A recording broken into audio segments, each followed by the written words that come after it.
right?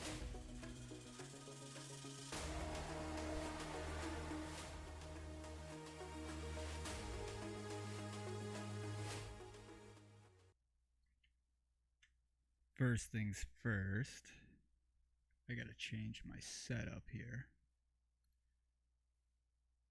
Page up, page down is good. Insert is bad. Delete bad, because I'm going to be using that. Home key I'm going to be using.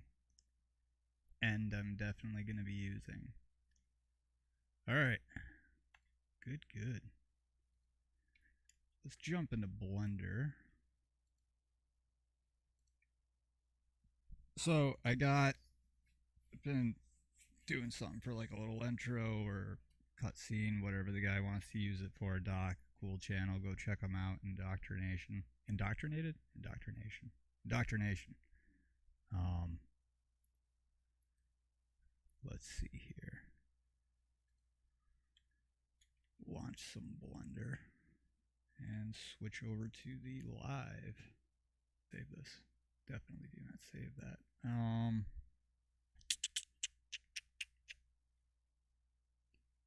Actually, I probably could use this.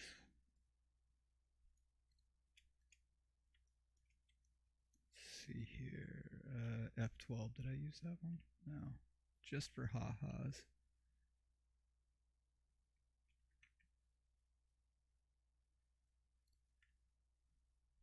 And I need a window capture.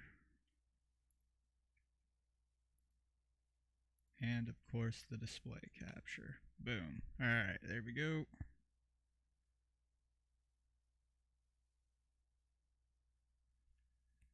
So, been messing around with Flame and stuff like that.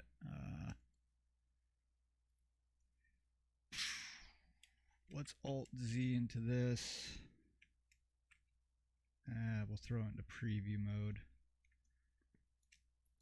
So I got into the Google satellite data through some scripts that they put out there. I was able to capture, I think some of these buildings are from New York, other ones are from God knows where. But I'm looking for something with like a cool background, and then I think I was in the middle of unwrapping this. And that's when I had started to work on, God, my computer's gonna destroy itself. Alright, quit Discord. Yeah, Discord, terrible. Terrible for gaming. Don't believe me? Open up your resource monitor by hitting Control Shift and Escape. Tells you how many. Here, let's do that. My memory is already 57%. What else do I got hogging this thing up? Yeah, I kind of want to keep that. Always keep that on. Bluetooth devices.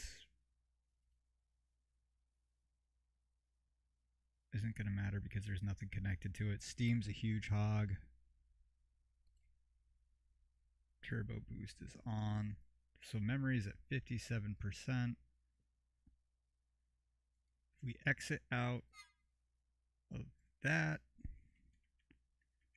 We are now down to, here, let's exit. No, do not save this. 53. Clean that up. 41, 39, 37. That's pretty good. So when you're rendering, I mean, that's mostly your GPU, which there's 11, 10, 11. I mean, you're good up to like 75%, and then the thing starts to hate you. CPU, I render off CPU because, well, I got an AMD, not an NVIDIA. So what I got here is I'm checking this out, and I'm looking for something to add on. Let's open up this. There was a photo that I had. I think this is part of it. And I had to trace the outlines of a tattoo. Let's get rid of this. Which came out pretty good. I mean, I'm not 100% pleased with it. Of course, when you add the filler, it's going to leave dots. The problem that I had was when I imported it into Blender. Yeah, don't save this. Where the hell did I put that? Wait, no. Well, it looks like I'm gonna have to import that. Let's just do a new file. General. Yeah, don't save. Let's import our. Where are you? The thing that does stuff. Gonna bring in a quick mesh. So it's always 1 by 1 by 1. It's 1 square. It's 4. It takes up 4 squares, anything that you use. So if you throw in a cube, same thing. But then it goes by 1 up top, 1 down bottom.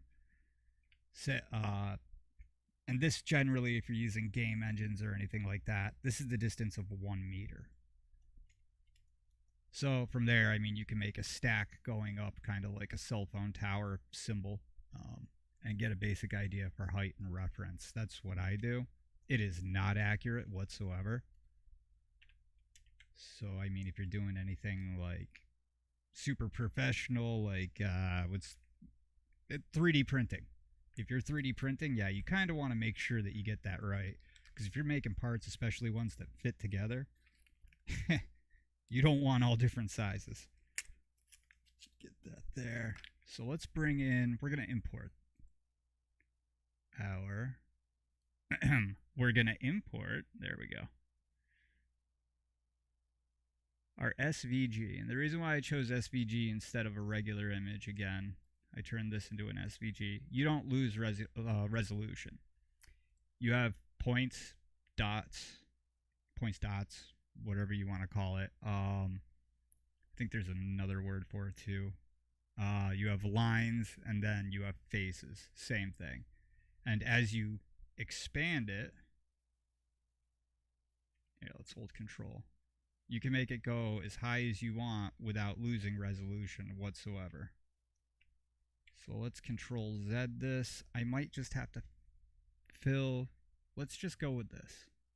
And we'll actually fill it in, because the problem with this is if I take this and fill it in, notice how some spots are missing? Each time what happens when you go over, it puts another layer and a layer and a layer, and all that's going to get thrown into Blender with us. We don't want that. That's a terrible thing. So we're just going to keep this as is. And we are going to not export it as a PNG, but we are going to save as meh under YT Live. Let's jump back into Blender and go underneath YT Live. Where's our meh? All right, so unlike a photo, now I can scale this up to any size that I want, not lose resolution. Works for me. What we have to do here is then now these are actually considered curves. I don't know why they make them curves. So we just have to convert it over to a mesh. And let's take this entire mesh, make sure that this is not selected. And I'm going to Control J to join those together. Boom. Now we have everything all in one swoop. So let's go here. And I'm just going to choose a bunch of lines. Actually, I'm going to choose this section.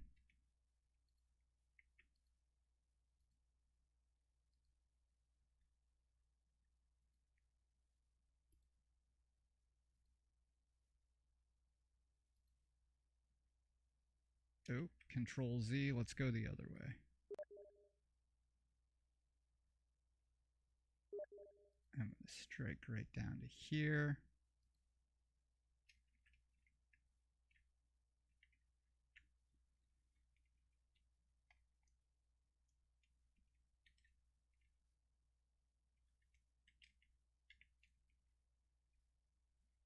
So that goes there, there.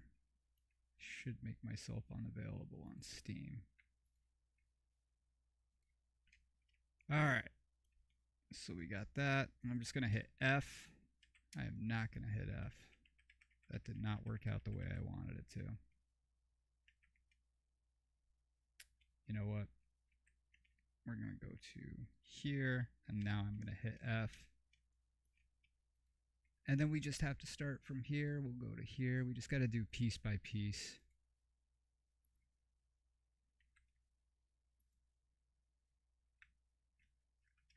We'll go down here and then go up. So a line's going to, hopefully a line's going to cut across there, go down to here, because it's looking for the shortest point available. I'm just going to fly over there, and we want to make sure that last one's connected. Didn't do what I wanted it to do, son of a baby. Alright, we'll cut this out. Cut this out, cut that out, cut that out.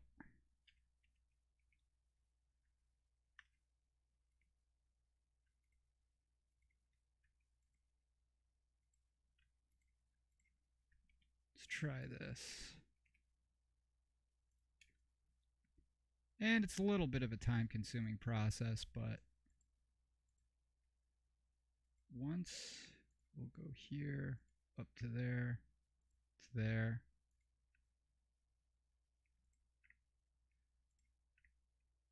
All the way down here, here, here. So it's trying to cut in between the two and it can't make sense of what it's doing. Much like me half the time. Alright. 1, 2, 3. We're just going to have to work from the inside out. You know what? We're not going to do this. I'm going to go with the inefficient way. Or the more efficient way, I should say.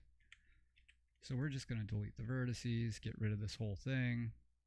Heck, let's get rid of the collection because we don't need it. And path. Delete. Get rid of meh.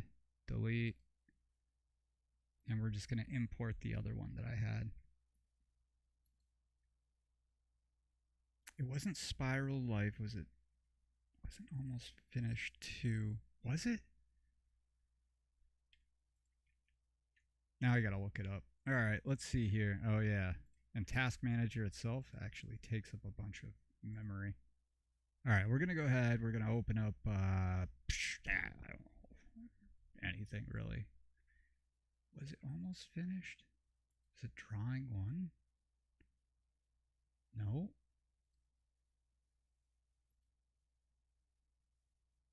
Okay, you know what we could do? We could also blow it up so that the two don't hit each other. Why don't we do that, and then we can cut everything else out. Boom. And then I'm going to hold Control, scale this thing up to an unbelievable size.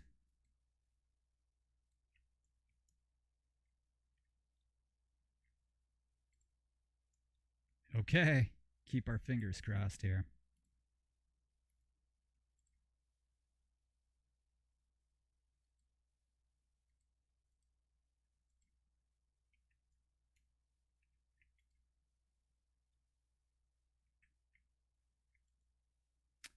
Now it's too big in order to use the memory to fill it in. I guarantee you that's what it is.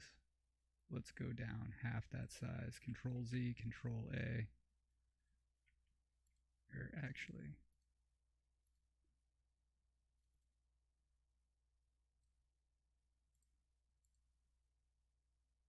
close without saving.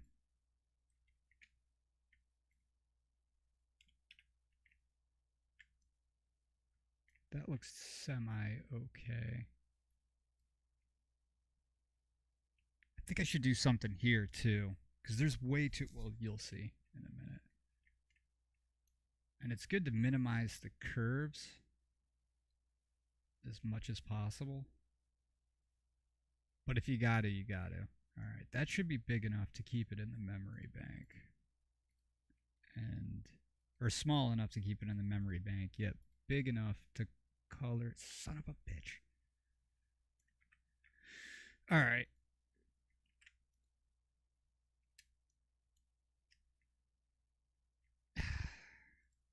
Really don't want to do that.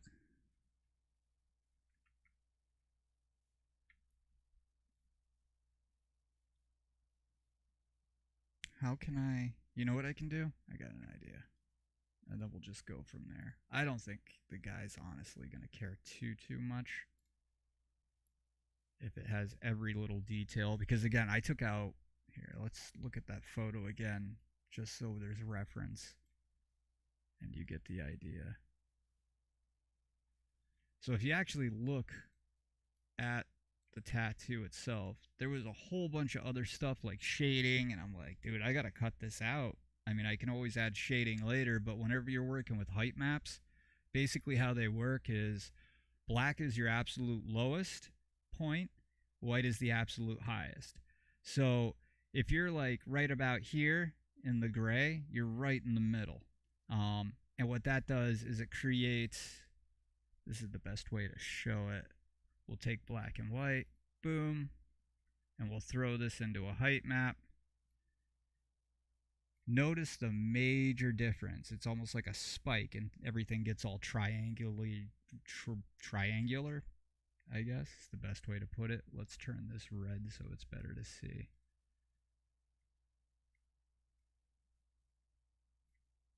God, not even that's good. Yeah, that's actually here. Let's do this. Boom. Threshold.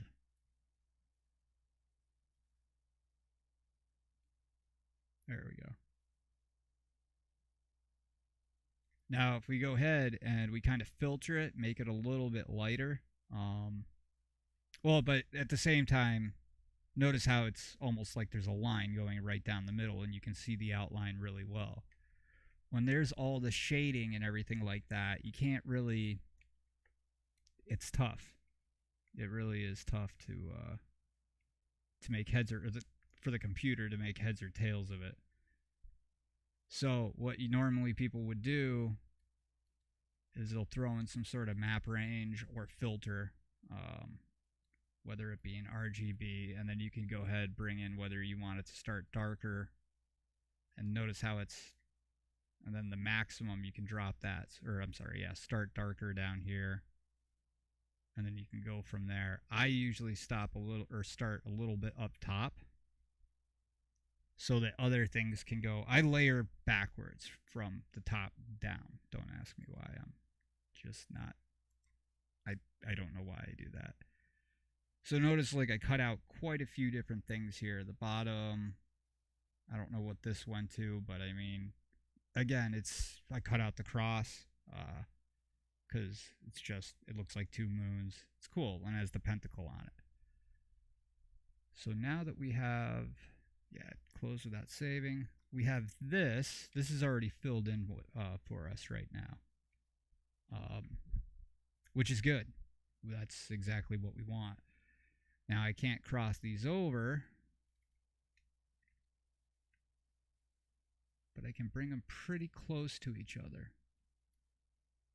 so that it gives the illusion of that. We're going to bend this just a smidge and bring this up. Oh, what do we have here? Okay, that's got to stay on this side because I changed the line thickness. We don't want them to touch or cross over because what will end up happening is these two will overlap, and then we have big problems when we bring it into Blender. This should be alright. So we're missing a couple things here. Big deal. It doesn't have leaves. You're not going to notice because I don't think you're really going to be focused on it, or at least you shouldn't be by the time I'm done with this. Alright, let's jump over here. We're going to get rid of this. Get rid of all that. This is one object. Those are no objects. Let's throw it right in the middle. And we're going to zoom down. Ooh. Oh, okay. That's a problem. Well, we got to fix that. So we're going to choose this.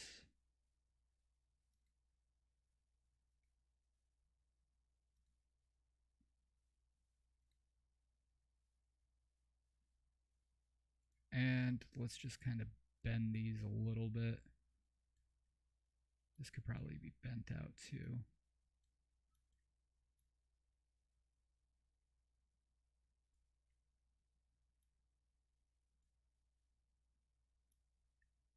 Bring that in. We don't want it to go too much. We kind of want to keep the edges sort of like a line, because when we go to bevel it, you don't want other problems. And don't forget, every curve isn't a curve. It's actually a line going in a straight line and then connecting to another one, and then just eventually as it goes around a circle. They're not actual curves. It's a point dot matrix. All right. And we're going to save this as Blender friendly.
Okay.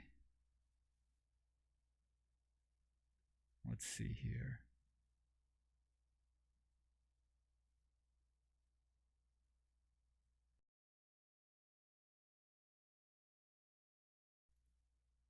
All right. We're good. All that time talking and I had no clue. That's great. Basically, what I was doing was I was jumping in. I'm working with some SVG graphics, or SVG, scalable vector graphics. I use the internets. And what I was doing there was I had a tattoo sent to me, or a picture of a tattoo. Actually, I requested it, and I'm doing an intro for this guy's channel that I watch. Um,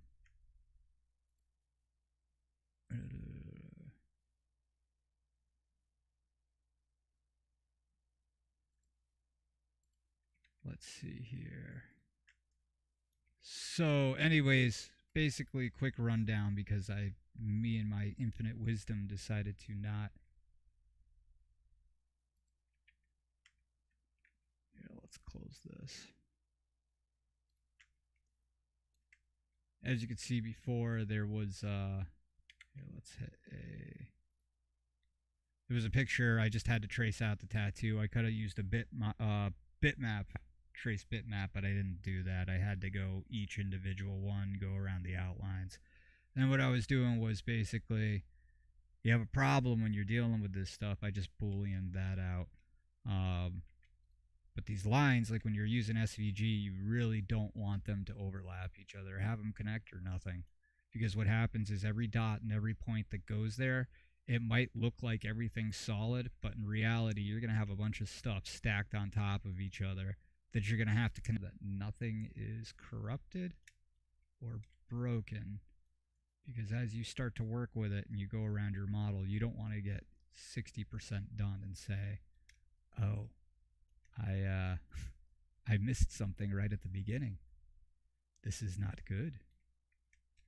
And I guarantee you those are not the words you're going to be using. I know they're not the ones that I used. So, all right, so we got that. That's pretty good. I could probably narrow this down a little bit. I think we are on exact. Yes, we are. Are we on exact geometry? We are on exact geometry.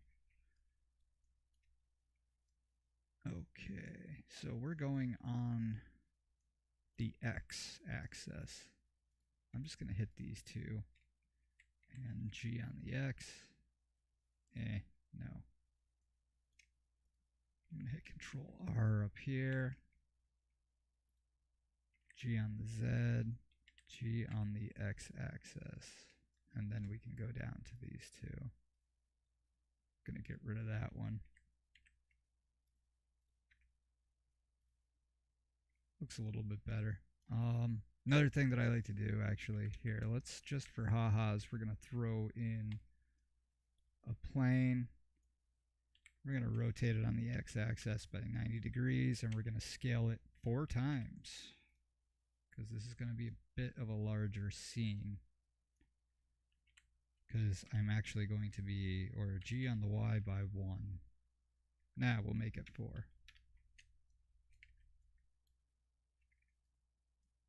And there we go. S to scale. Now we're going to do this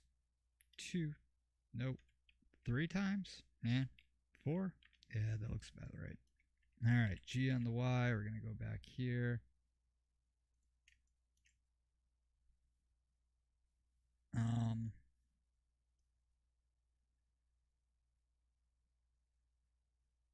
What I wanted to do too, the channel's name is Indoctrination, and the guy's name's Doc. He has Doc in the middle. I like it. But thinking kind of make the same type of look with the INRA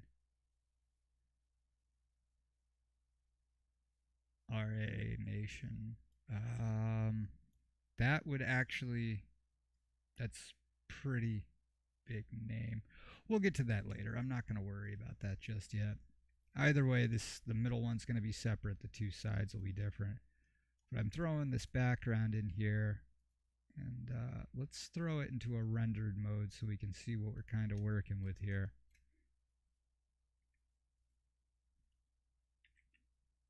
G on the Z.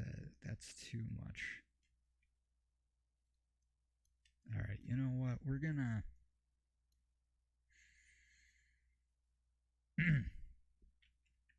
Bevel's not gonna work. That is way too close together. Because when you bevel it, it goes from both sides. So we gotta think of something else to do. Either way, we're still gonna... A, E, there we go. Give it some depth there. Give it some depth here. I could do a cutout and then have the O coming out, but that would mean I gotta make 1, 2, 3, 4, fill that in. Actually, I probably should fill this in anyways. 5, 6. And I probably should go down around here and connect these two. This is just a rough draft, see if the guy likes it. But we're gonna go ahead, add a material. This is the one that comes packaged with the import. We're gonna get rid of that, and we're just gonna create a whole new material. So let's jump into shading, and we're gonna create our own material. So let's do Shift A, texture. I don't know. Magic texture, I think, is very colorful, if I'm not mistaken. It is. All right, there we go. Some hippie shit. Okay, so we got our hippie stuff.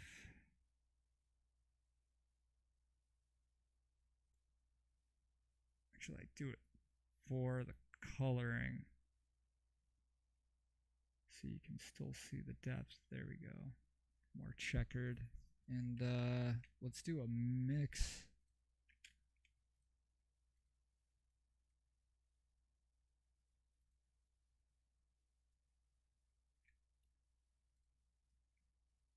Kind of like spider webs.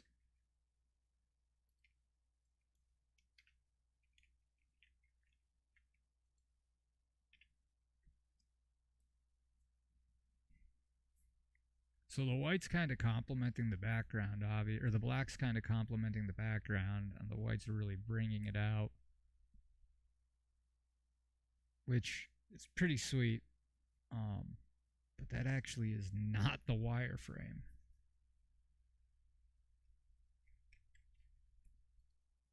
Not a big deal. Let's jump back into shading. And we're going to Shift A. We're going to search. We could do a gradient. We got to mix this, actually.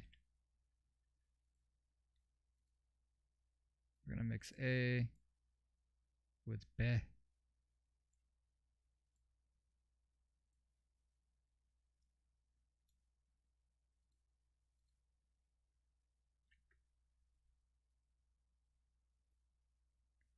You can mix multiple ones if you want.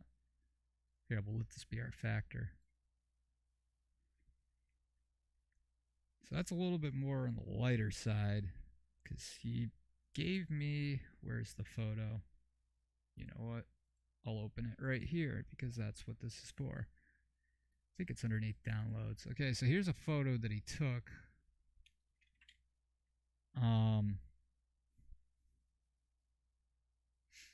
Probably got to clean it up a little bit. It's a really good photo. So we're going to sharpen that up. Why does it look like an egg? Moon always look like that? Here. So there's a few different things that we can do. We can cut that out. We can add it straight to a circle instead of just importing it. Let's do that. What? No, cancel. That's right. Okay. Back in the layout, we're going to go here.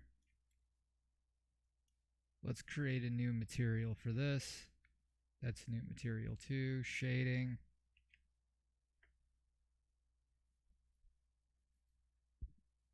And we're going to go into image texture. I'm going to plug that directly into there.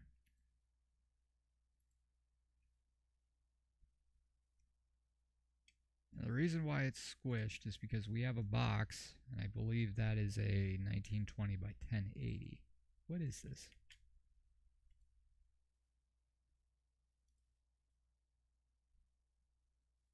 Mm-hmm.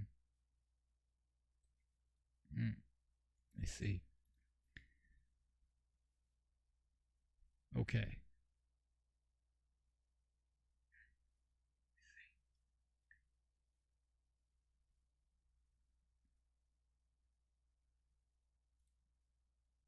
I don't want to paint on it. So I can either edit the photo completely or I can just make it work in here, which I think I'm going to do the latter. So we're going to keep that background, but we're going to add a whole nother material. And we'll call this test because that'll go for pretty much everything. Oh, you know what? No, we're going to do just material. Is that the one? No.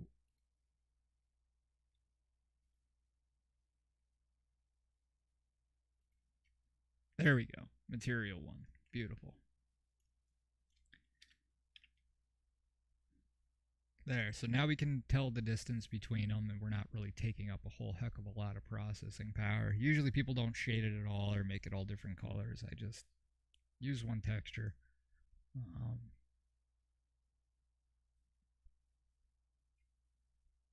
This should be interesting, to say the very least. Let's add our moon. So we're just going to throw in a circle and we can edit it from there. I'm going to hit Tab F to fill it. And we're going to give this material 2, Tab U, and we are going to do, would it be sphere? No, it'd be cylinder. Ooh, it is not cylinder. Okay, U, unwrap as sphere projection? Nope. We'll just keep it as a cube. Boring old cube. Alright, jump into UV editing here. I'm going to scale this down.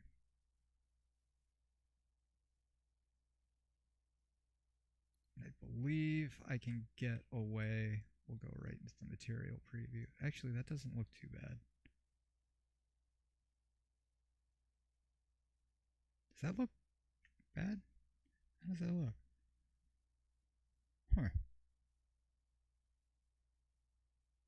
Just for ha-has. I'm going to hit this, hit O, G, Z.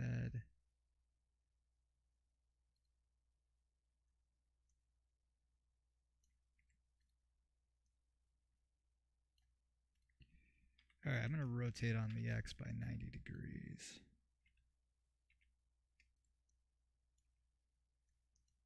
And what we're doing here is, ooh, that's not a bad idea. G on the X, G on the Z. Let's go into our, no, not the solid frame.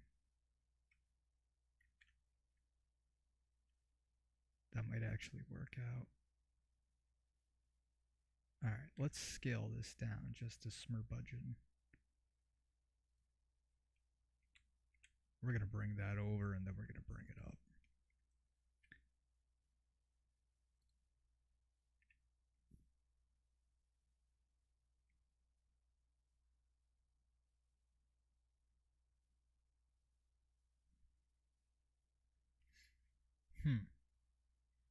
Okay.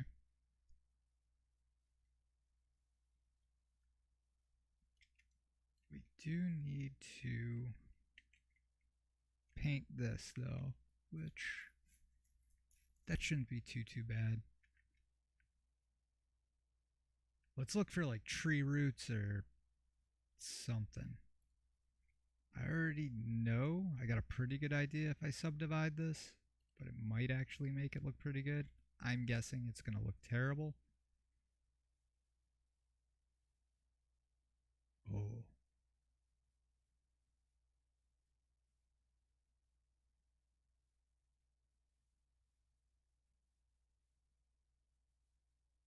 Oh, that was a bad idea.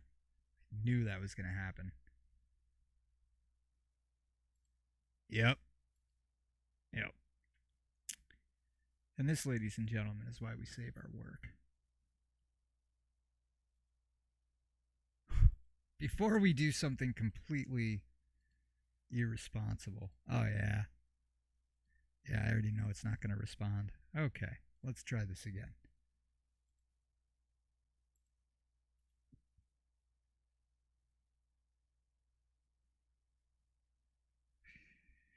Okay. We're going to open up. Yeah, it's not doing it. Probably add in a couple. Ooh. Oh. Yeah, let's use this.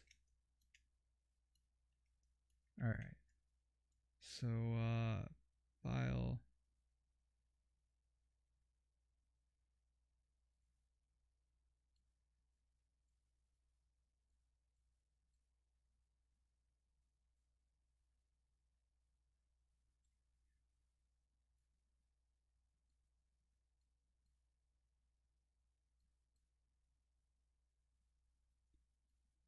This is underneath UV editing.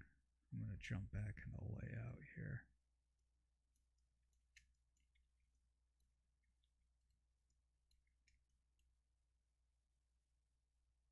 Why the heck was I in the scene? All right. Anyways,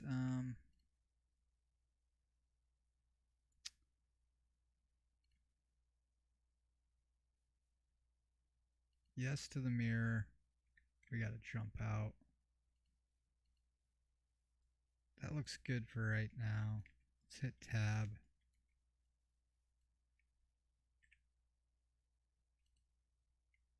Gonna hit 1.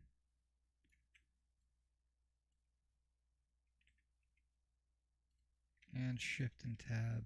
Oh.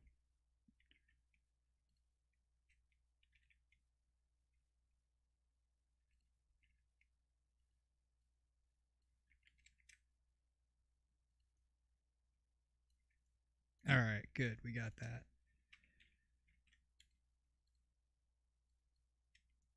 Okay, I'm going to hit I, do inset.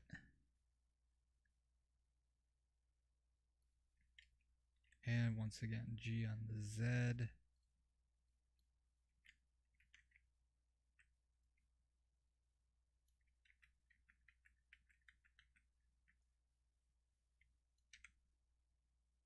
Mesh.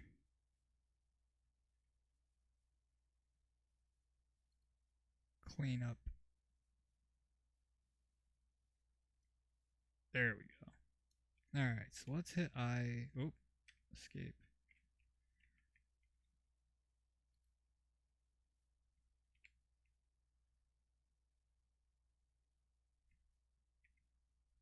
There we go. So 3.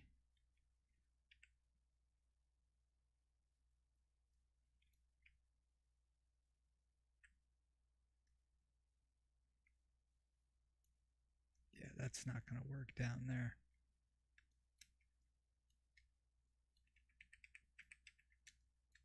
Let's just keep it with this for right now. But we will do the limited dissolve. So, but only to up here. Got to make sure the X-ray is on. All right, so we're going to limit to dissolve this. Mesh. Clean up. There we go.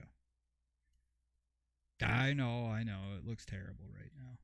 Give it a second.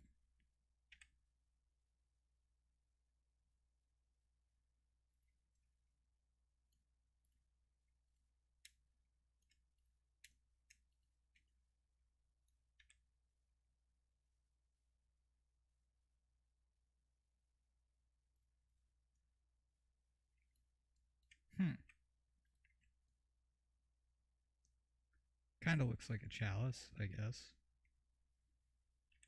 Gonna bring this in. G on the Z. And what I'm doing here is I'm trying to make like a fire bowl or I couldn't have said that any more like Beavis. Firebolt. Alright. G on the Z, bring that up. Not bad. Did I smooth this? I did not. There we go. So now we got some smooth shading in there. Doesn't look too bad. I think this could probably go a little bit lower, right? Down here, I want to have, I don't know, cool things. Or things that at least somewhat look cool. Let's limited dissolve these. Mesh. Clean up. Limited dissolve. There we go. Because we are done working with those. Okay.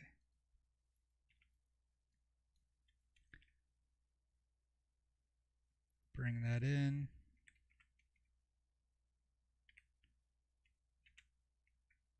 And that's going to come back. Going to hit Alt-Z. So now we have these two sides right here.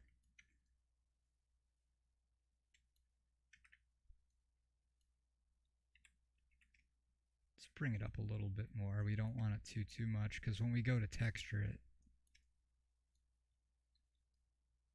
Okay, cool. Let's save this as something completely different. Instead of pillar 2, we'll call it pillar 3. Call that a day there. And now we're going to open up docs thing again. Where is this?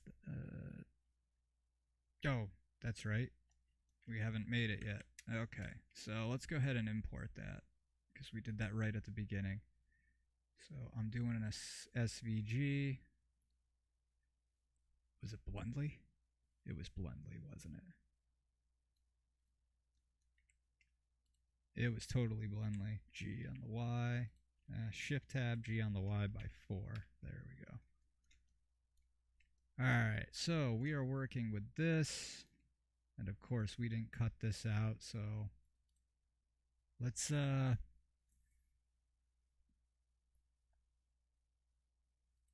convert this to a mesh. And then we're going to convert this to a mesh. Click on the first one here, G on the Z. We're going to bring this up by 1. Shift and tab, G on the Z. And we made it a mesh because it's no longer a curve. So I am going to E to extrude it. Oh, tab A, E to extrude it. And then I'm going to click this. And we're going to add a Boolean modifier. And we're going to choose this object. G on the Z. There we go. That should go right down in the middle now. Let's click back onto this Boolean difference. Looks good to me. We're going to apply that. And now we can just delete that piece out of there. Pretty well and take a look at what we're doing.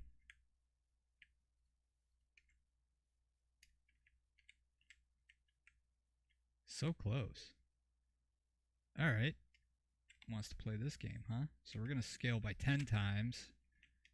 Damn thing can kiss a nougat. Alright. Hit 1. I'm going to get rid of these two ends right here. And just delete the vertices. And then with these, I can just hit F to fill them in. And then Control and R. G on the Y axis? It is the Y axis. There we go. Let's rotate this on the X by 90 degrees. Get a little scene here. Alright, now, before I do anything else foolish, File, Save As, Doc.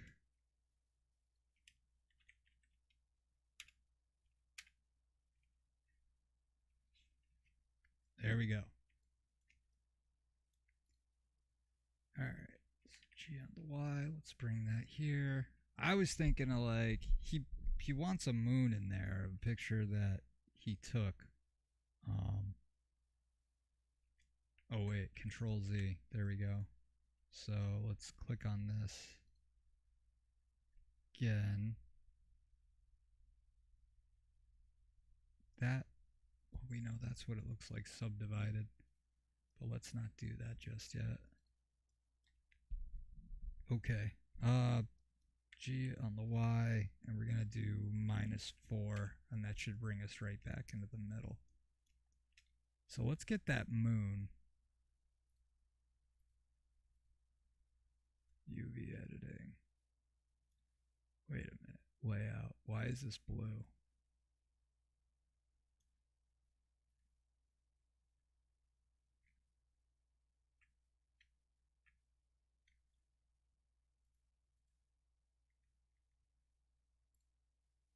Oh, I think I know why it's blue. Face orientation. There we go. Alright, so all those faces looked good on this. This is just something that I was working on for ha-has back, I don't know, a couple months ago. I'm going to bring this by -5, -10. 10 is the lucky number. Okay, so let's bring this back by 10.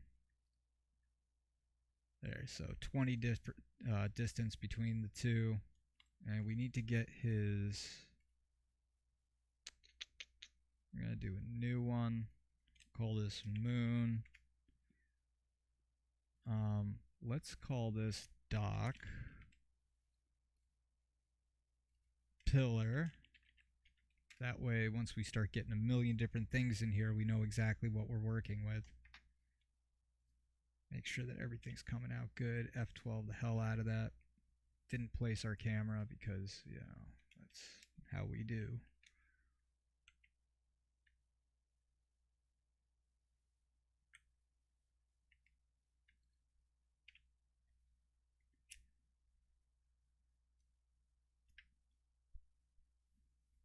Alright, let's get the specular off that for one.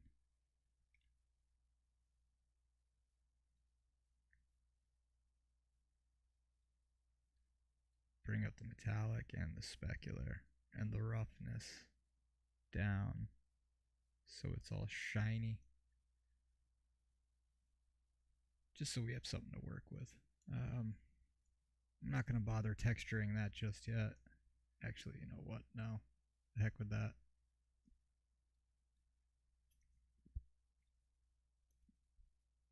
So our moon, this is going to stay SVG matte, specular, roughness. There we go. SVG matte will be dock. Wait, do I do that one? There we go.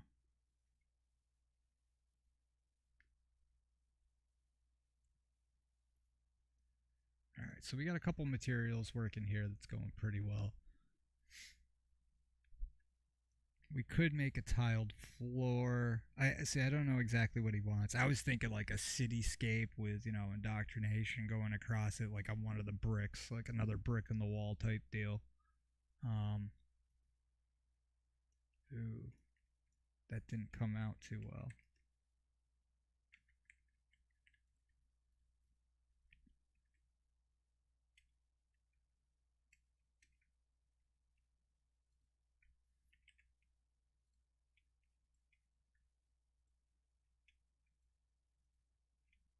I'm going to scale this on the X, kind of bring that in.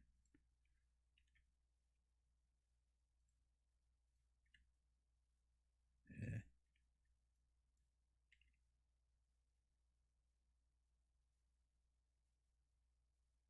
That'll take away from that.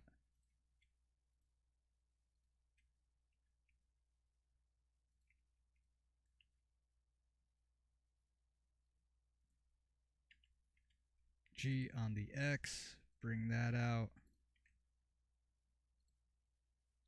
Yeah, at least it's somewhat visible. Again, this is all stuff that you can just mess around with. as time goes on. Do we really need those there? Oh, no, we don't. Yeah, wow. Look at that.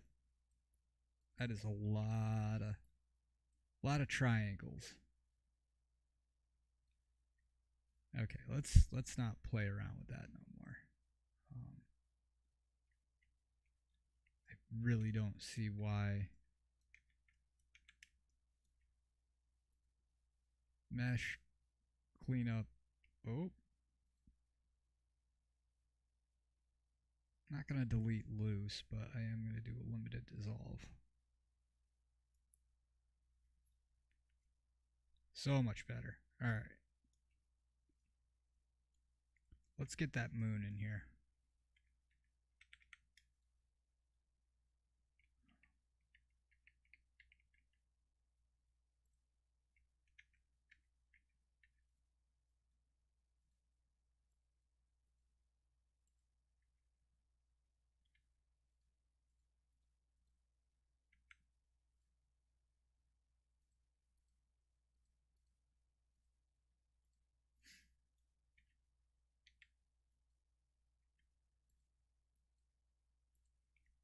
That kind of was freaking me out for a second there.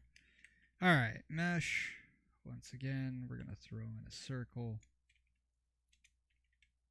Let's look at this from the top down. Tab it. A. F to fill. U to unwrap. And we'll jump into our UV editing. Image. Open.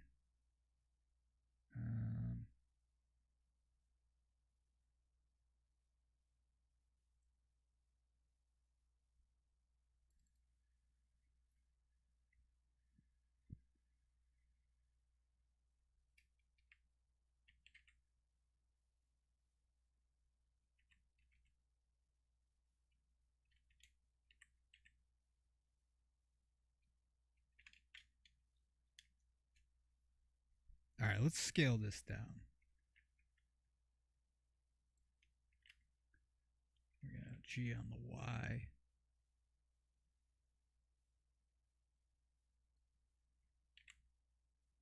G on the X. I'm going to choose these two, hit O. So right up here, that's basically our proportional editing. And then I'm going to do G on the Y again. Oop, G, scroll that way down. Y, boom. Same with up here. G, Y. Except I'm going to bring this up to about there.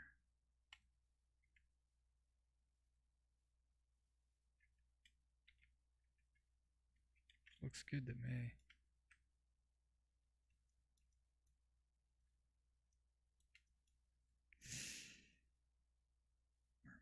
Okay, so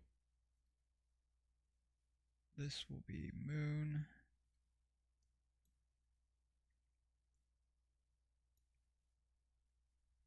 And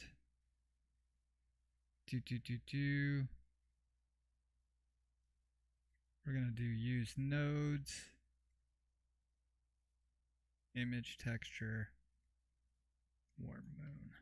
There we go. Alright, so we got that in there. Although I don't know, maybe that would be better off as a sphere. Ah, that specular's up again. The roughness. But we can do emission.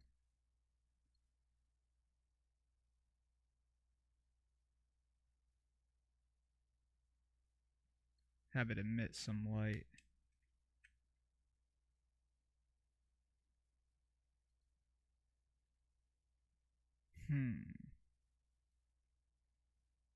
Give it a warmer color, like not really a blood moon, but now maybe we can just for ha-has, stick with me here. We could open up Materialize, actually. I guess we are going to be doing some photo editing here.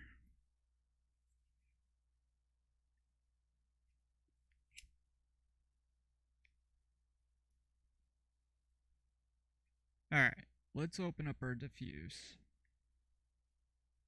My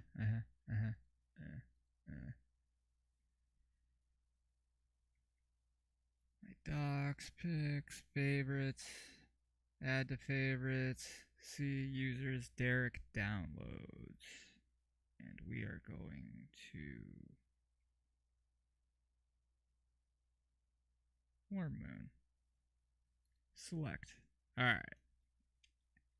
I may or may not need to go ahead and do some editing on this and bring it down because we're going to have some problem with the pixelation. But, yeah, let's give this a try. So, let's create a height map first.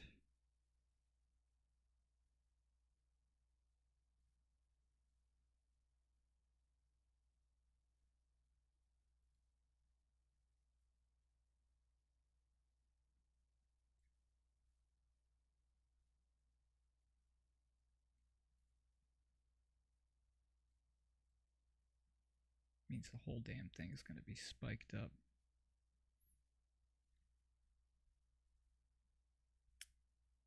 Alright, let's see what we're working with here. That's going to be... What does it look like? This part's supposed to be lower. So when I was talking about height maps earlier, basically black's your lowest point, white's the highest. They give it as how much light's penetrating through the water. It's the best case, and then convert that over to height, if that makes any sense. So we're going to have to flip that with our contrast. There we go.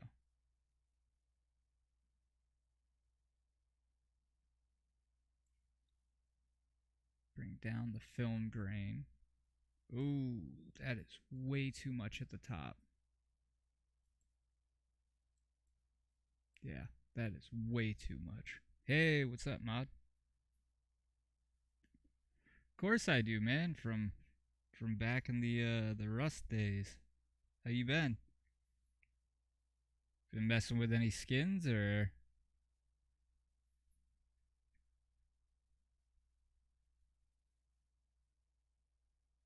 Okay, that should get.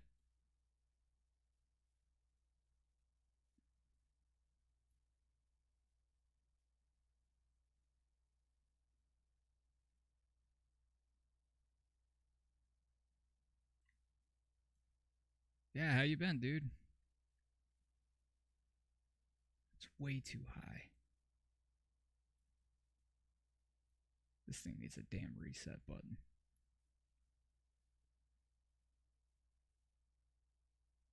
Alright, I'm just gonna go with the weight itself.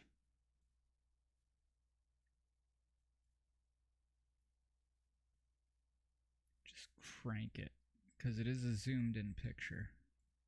I'm gonna drop this last one. There we go. Looks not too bad.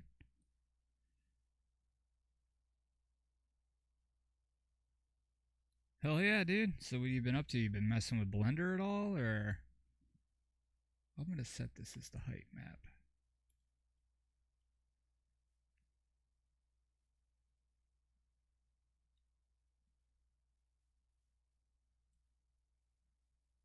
Hey man, weird's the way to go. There should be no other way. Stay weird, dude. Hell yeah.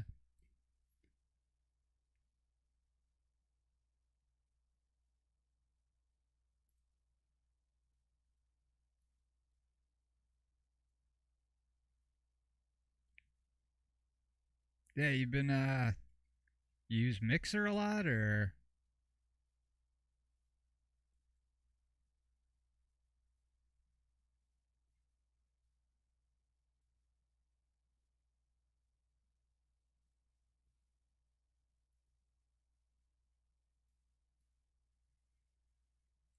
that works. No, it's not too bad. It once you really get into it, you can do a lot of interesting stuff with it. You just got to make sure your models are wrapped or unwrapped properly.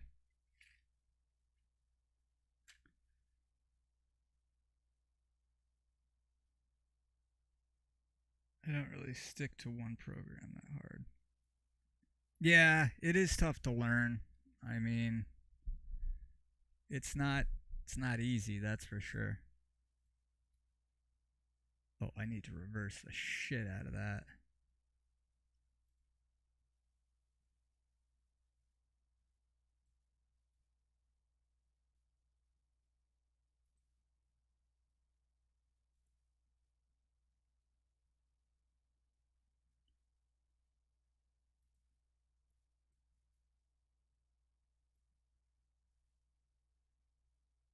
There is no reverse normals. That's nice.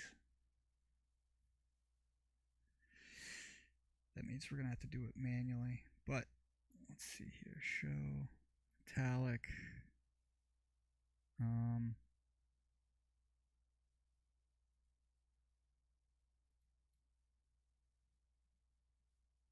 that's not really what I was looking for. So, like, what have you been doing? Like scenes or just making characters, weapons? Um,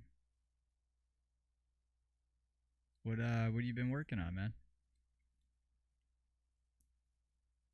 That's gonna cause problems right here. That's gonna cause a lot of problems. Let's get rid of that.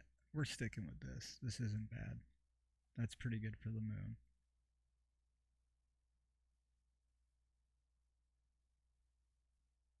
Blender mostly scenes.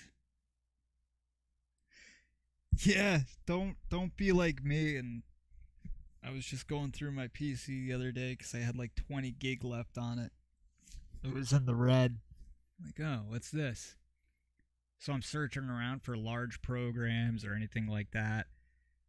I had, God, it had to be at least over 200 different Blender scenes with all sorts of different textures scattered throughout my computer. And it's like, oh man, I'd load up some scenes and like, the textures that I had used I had already deleted. So, as you know, Blender's very unforgiving when it can't find a file path, which I mean, totally understandable. Let's create an AO. Oh shit. Set is AO. We're going to copy this. And then we're going to paste this bad boy right here. And then we're going to show full material. And we are totally not doing that. We're going to create. And we're going to go right back to what we were doing because that is so much better. Yeah, I get easily distracted too, man. The struggle is real. I totally understand that.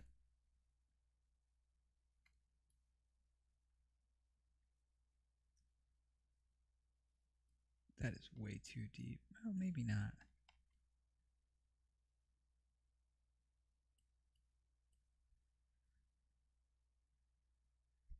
Forests? There's different ways that you can make forests. Yeah, I've been dabbling with Unity, and it got to the point where it's like I don't know if you've noticed you jump on to make a game in Unity, or you just play a game. Period. And what ends up happening is all of a sudden it could be like some of the lowest graphics, and it just sounds like your PC is about to take off like a jet engine. You can like hear it gearing up, like what is going on?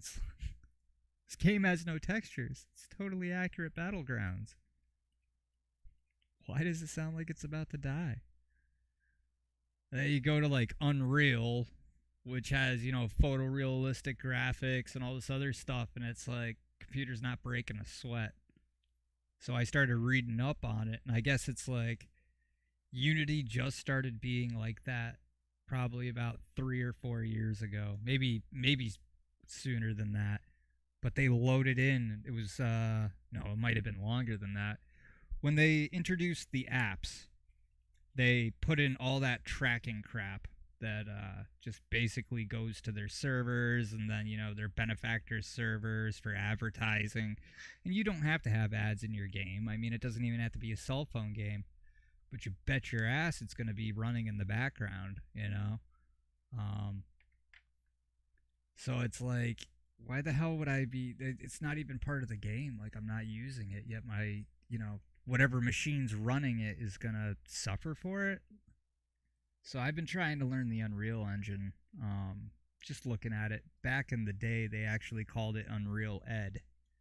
It was packaged with the original Unreal, and I remember Unreal came out, I think, a little bit before Half-Life, and Half-Life was boxed with its own game creation too. And with Half-Life, it was the Source engine, like the very first version, and that was actually a derivative of, I think it was the Quake 2 engine. It was either Quake or Quake 2, but they licensed it from id before id started giving all their stuff away, and I think only 80% of the engine was left after they got done with it. But using the 2, Unreal Ed was just that much easier to use, and it made sense. And it was very simple. It was almost like working with booleans. You could go ahead, like, if this is a solid box, you just put this in, and then all of a sudden now you have your walls. You know what I mean? You couldn't do things with a lot of polygons, but it's pretty cool. No. Oh yeah, it's insane. Like, these guys are buying up the market when it comes to tech.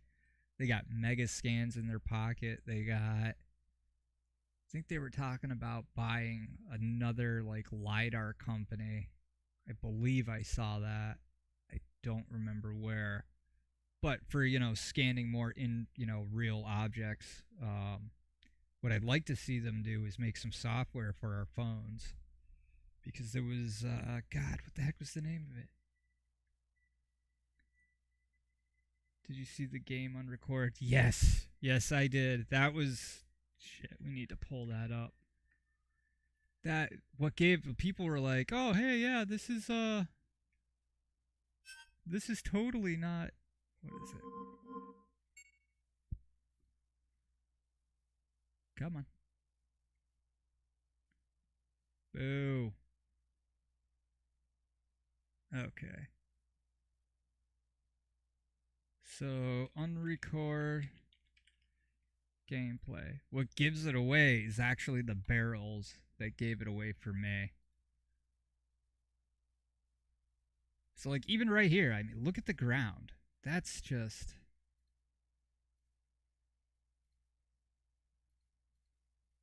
Here, we'll do 1080.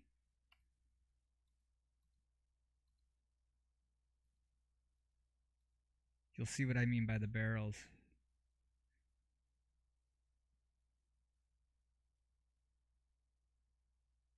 I mean, it's intense. Even the volume. Or the sound, I mean. Where was it? Shots fired! Shots fired! It was the ones that were on their side. Oh yeah, all of these were used with in-game, a lot of in-game assets actually. Wasn't here, but there's little things that give away that it's a game engine. But so many people were like, "That's not, no, that's real." Those. You see it? Here, we'll go to the other barrel where it gets closer. You'll see the same assets used over and over. Which, I mean, it all looks real, so you can't really tell. Here we go. Come on, where he gets behind.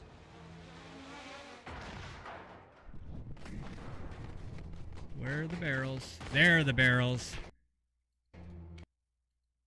Stop blurring. Come on. Go back. Right there.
Why does it keep doing that? Oh boy.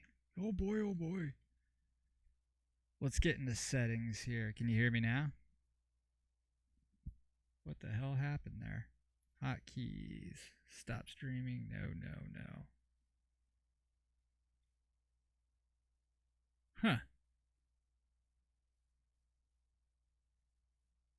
Oh, that's why. Alright, goodbye.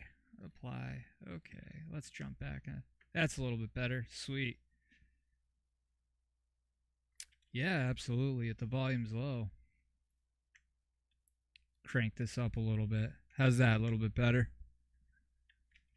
Here, let me jump into this. Already donated, damn it. There, that a little bit better, or?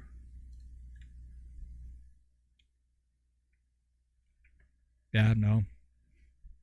Okay, cool. Yeah, so back here at the barrel, look at the edges. These don't pop out too much, and you can tell that it's almost like a square. But that's excellent use of normals right there, because you're not seeing up underneath. And you're not seeing down below it.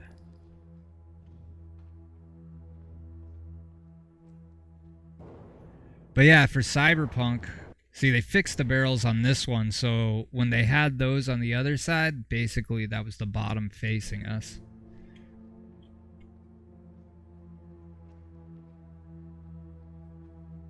Repetitive papers on the ground, just little things like that gave it away. For me, it's more obvious the barrels that were laying down. Oh yeah, yeah, absolutely. That's what really made me look at it, you know.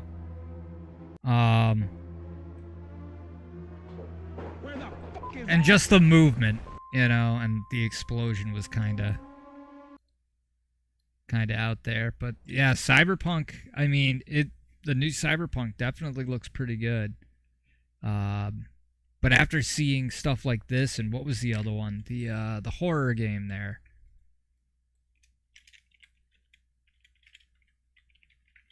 Unreal 5 horror game. Nope, nope. That's new. It's a specific one. Wait. Yes. What the heck is the name of this? Paranormal Tales.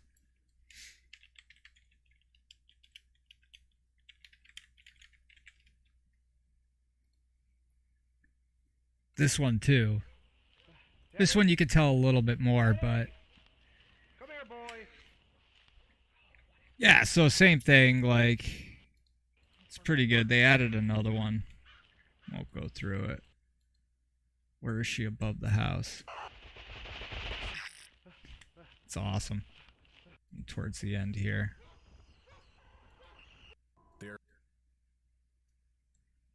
But yeah, all these, game engines and everything.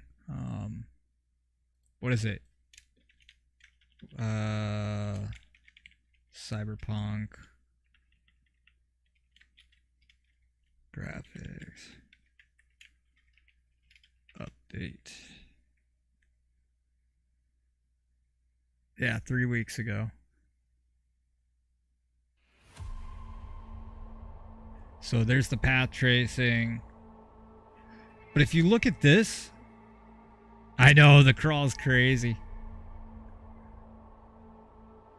It's awesome, but with Unreal out now, they should be focusing on licensing Unreal's technology. Like I got a feeling in the next 5 to 6 years, especially with all these look at that. It's already good to begin with.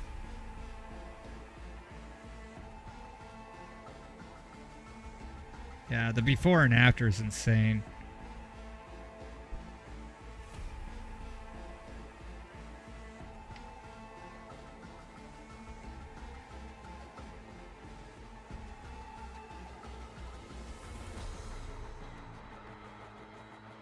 Yeah, me too, man. Me too. Insane. 100 and not. I got a 6 gig. I'm lucky if that holy Christ. Yeah, I'm lucky if like my 6 gig will get, well, one, I can only do 1920 by 1080. There's a couple other crazy ones out there. But yeah, all these are from Megascans. Well, that isn't. Quixel.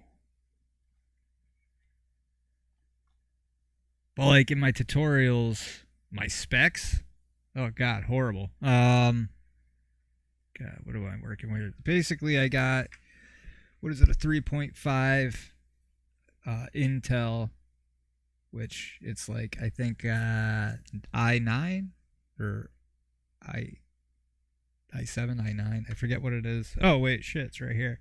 I got an i7 9th gen. I think it's a 3.5 for CPU. 16 gig of RAM, running a 6 gig AMD, which, I mean, I got this PC back when the pandemic was going on and nobody could get a hold of a PC. Yeah, I mean, it's up to date, but for the stuff that I want to do, it's like, especially since, I mean, I got to change my video card, absolutely, without a doubt, just for the sole fact that, like, doing Blender rendering, when you're going ahead and you're on the creation side, you want to use NVIDIA, because Blender will not allow you to use AMD for whatever reason. It's just... So I got to deal with like After Effects and compositing and all that other stuff instead of just getting a straight, which I should be doing that anyways. But this is all being rendered off the CPU at this point, along with everything else. The RAM's just keeping this stuff open. But yeah, I mean, if I were CD Projekt Red or like one of the lead designers at this point, like, between the 3 games we just looked at, 2 of which are the Unreal Engine, yeah, that they need to be switching that up, just for the sole fact that it's like, guys, this is what you're up against.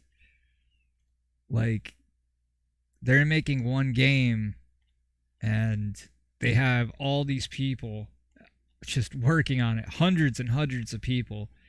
And here's a company that all of this, by the way, is free if you're using the Unreal Engine. And then you just use Mixer and a couple other things. But that's what all that's made in, is Mixer,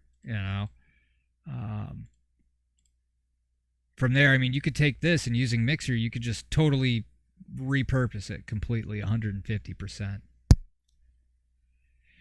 I'm pretty sure CD won't do much more work on. No, they're gonna basically what they're gonna do is they're gonna put out their DLC. Hopefully, they're gonna fix everything that they did, and I think they're already on to their next project. Could be wrong. Plus, they got the Witcher series too that they got to work with. Because that, that's turned into a Netflix thing, and now it's a video. It was a book before. Or I think it became a book. I'm not too sure. But yeah, like roof tiles. Yeah, you just click on it. You can just sign in, download it, and you're good to go. They're doors alone. All sizes, all states, pillars. Brushes. Those are great.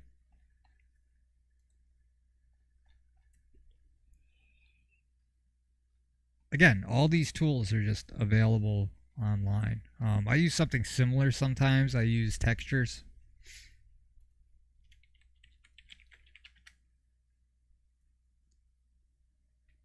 And again, these are all free too, but their only disclaimer is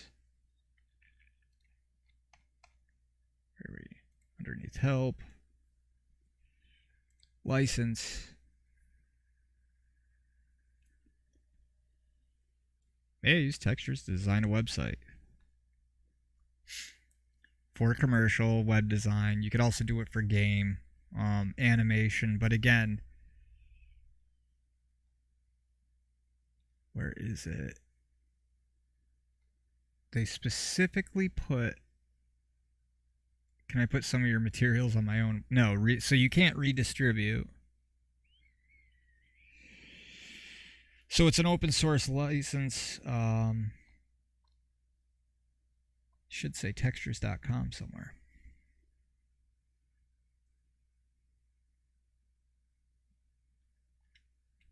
Here. We'll find the quotations. Right here. Please add the following text in the documentation to accompanying the model. So if you're going to model with these things, you just got to put that in here. And people keep laughing. Yeah, absolutely. I mean, you can't be like, hey, pay for these textures that I got for free off this website that if you just do a little bit more searching. Because people will like pay to get their everything bumped to the top of the Google search list. So you just get everything off a website. You bump yourself up to the top of the search results for textures and say, hey, get this texture pack for only $1. And they got it for free. And they bump themselves above, the textures.com people. I totally understand that. They just want this bundled in there. And people do. They laugh about, oh, hey, you don't have to put that in. Just do it. Or people using pirated software. There's tons of... It's the stupidity of people it baffles me, really. Because they do. They get caught. And then they find themselves in lawsuits. Like horrible, horrible lawsuits. And these guys they can't even afford the engine to begin with. Like, let's see here. Games that got used. PIRAD. See if we can... rip off a specific version of asset using a pirate package will not only list it of owned. Yeah, that's another thing too. Unity, when you use Unity and Unreal, they know. All that shit has metadata on it. And if you wipe it, they know because everything gets put up into your database. Like, delete everything off your computer if you're using Unity, right? And you're signed in. And then go and uninstall everything, come back. When you come back, you can still download your project. It's all up in their servers. And the reason why it's up in their servers is it's an anti-piracy thing. So what they're doing is they'll take the two pictures, right? Put them side by side, or the computer will, and it'll be like, hey, they erased the metadata. They know exactly what they're doing. Like, everything that you do on a computer nowadays is just completely download your own pirate kit. Hey. And people will pay for this pirated crap. It's like, guys, just what are you doing? Intellectual property. Yeah, when people get caught, the hammer comes down. You know, it's not what happens if you sell pirated assets. Various websites, both paid and free models. How do I know these people didn't create the models and license? We should be.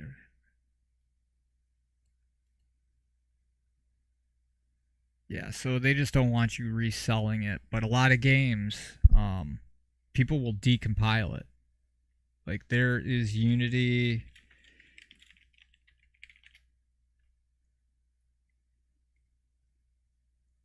Yeah, see right here. Like here's some developer probably complaining like, dude, people are decompiling my game and then stealing my assets. Yes, it is completely. Yeah, exactly.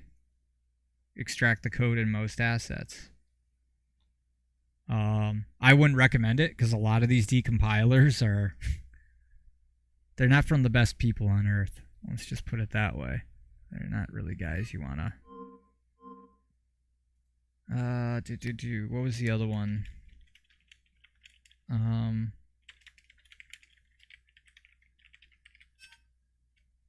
when you decompile stuff, like all that leaves traces. Oh yeah, there's tons of games that did it. Like there was, what was it? Lord of the Law, Mandalore Gaming. Hold on. There was one game I was watching. Mandalore Gaming. Limbo with the Lost. These guys got themselves into a pretty.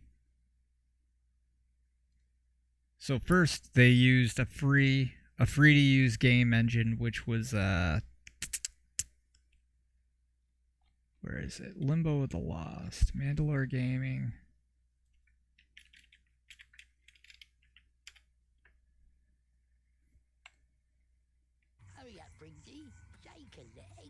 Looks horrible, but there's some in here. Like you'll notice it. That background wasn't theirs. There's quite a few in here. Like it's just blatant. There it is. You notice any of these? Like the backgrounds? This one in particular? Limbo with the Lost. It's a game that, like, you know, some company made. This is Oblivion. They took a screenshot and then made it a point and click game. They used it as the background. And I mean, just right off the bat, them, when you go to play it and it starts, we'll do a quick side by side here. Sprites will double over each other in different positions. The art style can change every other room. Basically, the visuals are a mess on a art. Yeah, it was a mess of a game that people paid for. There's another one. Finally, we get to the prologue featuring happening. Give a listen to happen. This came out in 2008. Right here. On, Wild West Internet. I'm not going to play the whole intro. Advice you'll get in the whole game. It's from the movie Spawn.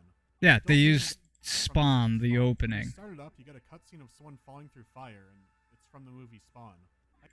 Like everything that they did in this, from, I think this was taken from something, like it was noticeable. So when people use, like, they constantly take textures and it's noticeable. And these guys are not going to be making another game again, because any money that they get is not going to be going to them. You know, this stuff just doesn't go away. Lawsuits are no joke. Again, this was, what the heck was this from? Almost every single background was not theirs. I think this is the part where...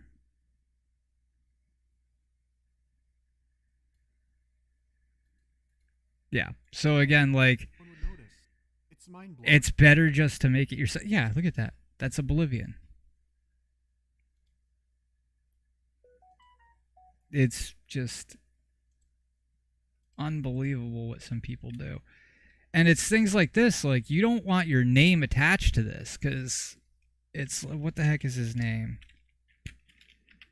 There was a game that this guy Kira, this guy's great. He talks about like all these Chronicles of Illyria.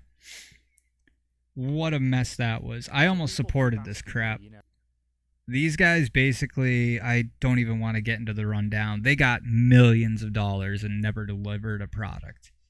I think they're off the hook. They're not doing jail time.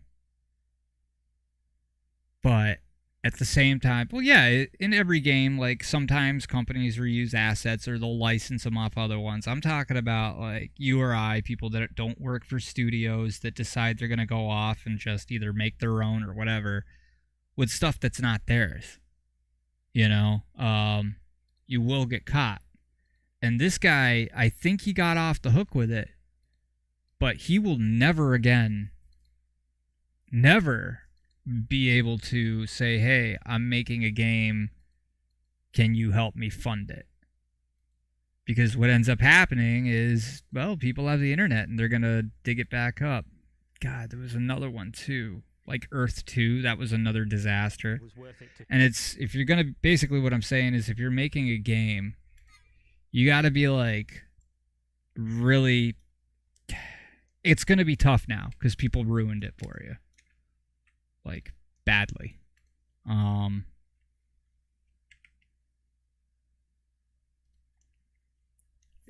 But people lost trust, and I don't blame them. One that's still going on is what is not is it Starforge? Star Citizen? I mean, that's been going on for how long? And that's millions. Millions of dollars. Yeah, I'm good with this. I'm just going to do this in here. That they got. I think $30 million or something ridiculous. Yeah. That they're delivering. They are delivering. I will give them that. So, yes. Road to the... Yeah, that's by one guy.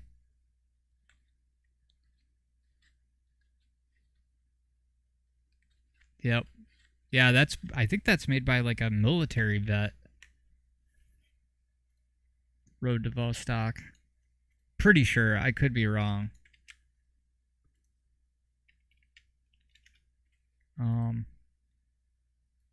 But I'm, like... 99% sure?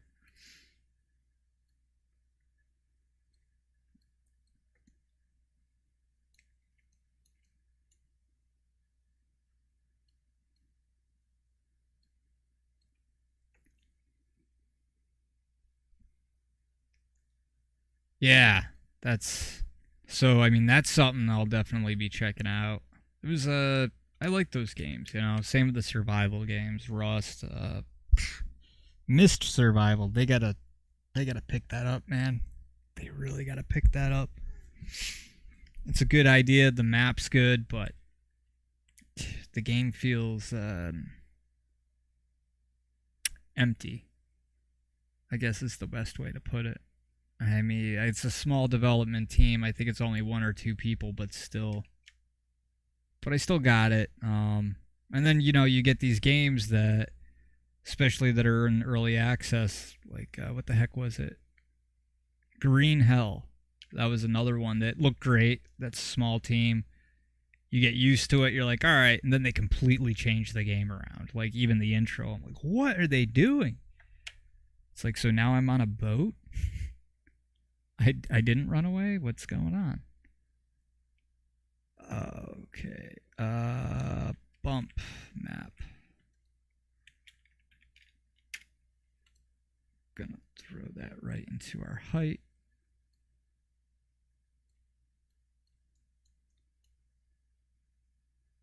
And crank this down to the normal.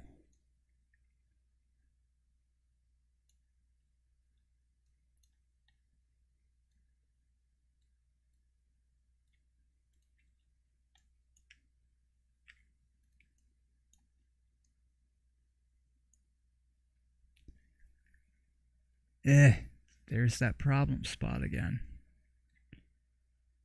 Alright, we're not doing that.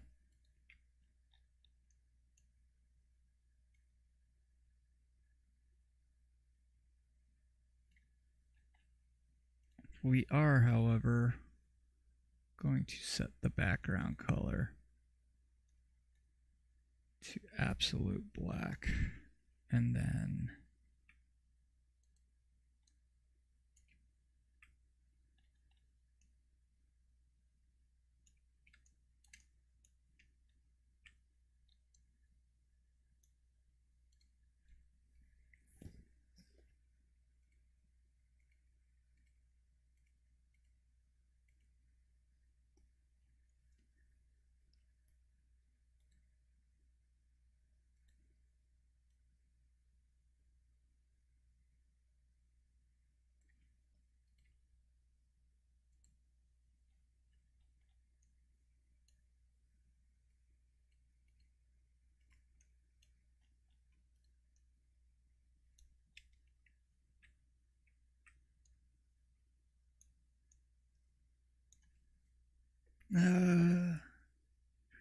one of my favorite games ever made was the developers. Found footage. Was that the Resident Evil? You mean Resident Evil found footage?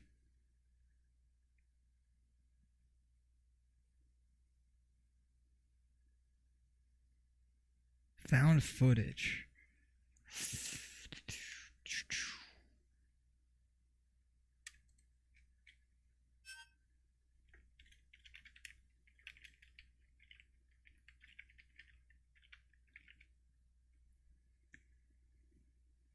The complex found footage right here. Backrooms found footage.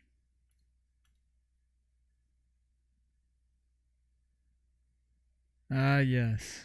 Alright, let's see what we got here.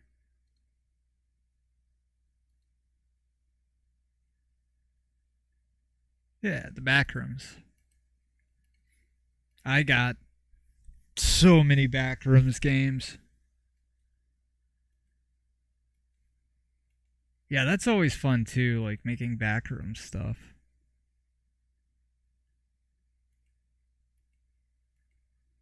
Yeah, I definitely liked yeah, that's got a nice feel to it. Wasn't Enter the Backrooms. God, now I gotta look it up.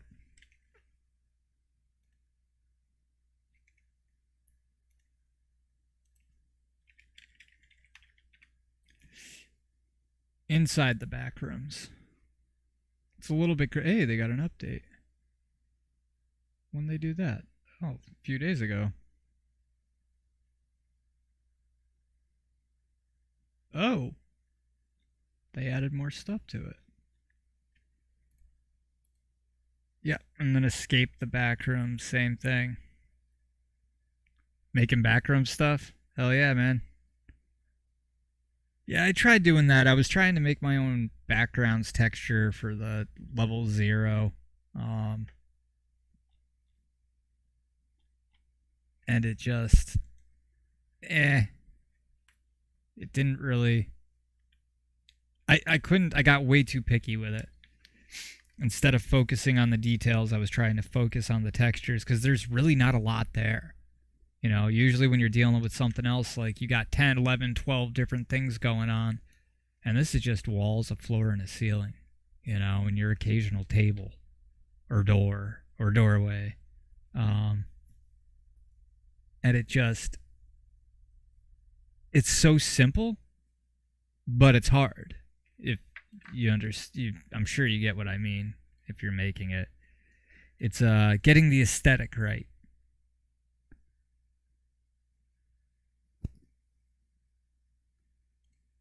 Speaking of aesthetic,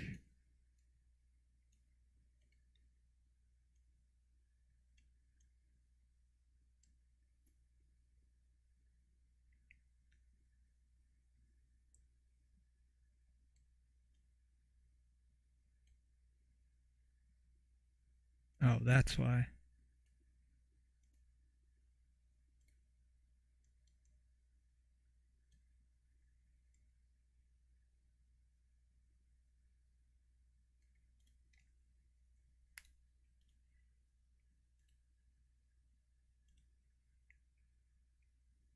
Dope. Okay.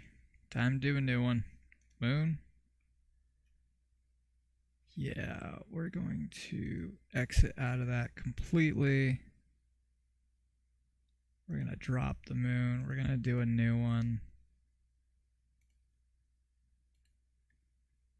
And we are going to load up moon.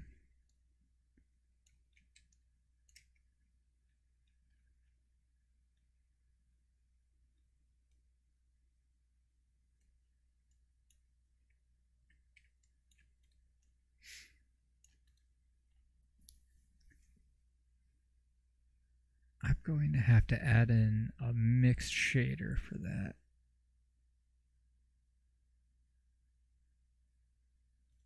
Yeah, towards the end, of course.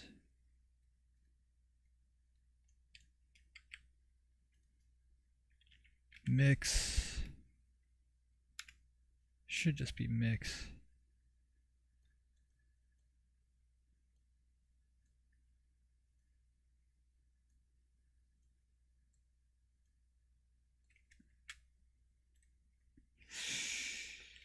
Emission. Okay, so mix shader. Boop. Get rid of this.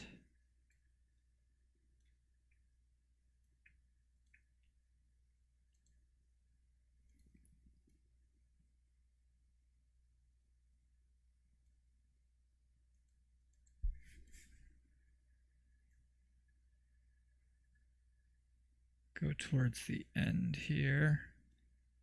Yet still crank this up pretty much.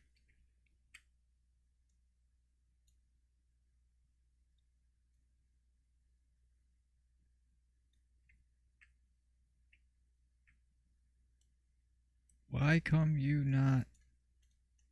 What is going on here? Let's go back to 0.5. Bring down our emission strength. Not that it'll help.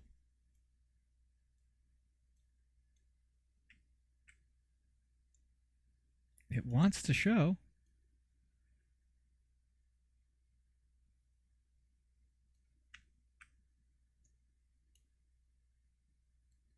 You gotta be kidding me. Yeah, it should be on there. What is my Discord? I don't even have Discord open. We'll have to pull it up. It's one of my other videos. I think the... Oh, God, what was it? Because I don't even remember the address offhand. And I got too many programs running to pull up Discord. Yeah, warning, by the way. Discord, look at... If you use Control-Shift-Escape... Right now, I'm using almost 50% of my memory. If I pull up Discord, I'll be using well into my 60s. That's with 16 gig of RAM. But yeah, anything 3D, it doesn't have to just be Rust. I mean, you could throw it up there. Here, let me get that for you.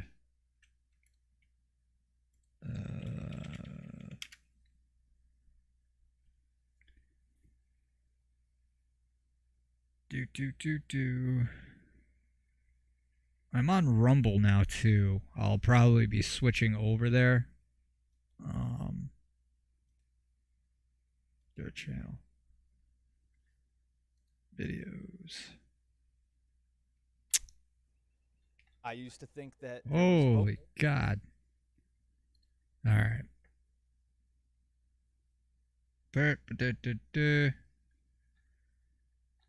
Nope. That was 2021. Maybe it was 2022. Oh, yeah. There we go.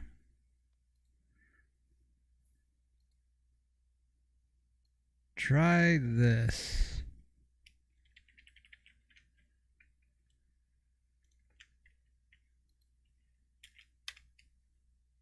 That should get you to it. Hopefully.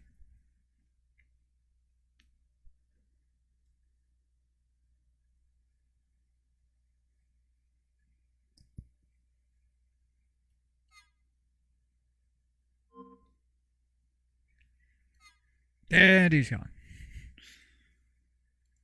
Alright, back to this. Well, crap. We're just going to have to plug this into Surface.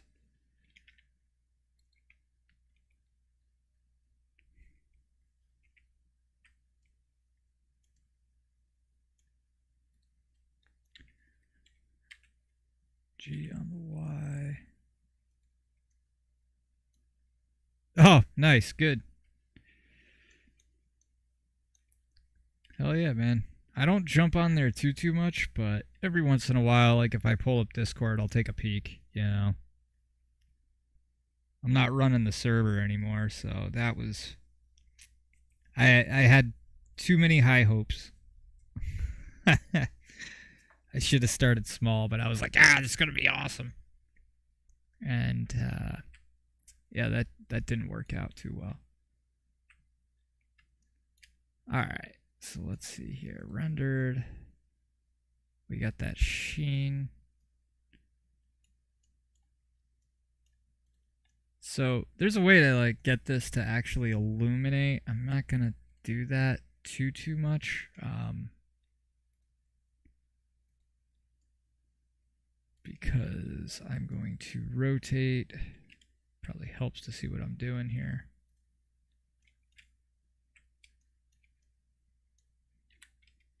I'm going to bring this back. Then I'm going to rotate it on x-axis. Rotate it on the Z.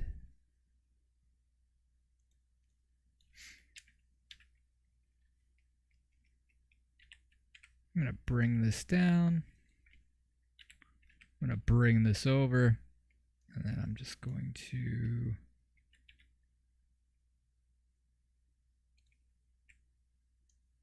That doesn't look too bad.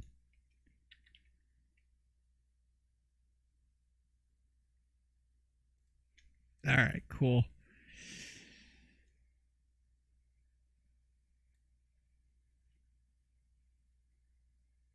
Yeah, that's not bad. Bring that way out.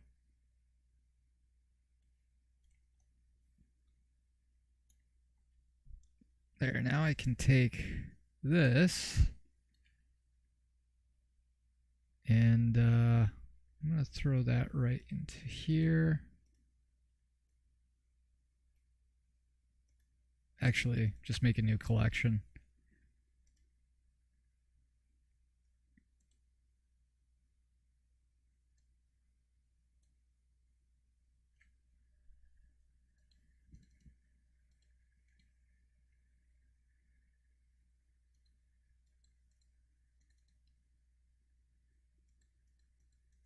There we go. Get rid of blend. And we are going to... Have you seen the game Mill? I have not. I definitely got to check that out. Mill Center, huh?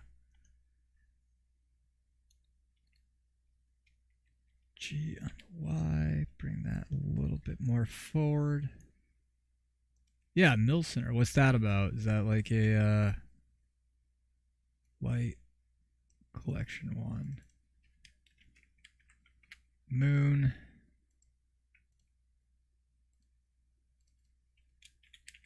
Moon geometry. Moon geo.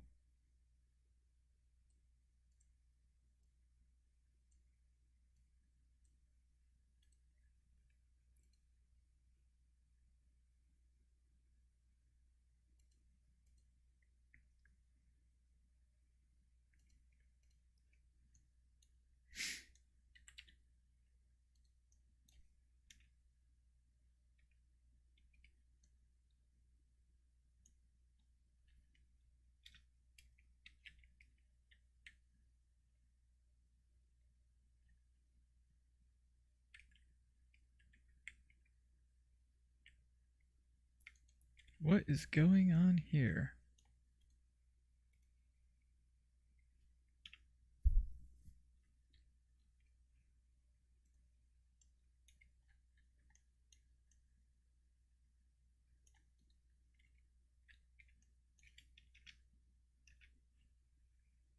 Okay, camera, you are gone.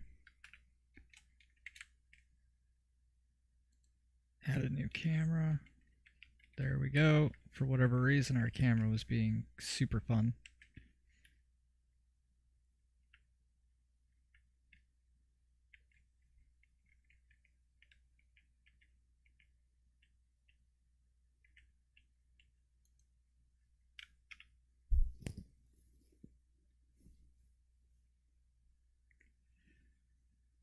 A massive police dude in the sky. Alright.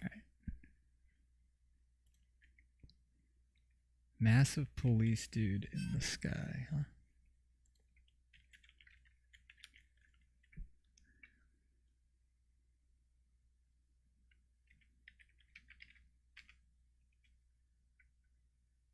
What was it?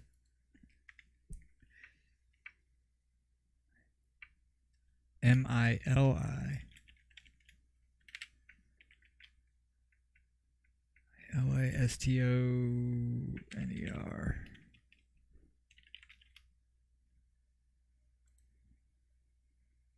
Oh, crap. I think I did see this. Like, on the Unity forums, I believe. For underneath our slot. This was a while ago.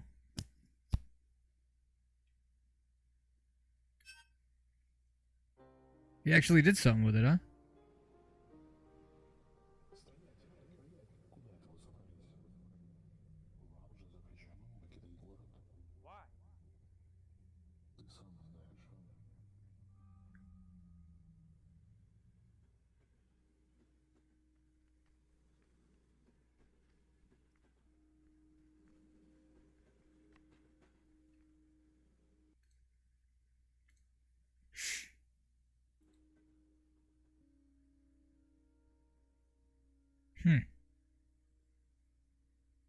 What's going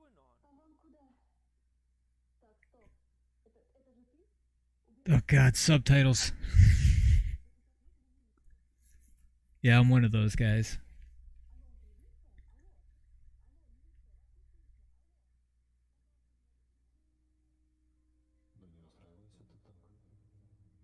This is totally different looking from when I saw it on the, what was it, r/Unity 3D. Hey,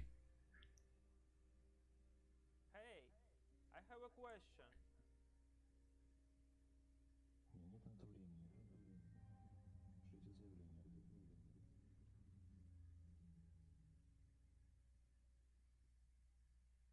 If no one's allowed to leave, why'd the train go?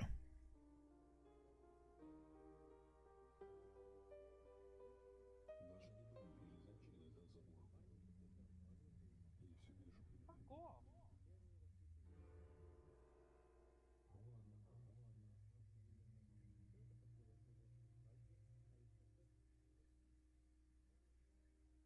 So, like, what's the point? You gotta sneak around without being seen?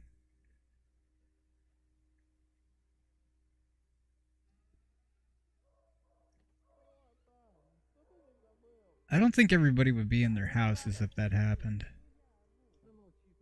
think people would be freaking out in the streets.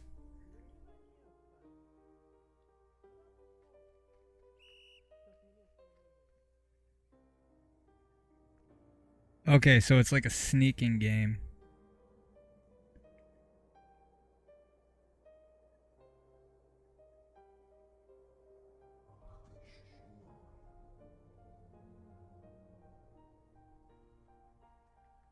Stop. Please.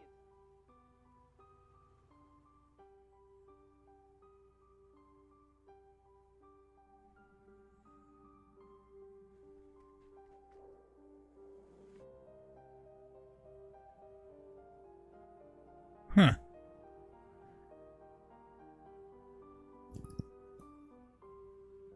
This is gonna be like one of those games that somebody figures out how to do it in 10 minutes. And then people are gonna play until, like, I don't know, 1 hour and 59 minutes and then return it. There was, God, I feel so bad for the developer. There was, what the heck was the name of that game? He made that apartment horror game.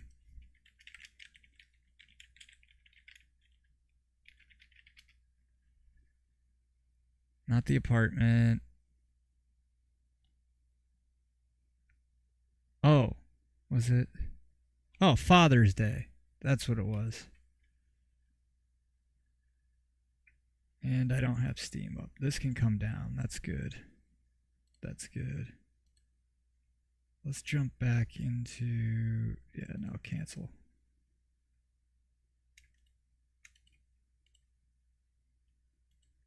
God, Father's Day. He made a couple other ones too.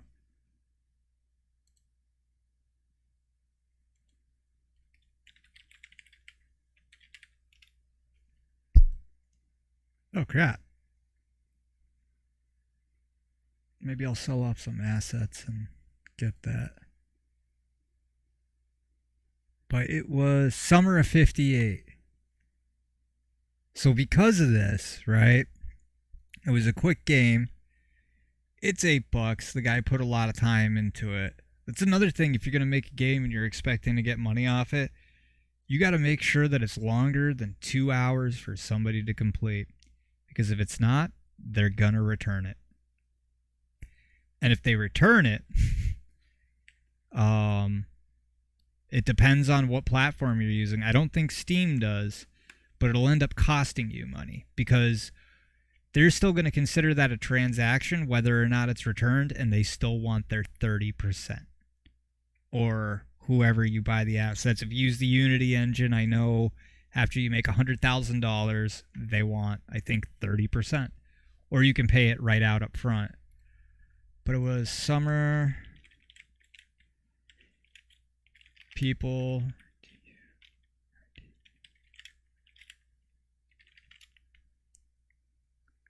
Yep. So right here, the dude that made this Steam, due to its taking under 2 hours to complete. Now he didn't end up doing it. Right here. Thank you for your support. I'm leaving game development for an indefinite time to collect my thoughts. The fact is that my game Summer of 58 does not reach 2 hours of playtime by Steam standards. In this regard, a huge number of returns of the game, even though with positive reviews, it had overwhelming positive reviews. I do not earn anything to create a new game, which is true. I thank you very much for supporting me. I'm very glad that you like my games, but since I have no conditions to do something new, I have to do something else. I will immediately answer everyone who asks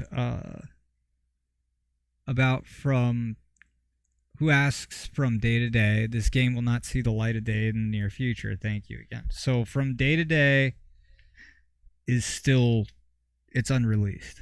And this guy has made, well, Amica Games,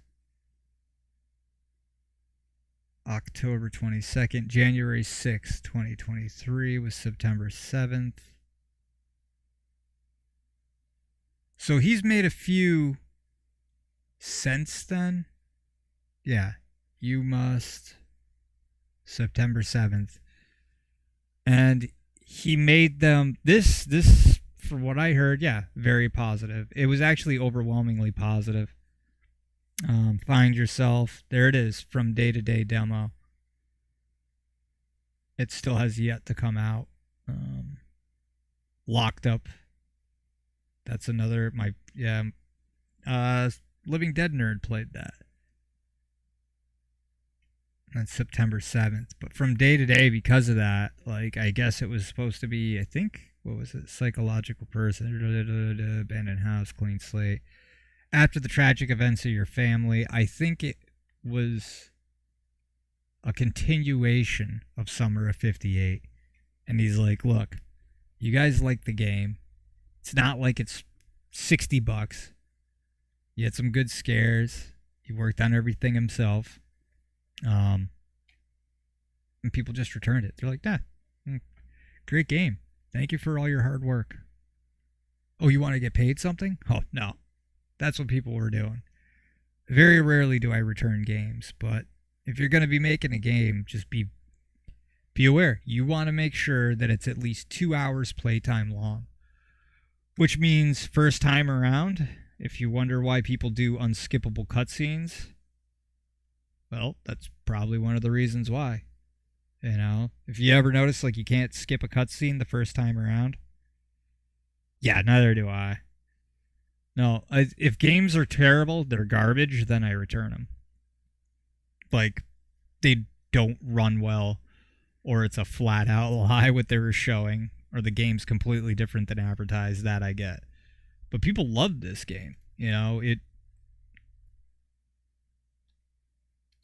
it was again, he did pretty much everything himself. I think the textures too. This guy put a lot of hard work into it. And yeah, people were like, nope. So he just said, well, the heck with it. But now, I mean, now you get all these other games that I haven't played. What was the one that I did play? There was one of these games from this guy that I did play, and I can't remember. It was the one with the apartment. Was it Father's Day? God. It might have been summer of 58.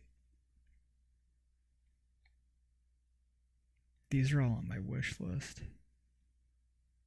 I don't know. Oh, maybe it was You Must.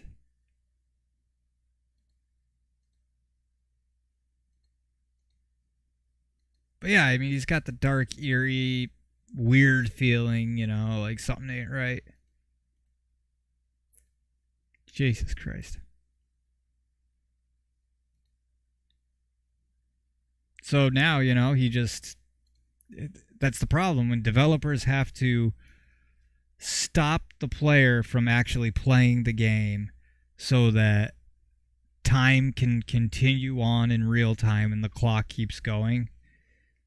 And people are like, well, what the heck, man? I want to skip it. Why do I got to wait through all this crap? Well, so that you don't return the game even though you like it.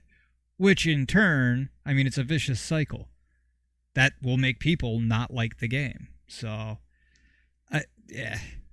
So just, you know if you are making a game, you want to go ahead and I would make sure that it is at least 2 hours playtime. Over 2 hours playtime. Make sure it's at least 3. Otherwise, you're not gonna. Well, let's do the math here.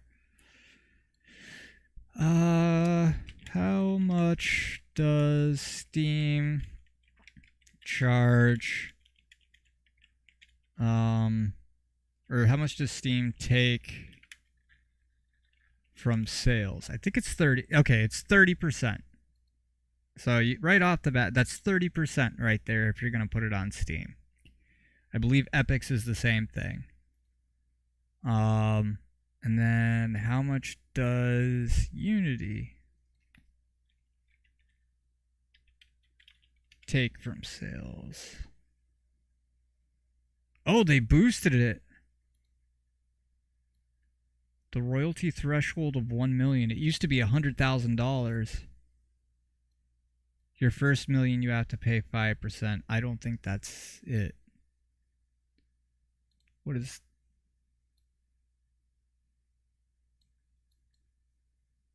Okay, so it is to be eligible.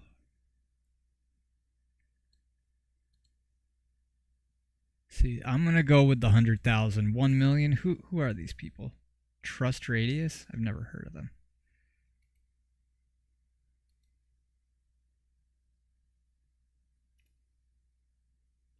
Yeah, same thing, $100,000. So we'll go with that because I wouldn't. So say you use Unity, Epic Games. So here's what Epic's doing, and I know people hate Epic because they go against Steam. But personally, Steam is they're a shady company as well. But Epic, I believe, is 33%. And to use their game engine is 33%. Either way, you're still spending about 60%, right? Because if you're putting it on Steam and it's 30% after $100,000,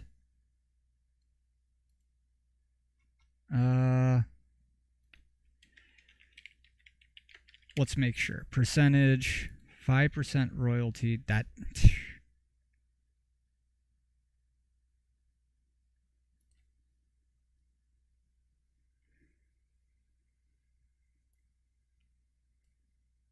No, it's entirely correct. Okay, it's 30%. So it is 30%.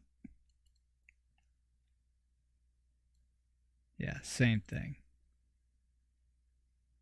And it's always been that way. Apple charges 15 to put it on the Apple Store. So we're going to add that up. So 30. So right off the bat, you got 60%. Oh boy.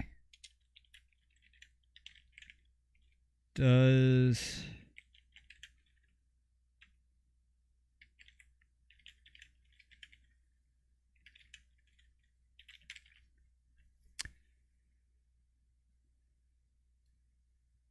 so 3,000, but they only take 5%. Right? And I know there was something that I saw, Unity Engine. There's this other crap again.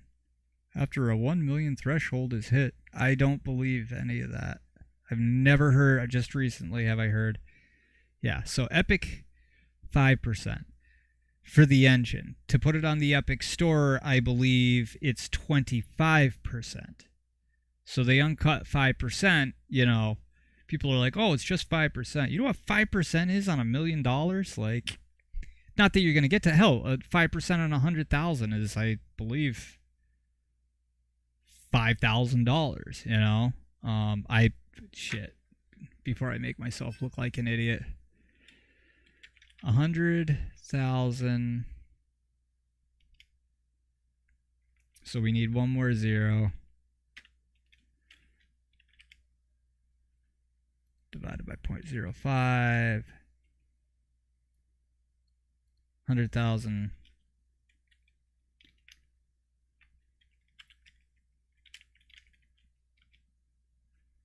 Yeah, $5,000. Okay. Sorry, math is not my strong suit. So, you know, 5,000 or...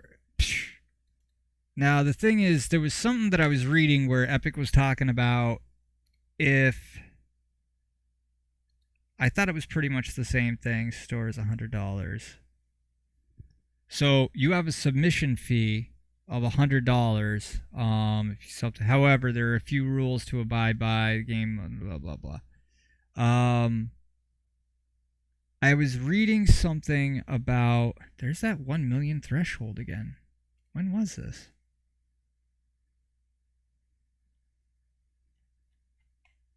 You guys gonna give me a date here? 2017, yeah. So this whole $1 million thing. I would go with the more safe number and the more likely. But here's 5% of your gross product after it generates 1 million. If you're using Unreal Engine, Epic will cover the 5%. So if you use their... That's what I was reading. If you use their Unreal Engine and you go by their... What is it? 12% of the store plus 5% of the engine. It's only 17%. So if you use Epic and then you sign like a 1-year contract with them, right? So just what was the game that just... Far Cry. Like Far Cry was on there. I think Tina's Wonderland or whatever it was. The Borderlands offshoot. That game right there was on Epic Store 1 year before it could have been released on Steam. People are like, well, why do they do that? Well, do you want to lose 60% of your paycheck? I mean, that's not even including taxes. People have to pay, and they're probably, these game developers, they're doing a 1099. Now, 1099, you got to save at least 50% of your money to pay back in taxes because it doesn't come out right off the bat. I'm sure there are ways to do it if you get an accountant. Like, you can pay into it and the accountant will say, okay, you're all set. This is what your taxes are going to be. But the average person's going to be like, yeah, I'll just save half the money. And then when it comes time to pay the taxes, it's like, well, I don't have money to cover that. I'll have to sell more, copies of my game or make another game. Well, what are you going to do after that? I mean, you're still being taxed on that as well. Yeah, Far Cry was on Uplay as well, but Uplay was they have a whole all these companies have agreements with each other, you know. Like EA has an agreement with Steam, you know. EA has its own launcher as well, yeah. But you can get like a what is it? Like a 1 year subscription or something for $1. You can actually download what's EA's thing? Cuz I did it. EA.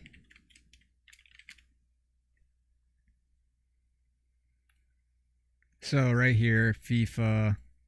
And don't get me wrong, I'm not saying EA's good. EA's garbage. Nope, that's EA Sports. EA Play. That's what it is. So, I mean, same thing. So, what this is right here, it's the same exact thing as what you were talking about with Uplay going in. So, you got Uplay, you got EA Play. You have the two sides of the same coin. It's just one's going to charge you a lot more. And Steam, I mean, everybody uses Steam. I like it. I think it's great. However, a lot of their business practices are shady as crap. You have, yeah, let's search. And let's go into any price. But we are looking for the most expensive game. Any price. There we go.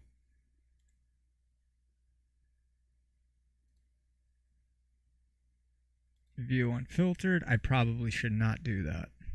Not while I'm streaming. Highest price. The Hidden and Unknown. The Karuga bundle. Oh, look at that. For only $1,600, you can have this RPG Maker thing. Call of Duty franchise collection, that's understandable. Every once in a while, you'll see a game pop up, right? Oh, look at that. This is on sale right here. So, there's some games in here that, I mean, they're not even complete games. The Clip Maker bundle. Okay, that's probably not something I should hover over. EA Racing Pack.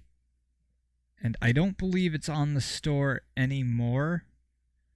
Okay, perfect example. Fix My Cat Dock. It's very positive from the 12 user reviews. This is $200. Is there? Probably should blank this out and zoom in. No, this is just a stupid game. Probably made with pre-made assets. And it's like, why would that be $200? You know? Why would this one down here? Same thing. Earthquake Escape. $200. Notice how it's basically $200 for all these? Here's what these guys are doing. So you get game developers. It is funny. It's ridiculous. You're like, nobody's going to buy this. Well, what's happening is people are buying it. The people that made these games are buying them, and they're leaving their own reviews. Why would they buy their own game? Well, because they're using stolen credit cards, or they're using, hello, I need you to go down and get Google Play or Steam cards. Yes, we need $2,000 worth. And they're getting it, and they're getting a cut of the money. And it's like, but then Steam gets... They're losing, they're only making 40% of that money because of the Unreal Engine or the Unity engine, and also because of, I don't know, what is it? Just the Steam, to list it on Steam itself. Why would they do that? Well, they're laundering money is what they're doing. That's money laundering. When you launder money, you don't, make it all come out nice and clean by getting all of it. You only get a fraction of it. Laundering money costs money. And that's what these guys are doing. These are all I guarantee you, money laundering. What game is worth, let's see here, Close Combat Collection, that I can see, because there's probably a lot of games to that. But what we were looking at that probably won't get me booted from YouTube here. Go back down. Earthquake Escape. This has been on there for a while. 3 user reviews. But it's up there. I mean, this worth $200? No. But they're making at least, let's see here, let's do the math.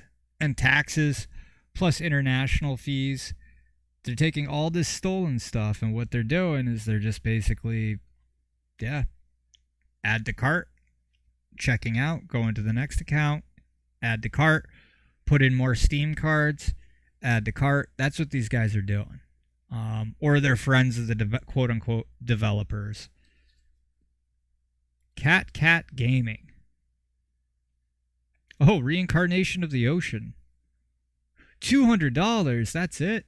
And it's written, I don't know what that is. I'm guessing Chinese. Might not be. Look at that. So, the fact that Steam, this has been up since 2021. It is a very smart money laundering tactic. But Steam knows it's going on. There's no way you cannot know that this is going on. At all. It's ridiculous. That to me is just scummy. Yet they're the first to turn around and ban users and all this other stuff. But hey, Steam's getting 30% of a $200 game. 33%, I think. So, that's scummy. Epic doesn't do that. You know? That's why I will always stand. Yes, Epic is corporate, and I hate corporations. And their CEO just recently complained about the quote-unquote elite, even though the guy's a billionaire. So, yeah, I mean, we all got problems. But this? Like, come on. You know, No. I'm not buying it. Not even on coupon day. You know? Oh, we didn't know. Look at this. I mean, again, let's go back down our $200 section. Back. Come on, show me the garbage. All right. Look at that. Now, some of them are legit. You know, some of them are... okay, so that's a compilation of games. So it has 100 games. Basically paying $2 a game. Game Guru Max, that's a game creator. That's legit, you know, but you'll find some that are not legit. What is this piece of garbage that we saw up here?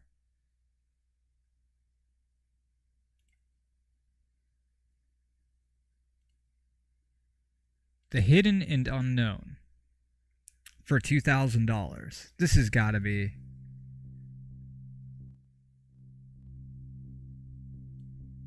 There is no way. No. No. This worth $2,000 to you?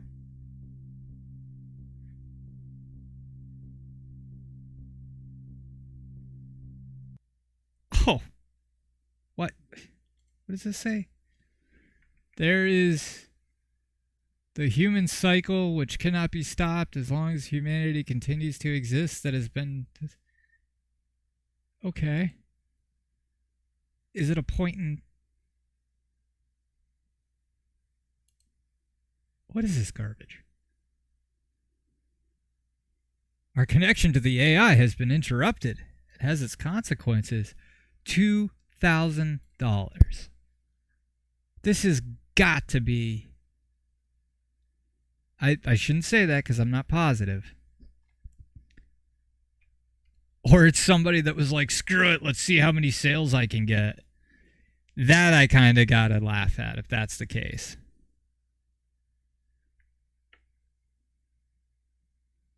So I had seen... What was it? Where are they? The scam baiters there.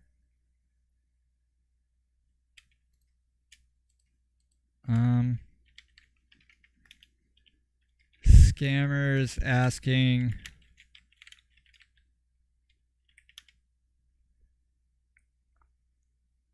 Girl asking for Steam cards. Why do scammers ask for Steam cards? Steam wallet gift cards to cover payment taxes, bail deaths. They won the sweepstakes.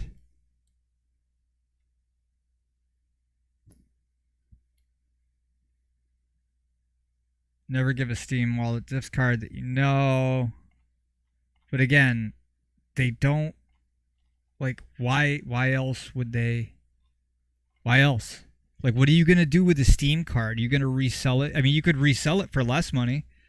There's websites that you can go and you can sell your gift cards and get money put into your account. But if it's $100 gift card, you only, I mean, that takes longer. Let's say it's a $20 gift card from Steam. You'll probably get $5 for it. You can sell your gift cards online. And then they go and they resell it for $10. You know what I mean? They go after people's desperation, which, I mean, if you ever been to a pawn shop, that happens. You know, pawnbrokers are in business, but at the same time, I mean, pawnbrokers they're issuing a service. Same thing with those guys. It's not like anybody didn't get anything out of, you're getting money from selling your Steam card, and I mean, they're just charging more money than what they paid for it, and it's third hand. So by the time the fourth party comes down, because they're discount, let's see here, discount gift cards.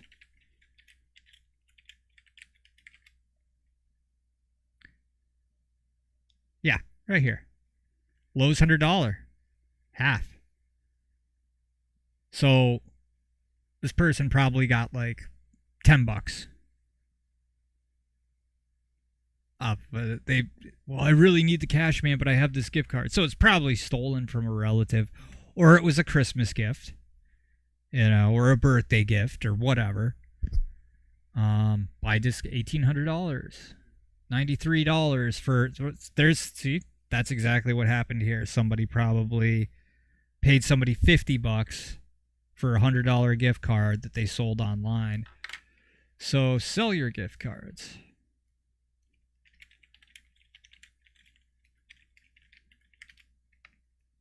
Sell your gift cards. Best selling card cash. You know what I mean? I always just make deals with the companies. Why would a company make a deal with them when they can sell them? They sell them to retailers anyways. Save up to 35 top retailers, 45-day guarantee in shipping. I mean, I'm sure they do sometimes, but I mean, you could already go down to your supermarket or whatever and they have the card racks. Like, they're not going to sell it to somebody who's has less of a presence than a giant chain like CVS or not Brooks. God, what did they turn into? You know what I mean? They're not gonna. Yeah, exactly. G2A stolen accounts. That's G2A is nasty. I bought 2 things off G2A, and the second time that I bought it, I had to enter my Steam information, and about a week later, my Steam account was hacked. And this was from a quote-unquote reputable seller who sold hundreds, all with good reviews, within that week. You know? All within that week. And I fell for it. I looked at him, like, I scrolled down. Okay, yeah, hey. All right, this guy's happy. Everything went through. All right, here you go.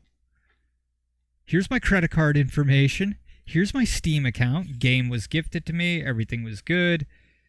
And, yeah, I didn't have 2-factor authentication on either. So after that, I started using 2FA because of G2A. G2A made me use 2FA.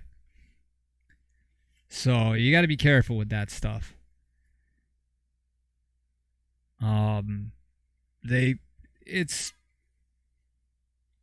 It's really shady. But again, Epic Unreal makes Unreal 4 engine for free. This is the Unreal Engine. Epic, they don't. Let's see here.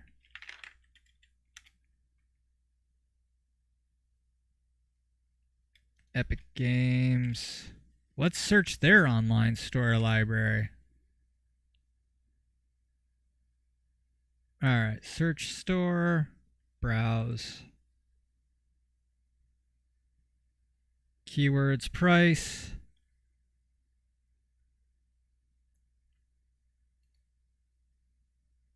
And then we will filter it.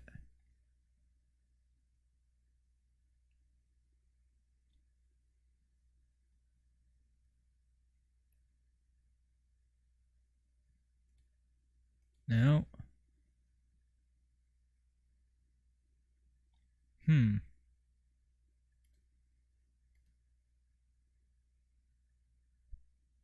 Okay, let's see here. Most.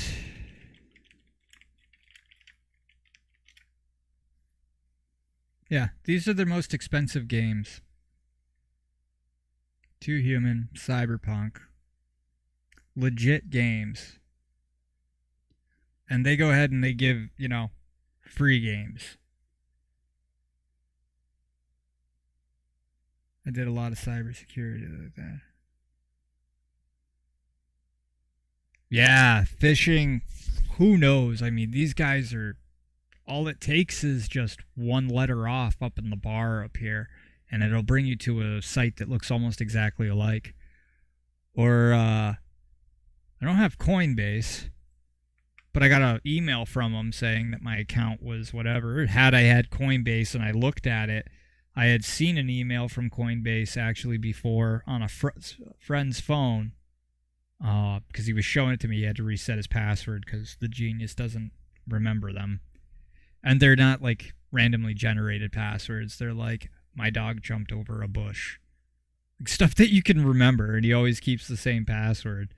So, anyways, like, oh, I don't remember what it was. He's like, oh, I got to change it. And he had it sent back over. And I looked at it, I'm like, and then about a month later, I get an email from Coinbase saying, like, hey, your Coinbase, what is it? Your crypto wallet is, I don't know, it was telling me I had to go in and confirm. And I'm looking at it and it says Coinbase on it. And I'm like, what the hell? What's going on here? Like, that looks almost exactly like it. And if it wasn't for going up to the top and then clicking on the Coinbase name and then bringing down their address, which was a whole bunch of letters, numbers, at whatever dot whatever. I'm like, yeah, that's not Coinbase. So it's phishing. Yeah, you're absolutely right. They almost got me on that. Luckily, I don't have Coinbase, so that kind of helped me out a little bit. But again, I mean, when people say, like Steam's so much better than Epic, it's like, no, man. You know how your grandma got robbed by those scammers? Well, that's why Steam is the greatest, right? Because, I mean, they don't crack down on crap like that. There's no way that is $200. They make sales when they want to make sales. And all these, you saw there was 5, 6, 7 accounts. You go there next week, same thing. There'll be like different games. It's because probably some start taking heat, or the credit card companies find out, hey, look, Steam, this was used on your website to purchase this. But chances are it's gift cards and it's already purchased and paid for. But when they steal people's cards and then they go ahead and they try to put the information in, people can dispute it with their bank. So the whole gift cards, scam thing, that's how they get money off it. So they go into, actually, I think Upper Echelon did a thing on that too. I could be wrong though.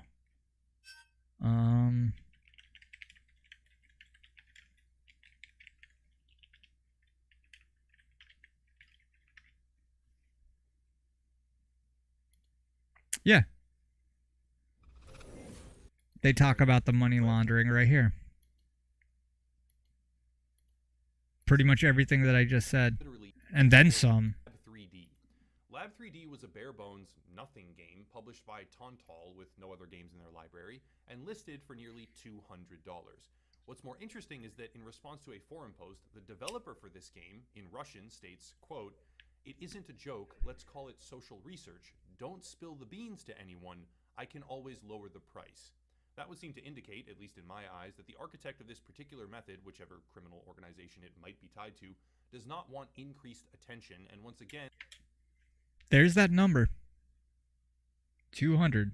I'll let people draw their own conclusions, but I know damn well what I believe.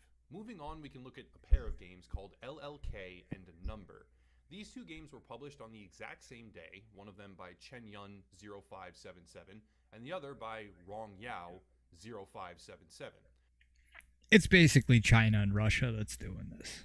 You know, our best friends. Both games cost $200 US and were banned on the same day as well, some many months later, presumably when Valve cleaned their library of fraudulent money laundering titles. Strangely, and this was just weird, I can't even begin to speculate on. Notice what he said there. Cleaned their library. So they just clean it and then they let it happen again. They don't put any proactive. When was this made? A year ago. So this a year ago, and this is still going on. Epic? There's no chance of that ever happening. At all.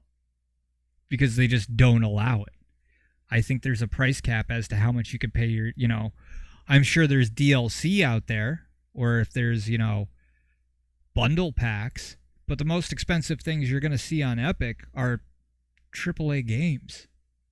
On what's actually happening with this. Strangely, these two games, LLK and Number, were both reviewed by the same Steam creator while they were up. And if we look at the app ID tags in these URLs, we can see that they match the previous app IDs for the now banned games.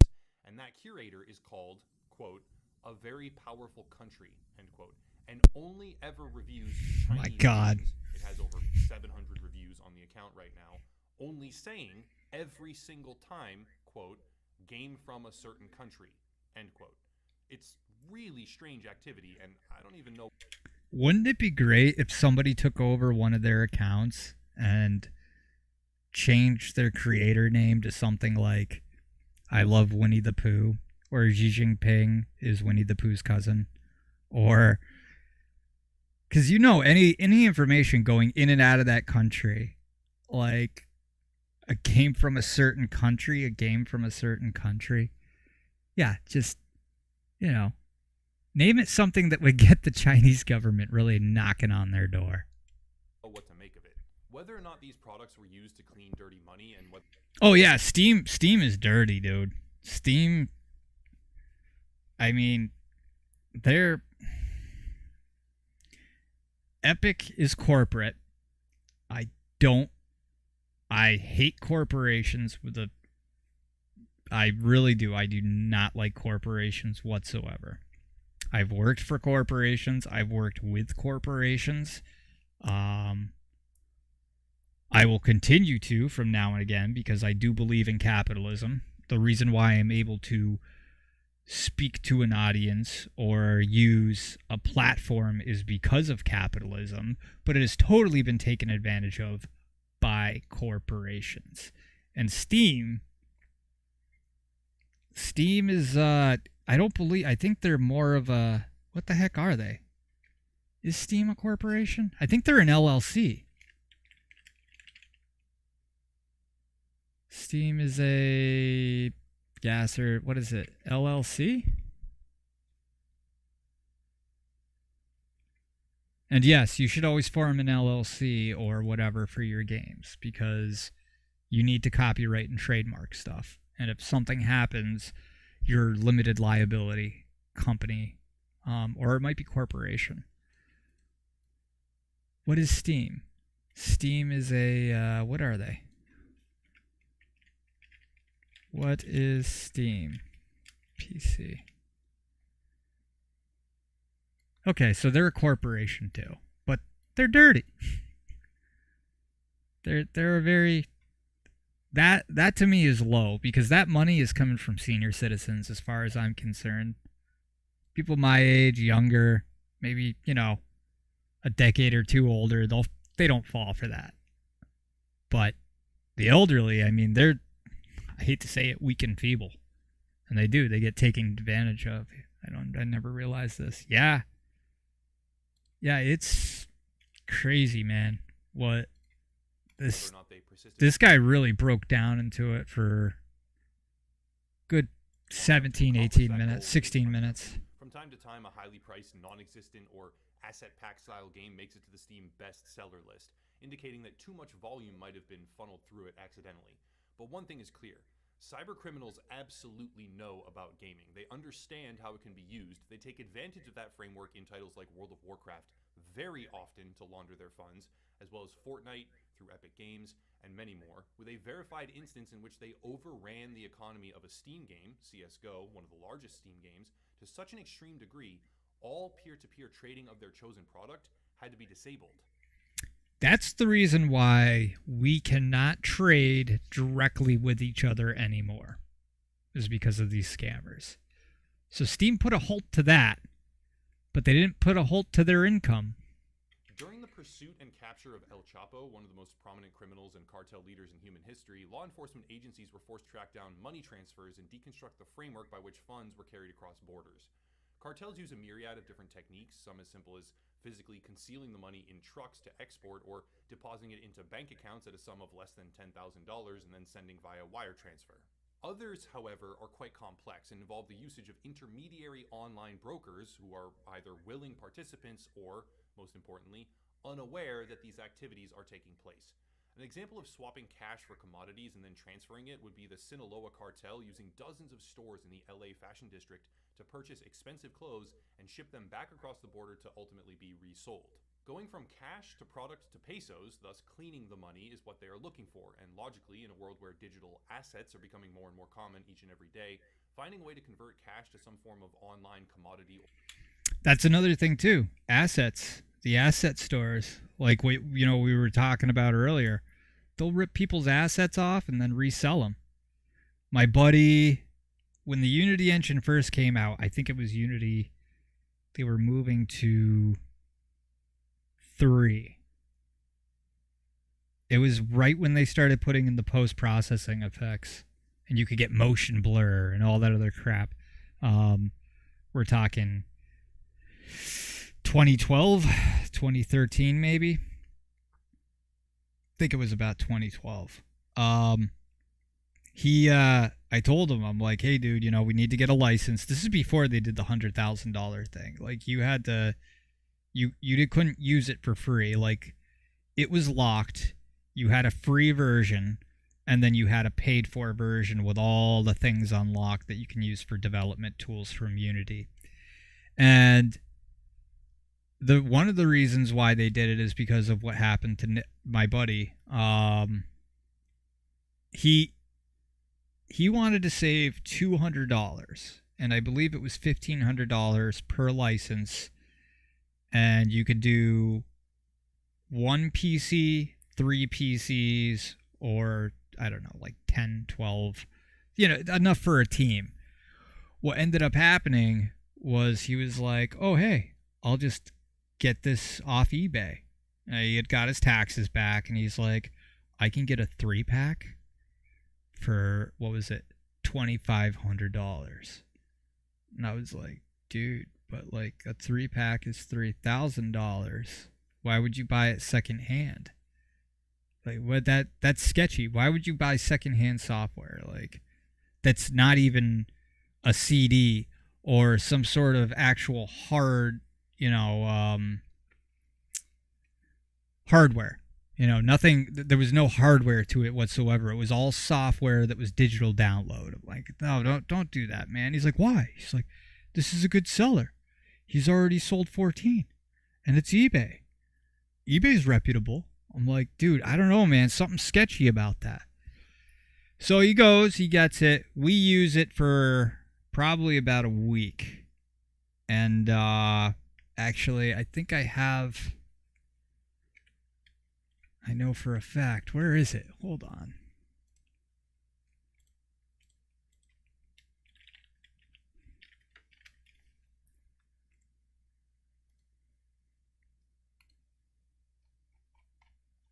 Years ago.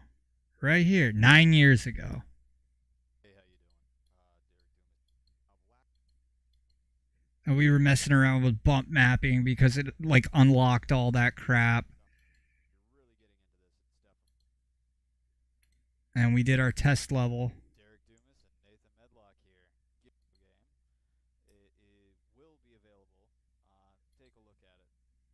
God, that's so bad. It was overloaded. We had no clue what we were doing. Block has a comment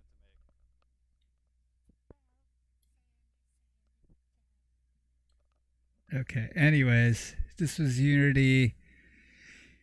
Yeah, it's bad. God, that's terrible. I think I made this in SketchUp. Anyways, we got all these assets with it, like textures. The sky box, I believe, was part of the paid version. You can see the brief, choppy, bad, super bad frame rate. I don't think it's giving the frames per second. What is that, like 4? Yeah, so we basically messed around with it. We were doing water effects. And while we were working with it, we were getting water. And I remember we had like this dock thing that went out there, probably about 14, 15 hours just on this one little thing that we were doing. Never mind me actually making this piece. And there was a couple other things. Keep in mind, this is 9 years ago. All of a sudden, I get a call, and he's like, Derek. I'm like, yeah. He's like, what'd you do? What do you mean, what did I do? He's like, it says we're using too many of the same key. What do you mean? We're using too? We got a 3-pack or something, didn't we? Well, apparently, all those great reviews of the people, like the 40 or 50 something reviews, this guy bought a 3-pack, right? Went on eBay, sold it, the digital asset, to like the 50 or 60 people on eBay. So when everybody went in and overloaded Unity's system, they saw everybody using the same license. They shut off the key. Nate goes to eBay, the seller's gone. It's just, he's nowhere to be seen whatsoever. So I'm like, okay, maybe we need to cut our losses here. He's like, no. He's like, I need to contact eBay. Like, I don't know, man. That sounds sketchy. Like, he's like, I need to get my money back. I'm like, I'm pretty sure you weren't even supposed to do that. Like, at all. And sure as shit, he gets on there. He complains to eBay, and eBay's like, you do realize it's a direct breach of our service to go ahead and sell anything digital over our site. It's actually a lifetime ban. So this guy he can't use eBay anymore because he was banned. And eBay, when you're doing stuff like that, because he was a seller too, he would sell stuff occasionally, like, I don't know, before Big Brother got involved in it and decided they're going to shake people down for $200. That he would, I don't know, it'd be spending money at the, the end of the year for Christmas or whatever for his kids. He couldn't do that anymore because so again, I mean, these guys are everywhere. Or item, and then But the fact that I'm trying to make here is Steam clearly knows this is going on, and they're not putting any type of, damn Gabe Newell. Yeah, my buddy, he can't use eBay anymore because it says right on eBay. You can't, terms of service, user agreement, TOS, digital products.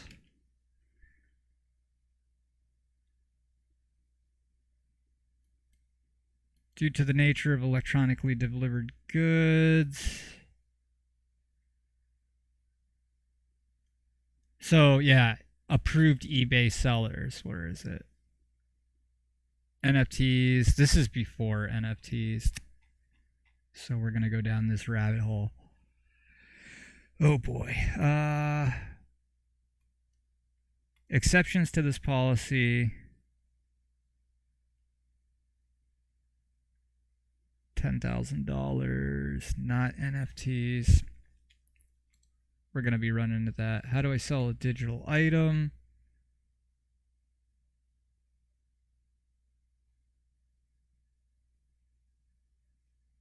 It's somewhere. Anyways, 9 years ago, that was a big no-no. So yeah, I mean, he was banned. They were like, no.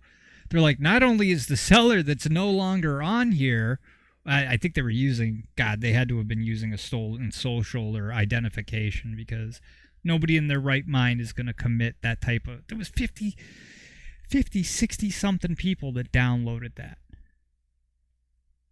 That one key. Here you go. Here's your key. Enjoy Unity, which it was. It worked. It's not like it was hacked or anything. I mean, they purchased it, but then they resold it to people at a quote-unquote discounted rate, but they sold the same key to everybody.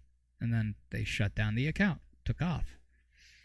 So this is kind of like what he's talking about here. A way to convert it directly into a The seller would, well, my buddy, he was doing it legit. Like, he'd sell, I don't know, like if his wife had a purse at the end of the year, or she wanted another purse and the purse wasn't, you know, and that's the one thing that I can think of offhand. He had a motorboat part too that he sold, like a rudder or whatever you call it. I don't know. I don't do boating. Something along those lines. He had sold that. But you know, it was legit. He was making legit purchases. But because he was in a transaction that eBay deemed wrong or against their terms of service, or their user agreement, their end user license agreement, EULA, yeah, he was banned. Like, he's like, oh man, he's like, not only am I not getting my money back, but no, I'm banned off eBay. And I'm thinking, dude, if you only spent like the $200 or $300 more, you know, like, everybody's looking for these shortcuts, and it's like, guys, don't steal, because they will know. localized. These guys, see, people are good at their jobs, and this is their job. They're good at it. It's smart. Currency is going to be highly sought after. It's wrong, but This it's might smart. present a problem for the video because almost all of these suspected money laundering games are produced in China, but more recently, to show an example of why this might simply be a manifestation of outsourcing, if you will, federal officers were contacted about teenagers in Equatorial Guinea, a small country in Africa, who were driving Maseratis and Ferraris on dirt roads. This was a financial anomaly that had no explanation. Really, it didn't, until it was discovered that both the Sinaloa and the Colombian Medellin cartel had begun using the country as a money laundering gateway on their way to Europe. Since there was such a large amount of money flowing through this relatively poor area, various side effects of that became incredibly obvious very quickly. The reason behind this particular choice was most likely because of the native language, Spanish instead of French or Portuguese, but there is absolutely no reason why language barriers cannot be overcome in a rising digital age of online transactions and binary coded commodities. I say this not to somehow claim that these particular entities are behind the specific games that I named in this video. I say this to establish that many large criminal enterprises utilize every single avenue that they can find, prioritizing faster, more anonymous methods with better obfuscation. Having your entire money laundering pipeline hinge on a single method, unless that method is a cash-rich business like a movie theater or an arcade chain, it's not only risky, it is untenable. As a platform, Steam presents a fast, relatively easy, digital method of laundering money, and that will undoubtedly be added to the portfolio of many more groups in the future. Steam is used to launder money. It has been, and it will be again, but as long as Valve Has been, and it will be again. Who is this? What other? One friend wants this game? Oh my god, dude. I want the most expensive game on Steam. Thing's probably filled with malware. Who's Pro X?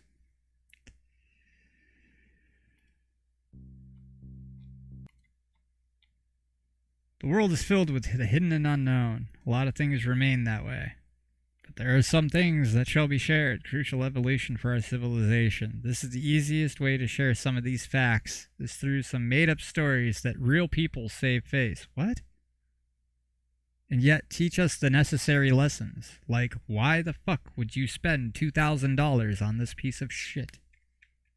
That's a lesson. to ban these parties whenever they are discovered, they will protect their platform from It's got to be a meme, yeah. One final time. This isn't an attack on Steam. It's an exploration of how gaming marketplaces are being used actively by cybercriminals to launder money right alongside the broader video game audience. And I just thought it was an interesting topic to discuss.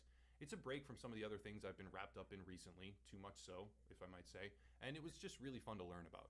That's it. If you want to support, there are links down below, primarily. Yeah, no, this has been going. I looked into this when the CS:GO thing happened. I mean, these guys got. That was what 2-3 years ago. But there was a. What the hell is that? That's the CS:GO part.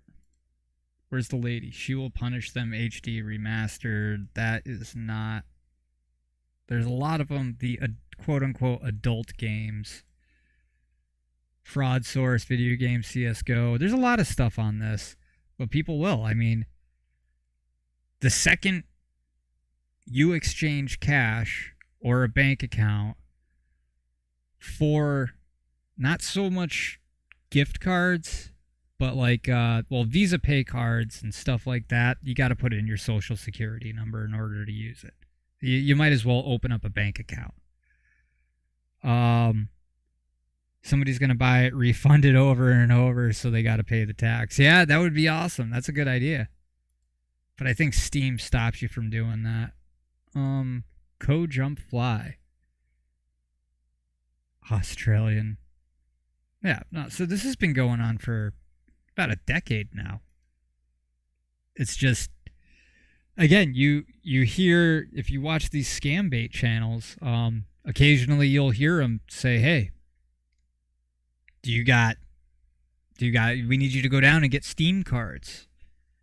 Or Walmart. Well, Walmart's kind of tough because these guys a lot of the cashiers and stuff are trained now to just, I don't know, look for that. Why are you buying $400 or $500 cards? It's not Christmas, you know. Is it somebody's birthday? What? Are you're just feeling generous? Oh yeah, I'm getting them for whatever, or whatever the scammer tells them to say. So, I mean, the underworld's shady and reaches far and wide, my friend. It reaches really far and wide. But right here, what was he doing here? What was he saying? Yeah, so this is where you can steamdb.info. All right, let's look those up. Actually, that's...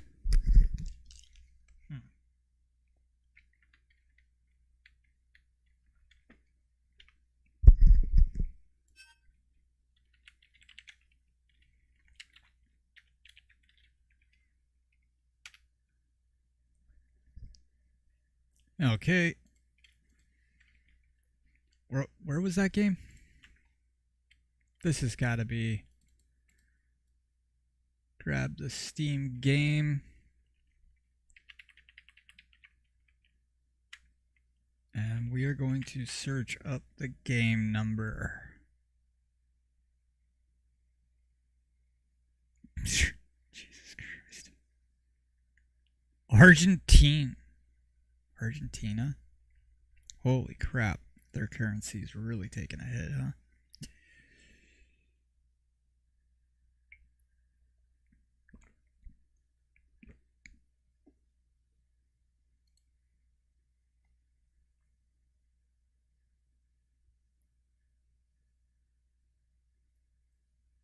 All. This hasn't sold anything since February 16th, 2023.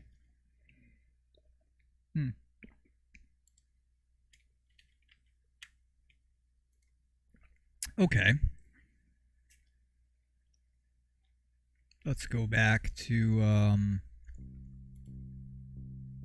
the other one here. Come on, bring me to the $200. Hidden Harbor 3, top down. No. Fix My Cat, Doc. With 12 reviews.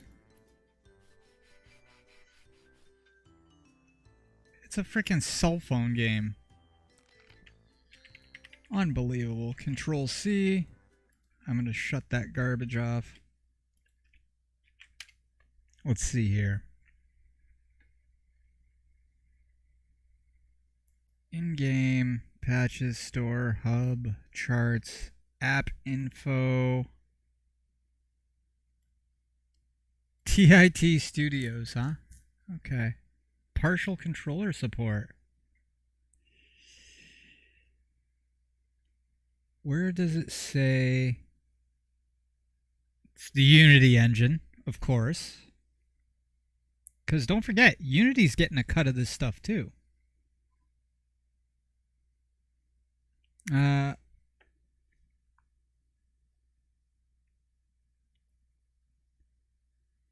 Setting different countries and paying less money for games because of inflation. Yeah, people do that too.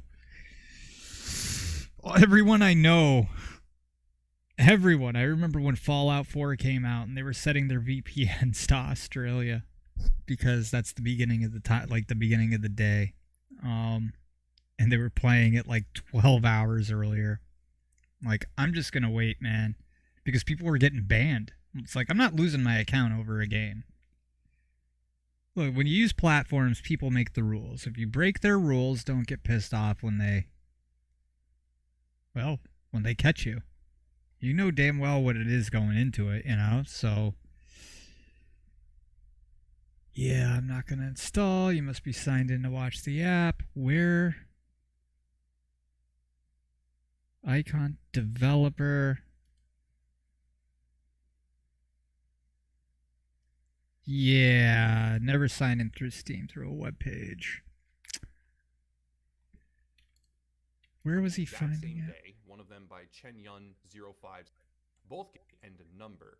These two games were published on the exact same day, one of them by Chen Yun 0577 and the other by Rong Yao 0577. Where is he seeing that?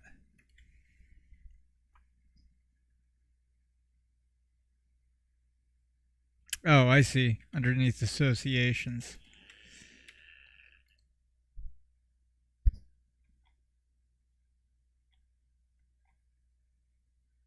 Where's the associations?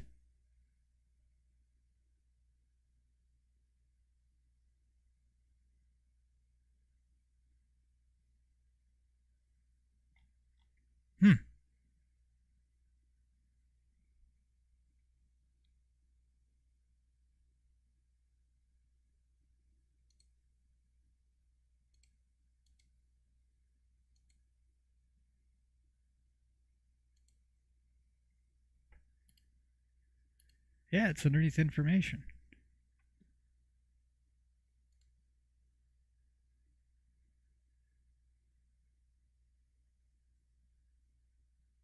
Library assets. That's it.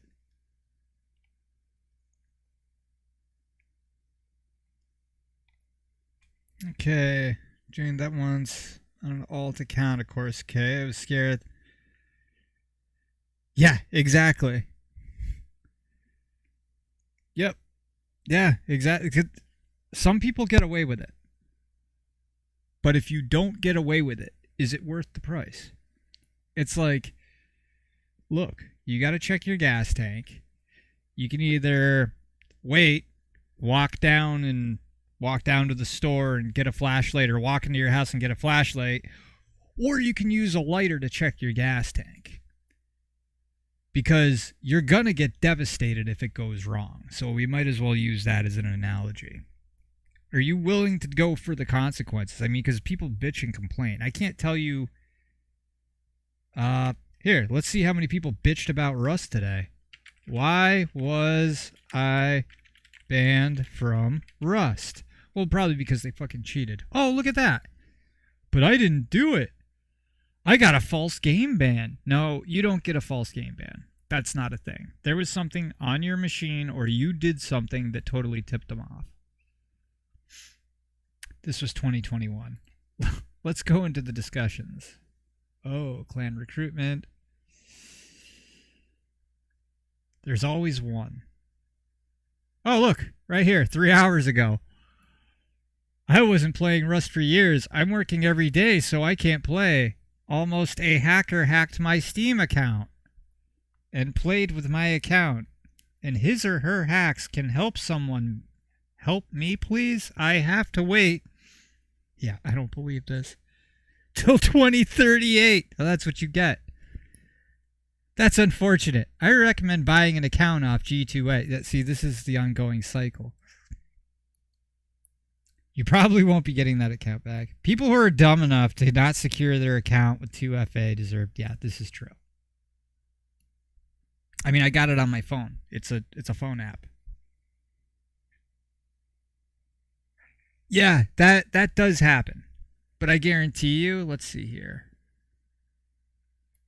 Gary's mod menu from the Netherlands. Let's 1VAC.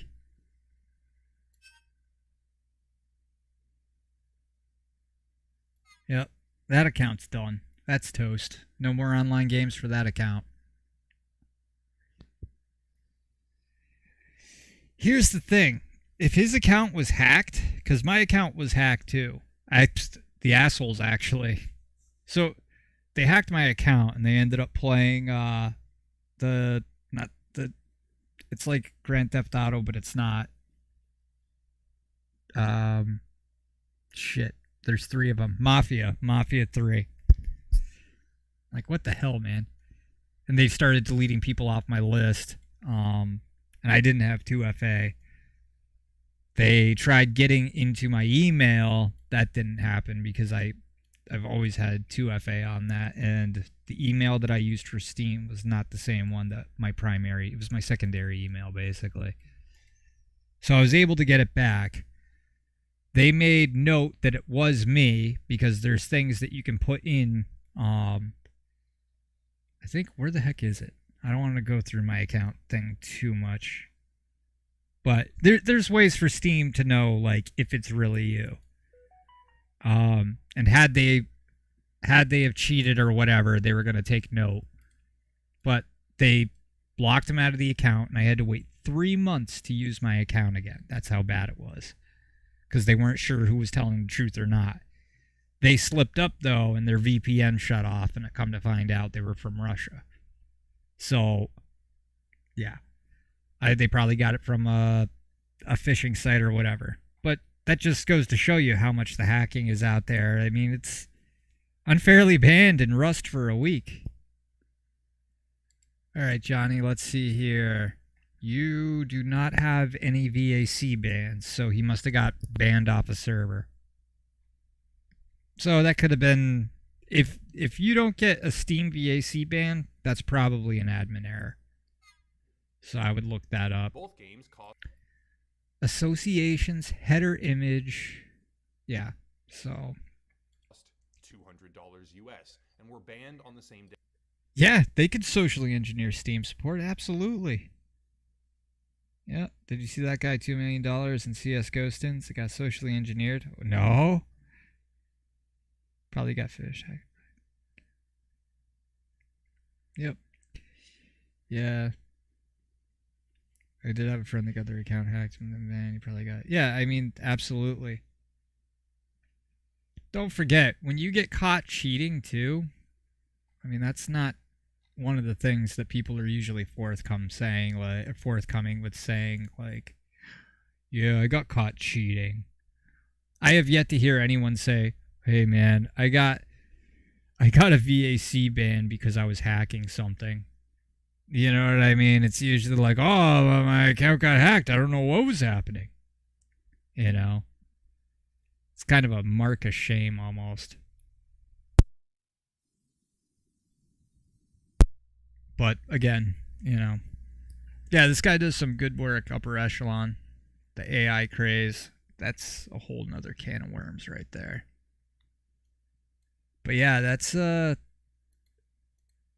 it's multi-million dollars.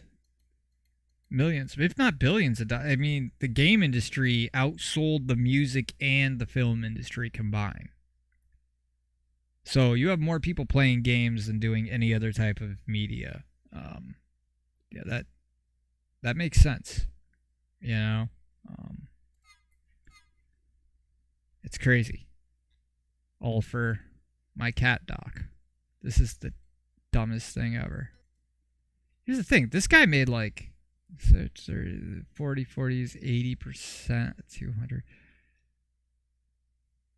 12 reviews. So they made a pretty decent amount of money. Over $500, that's for sure.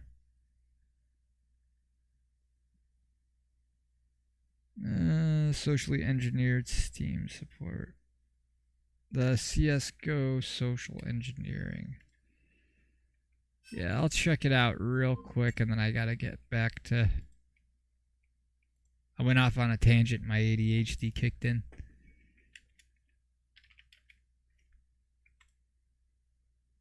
What is it? CSGO 2.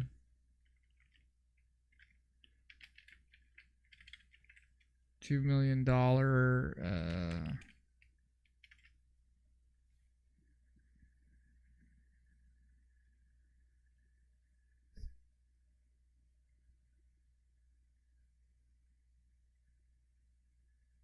billion scam.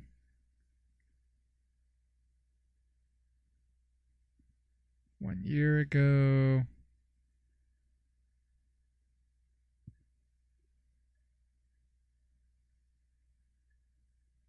Gambling scams.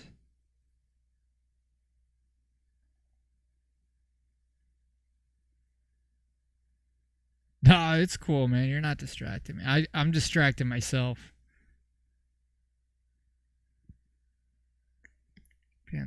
Financial fraud.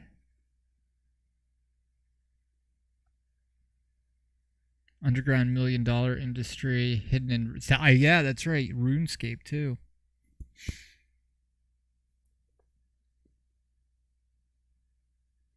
What? Millionaire goes homeless to prove anyone can make $1 million. Okay.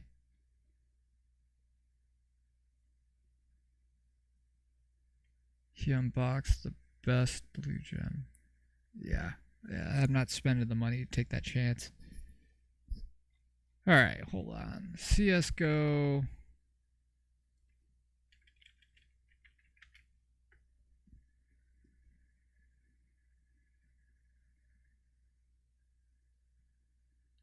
America scams Australia. I don't know about that.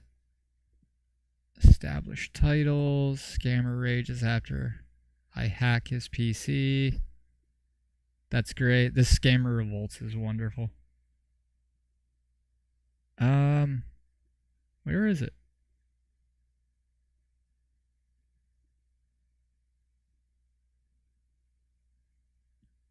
CSGO cheaters.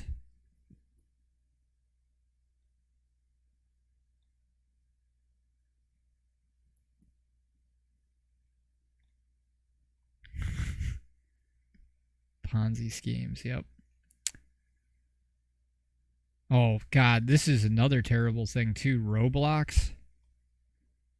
That should be outlawed. Getting kids to work for free and just, yeah, no.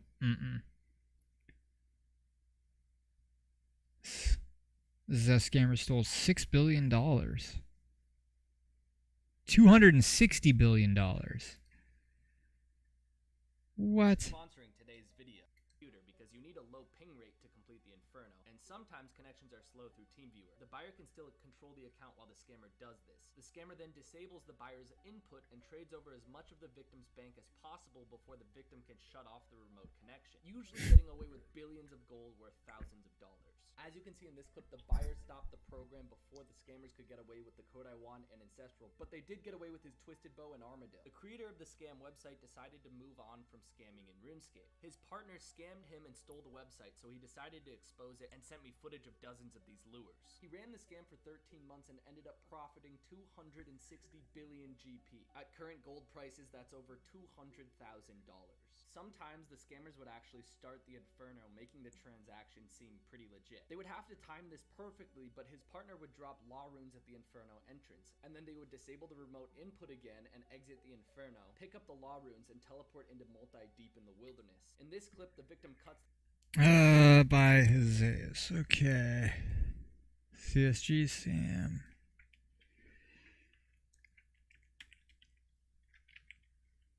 HEY. Jesus.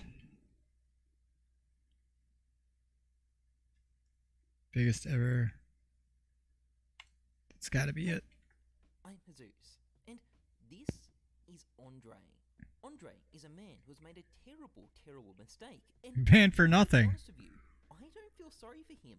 I don't feel sorry for him one bit. And by the end of this video, you're probably not going to feel sorry for him either. So, what's he done exactly? This isn't it.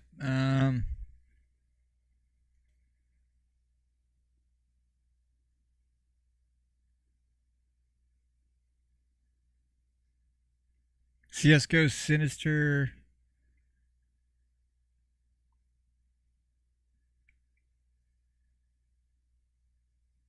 HFTP hacked.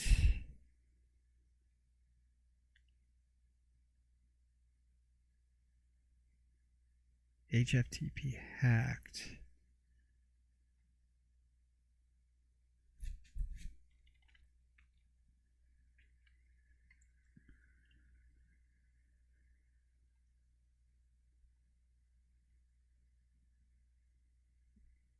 Where the hell is it?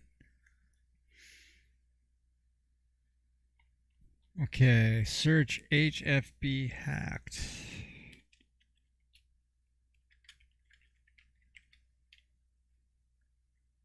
Airports had his 4 million inventory hacked. That's got to be it. In CSGO history just got hacked. $2 million of skins, including a whole collection of When was this? Oh, 10 months ago. It's still relatively recent. blue gems, multiple souvenir dragon laws, and the legendary no-star karambit was stolen by the hackers. This is one of the craziest hacks in the entire history of the game. And not only that, I actually caught the moment where the hacker broke into the account live on stream. This is one of the craziest things I've ever seen in the history of the game, and we're going to be diving in and taking a look at what's gone wrong. Now, this video is sponsored by Skins Monkey. Skins Oh, God. All right. Monkey is a site where you can quickly and easily trade your CSGO skins. All you have to do is log in through Steam and add your trade link. Once you're in, just select That's still sketchy as shit to me. You put that information onto a third-party site. If that third-party site gets hacked, I mean, there goes your 2FA.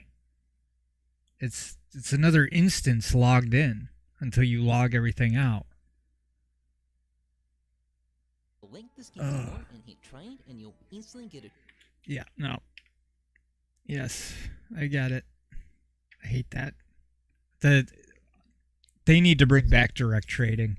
They absolutely need to bring back direct trading. They need to stop being greedy. And there's ways to stop money laundering and theft and crap like that without hurting the players. It's just, it will cost them money, and they don't like that. Using this code if you top up. Check regular Tuesday night stream for me. Jack was on, I was opening cases, I've been getting f***ing nothing, and it was getting time to end. But then, a random message popped up that really caught my attention. Yeah, someone said, have you seen HFP making his inventory public now? There's some things I need to acquire if that's the case. Holy shit! It's public! How- It's public! It's public! There it was, out of the blue. The legendary inventory of the Emirati collector. So, this dude didn't have... Holy shit. 130,000. Oh. What is that? Still, that's probably a lot in that currency.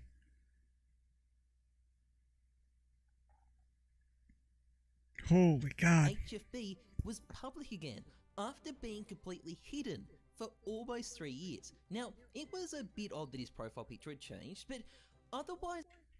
That was one thing that they did to me too, was they changed my profile picture and they kept the name the same, but they changed the profile. Be interesting if it was Russia that got him. Yeah, but Steam, like, even the Steam marketplace, man, like, you know, freaking my inventory's public. I don't know why. I don't have anything special. I mean, the only thing I really use it for is, like, Oh, look, 5 cents. Okay, I'm gonna sell that for I don't know. I'll receive. Oh, let's see here. They bought 5 cents. There, I'll get 3 cents. Boom. Okay. And then occasionally you get that one or two items. There was one item that I found that was like, yeah, 6 cents. All right, cool. I'll sell it for 5 cents and make sure that I get that 3 right away. From 9 to 12. There we go.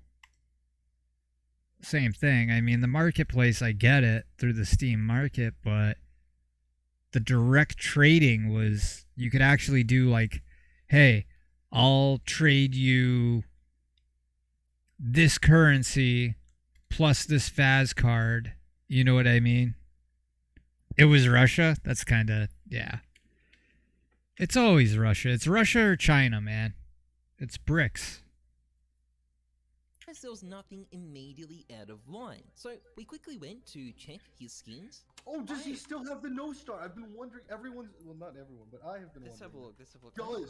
He does have the no star. Does still. it? Okay, it's back with him. People didn't know if he had it or if Shaxi had it or if someone else had it. If some people think something. Okay, that's good All to right, know. I'm making.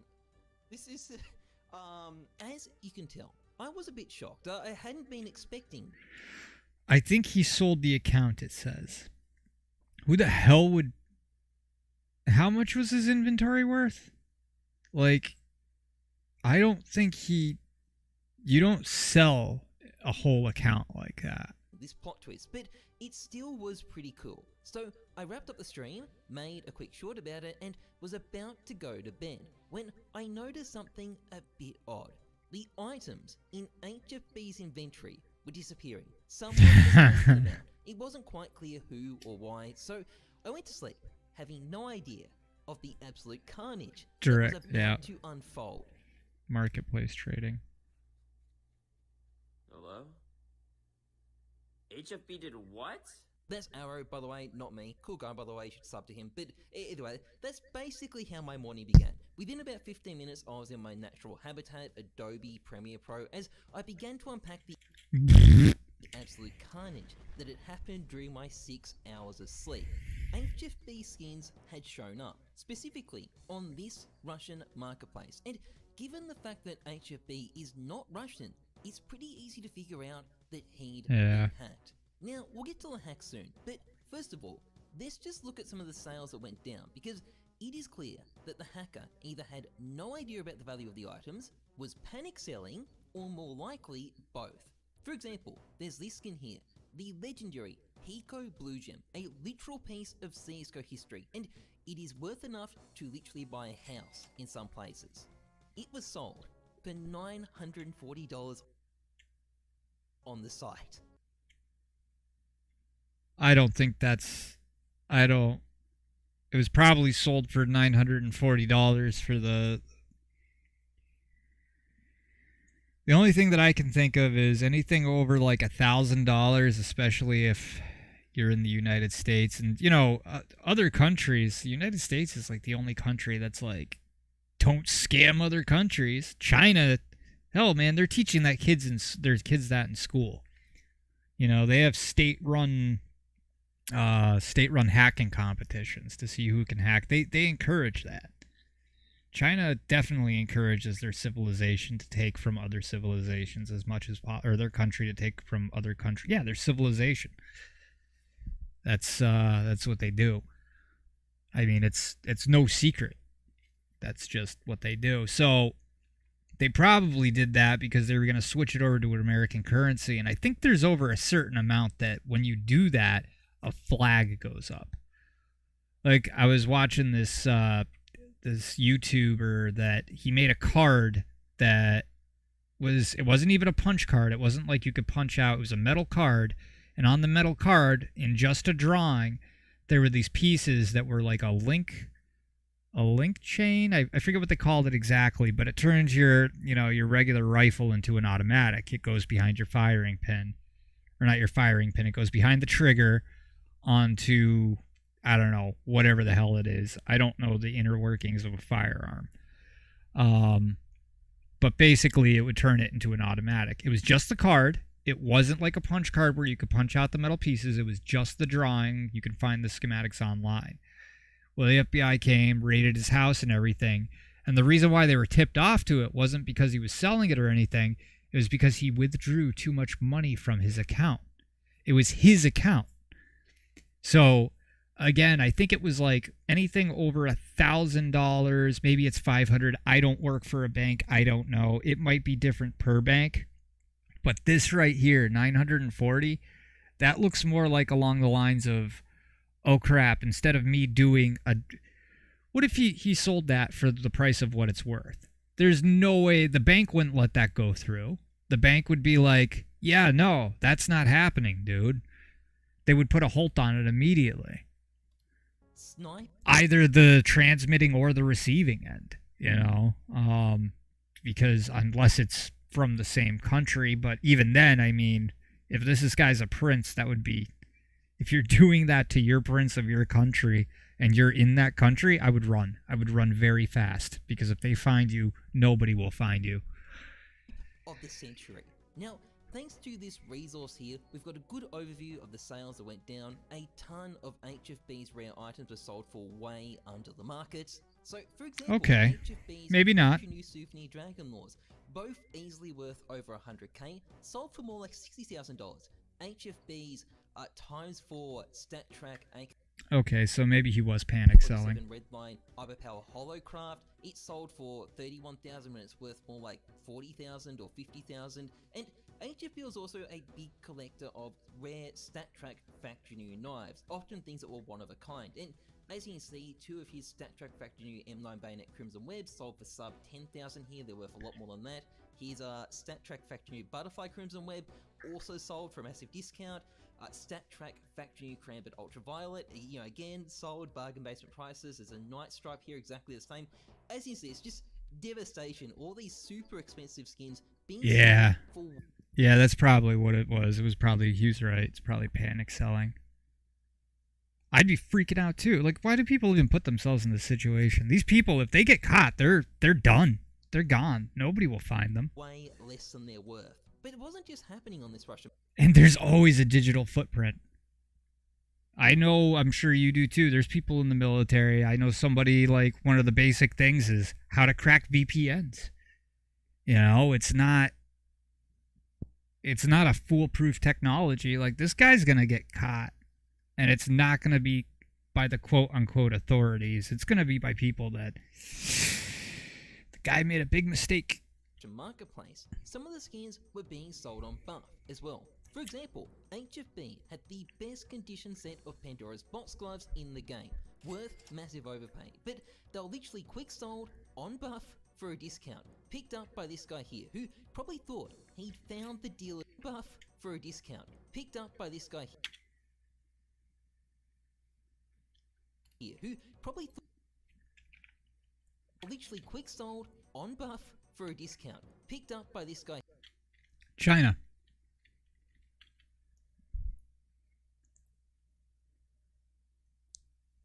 Bet you it was one of the buyers.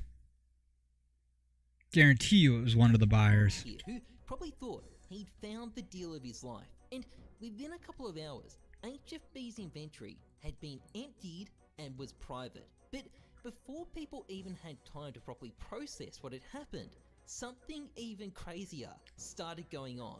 Valve literally started reverting all the trades involving stolen skins. Now, it's worth noting that all of HFB skins have been sold on peer-to-peer sites, so they've gone directly to other traders rather than to a trading bot. But Valve were now literally going into people's accounts and removing HFB skins. For example, our friend here doesn't have the Pandora's boxes anymore. They're gone. They're not in his inventory. There's also chat logs to confirm this, or at least I think they confirm it. I can't read Chinese, and a screenshot of the skin being deleted. Even more tragic though is this guy bought 3 souvenir Dragon Laws plus a Stat Track Factory Butterfly Knife Knight off HFB, only for Valve to delete them, and that's probably $150,000 down the drain there. Now, there still is a fair bit of confusion about what exactly has gone down here, which skins have gone where and what's happened to them. There are reports that some people are avoiding bans by hiding items in storage units, and I know of one guy who's managed to avoid losing his item by going through several Steam Community Market sales. He does not want me saying who he is though or what the item is, and I do not blame him for that. But it also seems that a couple of accounts that stocked up on a bunch of his skins have been community banned. This account here is the biggest example of it. He took all these skins from HFB, and on investigation, I believe this is an alt of the hacker. I mean, just compare its URL with the URL on HFB's hacked account. It looks suspiciously similar, like it's being generated in the same way. And also, the banned account doesn't really have a history on Steam Rep, so it looks like it's a dummy account, and I assume it is Big investors are from China. China, make no mistake, there is no quote-unquote investment. Don't get me started on the Chinese market. They're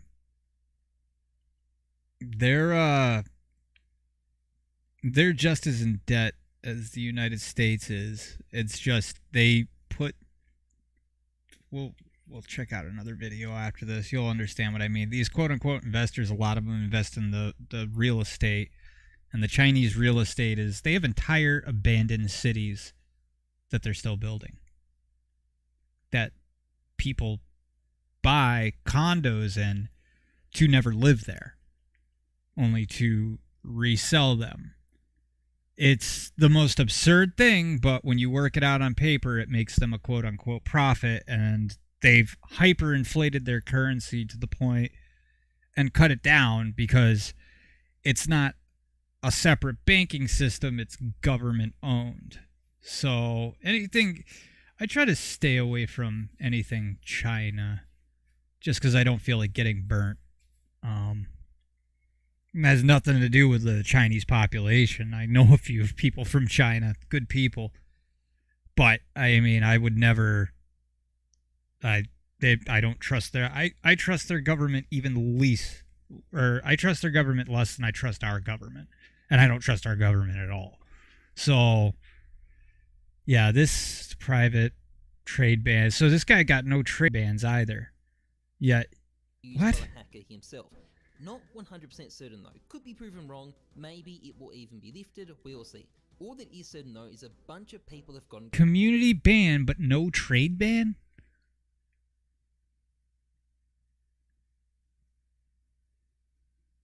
He has no trade ban. Lifted, we'll see. I see. Though is a bunch of people have gotten community bans. The even bigger question though is how. How did HFB get hacked? When people first realised what was happening, there was near pandemonium. Some sites locked down in response as a precaution, and there were reports of serious security risks that began circulating. Now, thankfully, these turned out to be wrong, but that still doesn't explain why he was hacked. We know, thanks to Zipple, that... Hey, it's still better to use the flashlight than the lighter, so yeah. HFB been inactive for 3 years prior to the hack, but had also had his email and password changed apparently a week before the hack took place, but also didn't have the mobile authenticator removed. Interestingly, this would rule out the iPhone hack, which is a very common method, but that doesn't require changing emails and passwords, so it probably wasn't that. And as a result, a lot of the fingers have been pointed at Steam support, and the working theory is that Steam support may have been socially engineered.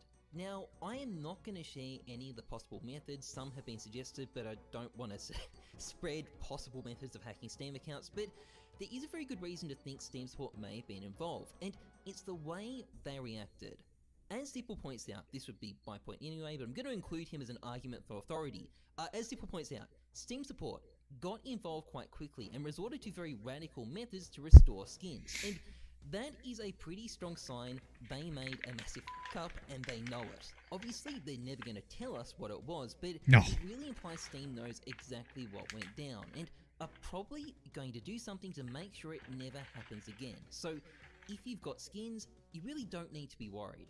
That said though, there's still one big asterisk over this entire incident. Steam might have reverted the trades involving the stolen skins, presumably giving them back to HFB in the process, but a lot of the people who... Stream is lagging. That's not good. Here, let me save this.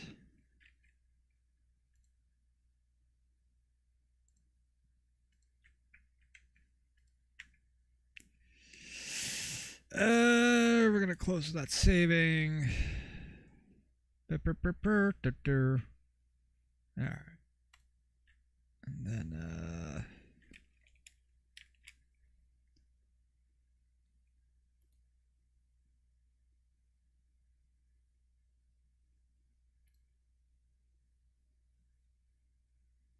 okay. Hopefully that does something. them paid real money on third-party sites, and because these sites are completely independent from Valve, there's no system in place to make sure they get refunded. Now, it's true Buffer's stepped in to lock down and return the funds. Yeah, that's one thing. That's another thing that sketches me out about Steam. The only thing that really is refundable is games, and that's after 2 hours or 2 weeks. But trades, there is nothing to protect you at all. Even if Steam's in the wrong. Like, and it's, when you click that I agree button, that's a legally binding contract. You're agreeing to it. Nobody's forcing you to use their platform, you know? Except they pretty much are a monopoly, and if you want to play certain games, like, everybody uses Steam, so, but still, nobody made them put it on there. This is very, again, Steam is just sketchy for me. They always have been. Hey, Valve, they make great games, but perfect example, disappeared from Steam inventory after considering the situation, browsing relative information, operations staff, dispersing the corresponding accounts and funds. Boom. You know? This is extremely rare. We'll see how things go. So, I mean, as much as I don't like third-party sites, it looks like they took more of an approach, like, damage control than what Steam did.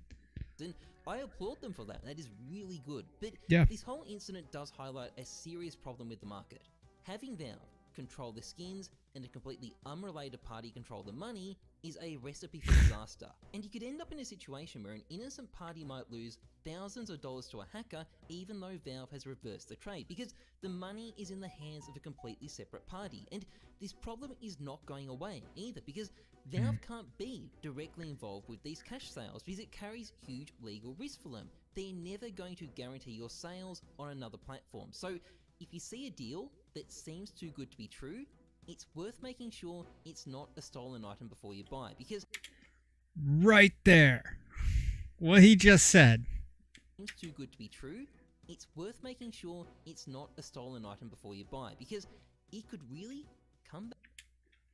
They duped back the items? Sales, because it carries huge legal risk for them. They're never going to guarantee your sales on another platform. So if you see a deal that seems too good to be true, it's worth making sure it's not a stolen item before you buy, because it could really come back to bite you in the ass. Right, yeah, no, I did hear that, and I heard that, you know, they took back the items and everything, but I don't think everybody got paid because, where was it? It said that they were... And what's happened to them? There are reports that some people are avoiding bans by hiding items in storage units, and I know of one guy whose people are avoiding bans by hiding items. Where there still is a fair bit of confusion about what $50,000 down the drain there. Yeah, right here. Them, and that's probably 100. They deleted them and then duped them back, but I don't think they... Because again, I mean, they can't... Here's this guy that has, what, a one-of-a-kind knife? Like, to dupe it or return it, you mean? Like, dude lost that cash. That's never coming back to him. And he's right. He's absolutely right. Steam does not, they don't control the cash flow. They do that, they are 100% on the line. Plausible deniability is a wonderful thing when you're a corporation. $150,000 down the drain there. Now, there still is... Jesus. But yeah, perfect. Right here. Same thing that happened to my buddy. Having Valve control, and you could end Valve has... is it carries huge legal risk for them. They're never going to guarantee your sales on another platform. So Right. if you see a deal that seems too good to be true, it's worth making sure it's not a stolen item before you buy, because It goes back to assets. Goes back to game engines. Anything that you are going to be using, you want to make sure that it's yours. I mean, if it's a weed whacker or something like that you buy at a pawn shop, obviously you're not going to run into these problems. I mean, the thing might not work, but crap, go fix it up. It's something tangible. So these digital assets, it's insane. I think the most expensive thing I have in my inventory is, I think like 8 cents.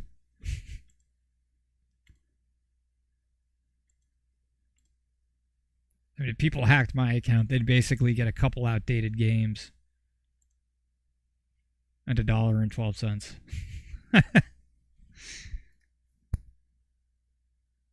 Yeah, 4 cents, 5 cents.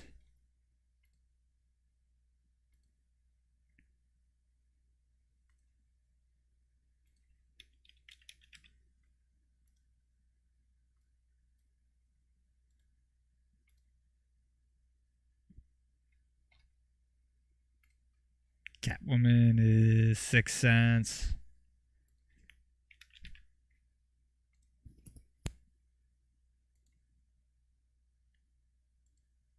Oh. Okay. The Joker.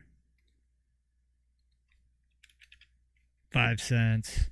Little transactions like this, whatever. I mean, I'll trust Steam with it because, it's worst case scenario, I'm out a few bucks. But I'm not even that.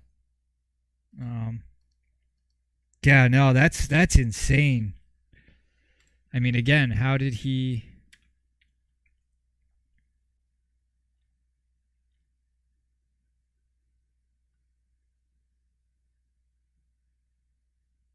Who bought a $1 million inventory in less than 1 week? Good old CSGO.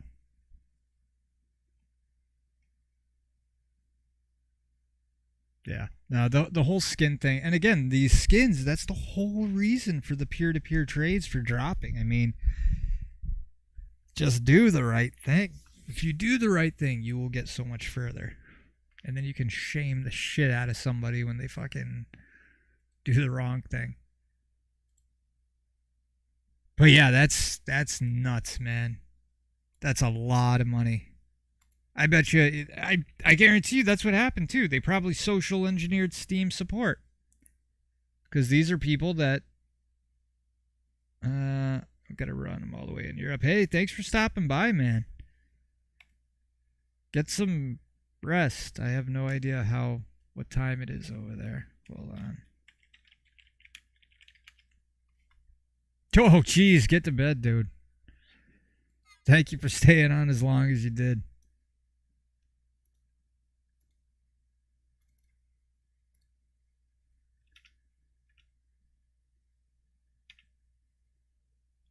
Hell yeah, man.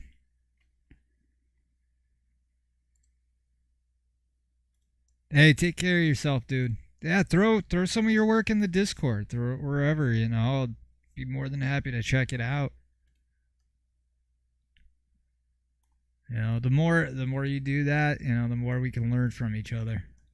I'm all about the knowledge. But yeah, go get some rest. And take care. Actually, what is it? 9:10. I still got time.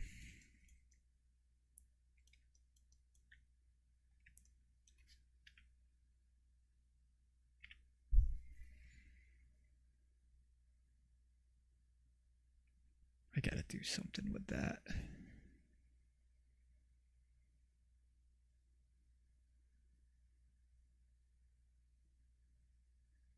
All right, I'm going to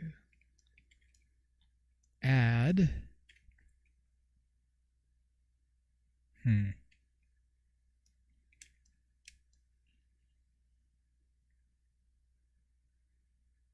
What would be a good wood texture?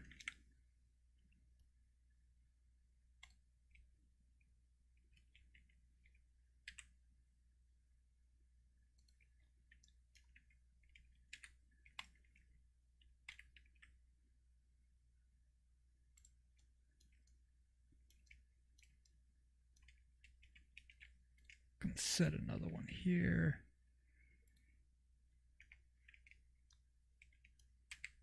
Yeah, that's insane though. Freaking, I I didn't hear about that. It's a lot of money. Of course, I don't think I'd spend that much money on. Of course, he was a prince too, so you're a prince. You got money to spend. And what am I gonna do here?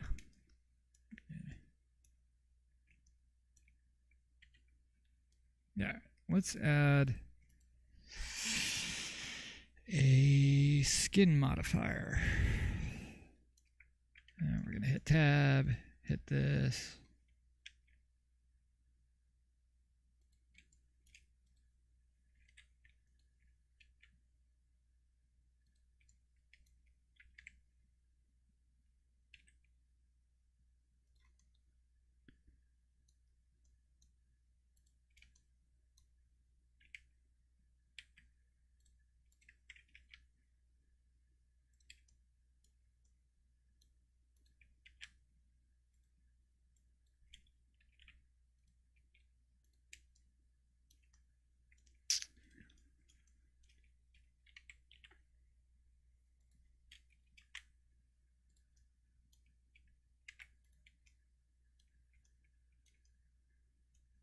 Bro.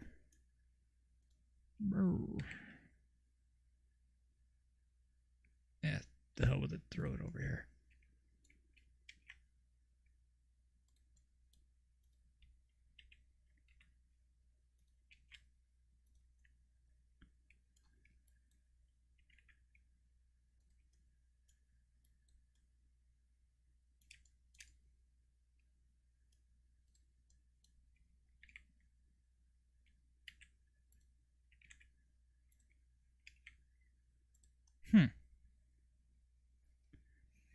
So that should be, I don't know. That definitely all has to go up. Alright. Want it to be like a dead tree, but not too dead. Maybe some leaves. Like dead for winter dead tree.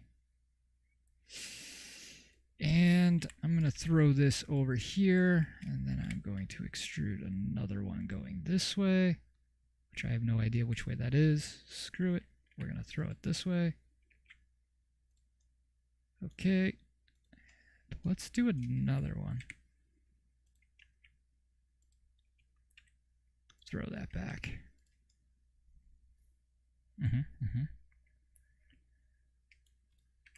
All right. Okay, I didn't mean to make it look like a deformed dog, but here we are. Yeah. That's got to go down. Maybe another branch coming out of here.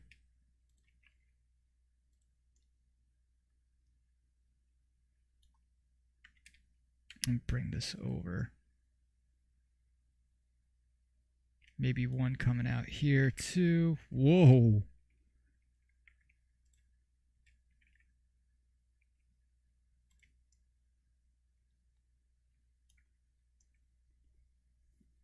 All right, let's add a branch smoothing.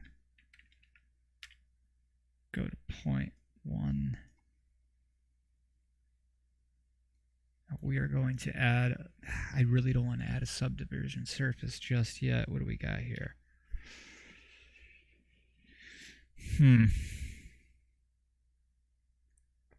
I see. So we're going to need some sort of ground.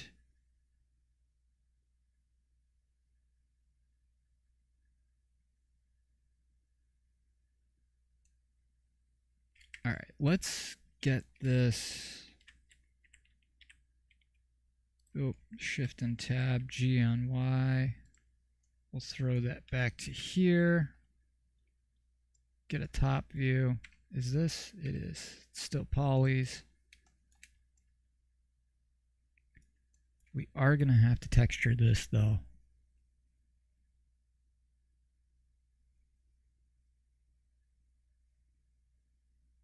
We got to add depth to it as well. But how would I? Oh, I got an idea. All right, tab. A.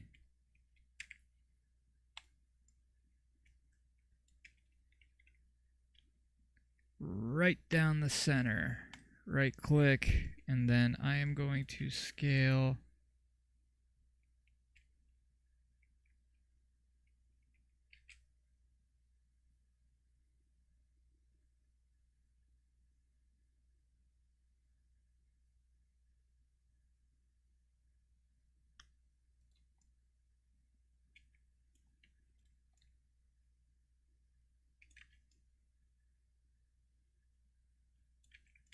Okay, that looks pretty good.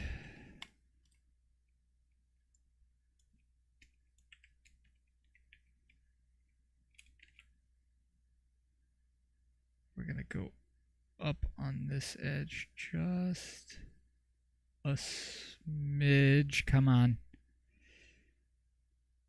I'm looking at the top up here. Holy God. That's good. Bingo. All right, so we got that. I really don't like the thickness of that though.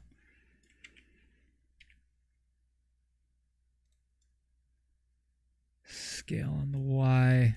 All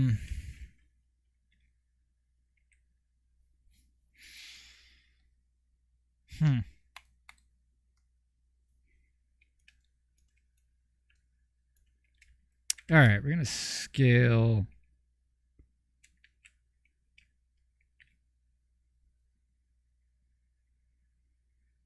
down.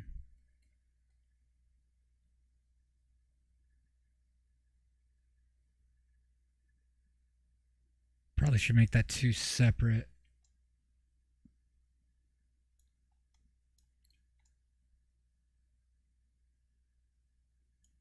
But at least we got the edging there. If I smooth it out, it won't be as bad. Okay, the reason for that.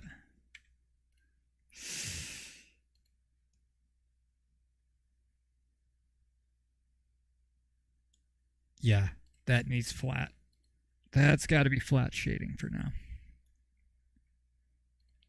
But just for ha-has.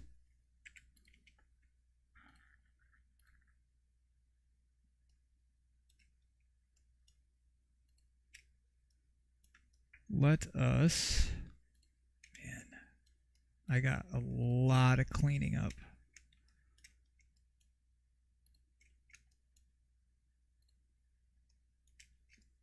This is one of those projects because I decided to take right at the beginning. I'm going to pay for it in the end. This, folks, is why we are not lazy. Kidding, I'm so unbelievably lazy with this.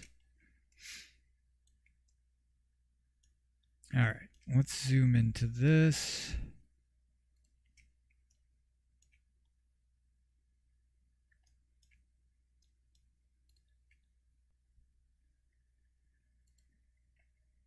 A little bit of a hiccup there. Yeah, we really can't be lazy with things. Oh, there you go. Make sure we get everything on that face.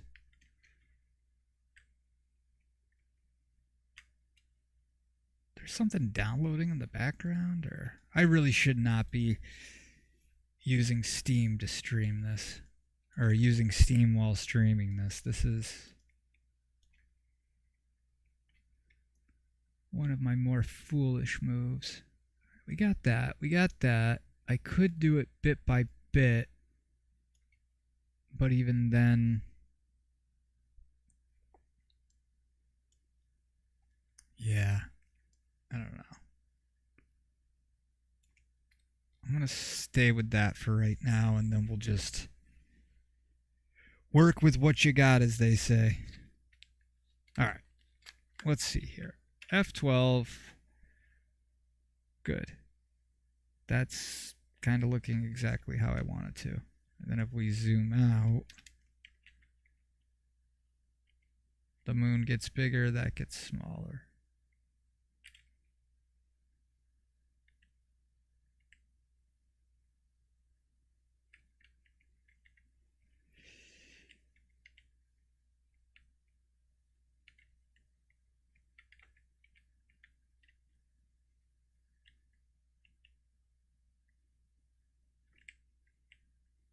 Ugh.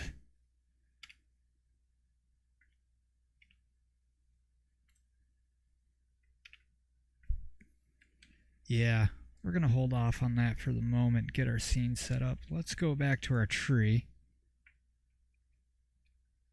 Because we need something in the background. We need ground, too. And if I were smart, I would do G on the Z and get that above our landmass here. You know, as much as I'd hate to use AI in the project, we'll see what Doc says, see if he cares or not. Until then, I gotta put some sort of placeholder. So, Krita it is. Krita. Croatia? Krita? Oh, like a critter. Krita. It's Krita. Setup, new file. I mean, 512 by 512. Yeah, 512 times 2. Oh, we'll do 2048 by 2048.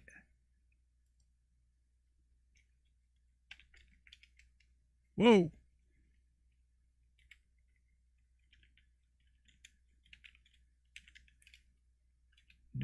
Nope. There we go. Custom document. We're going to create that real quick. And it needs to be some sort of... Well, let's throw our... First things first. This is garbage. Unlock that. Goodbye. Now, let's add in...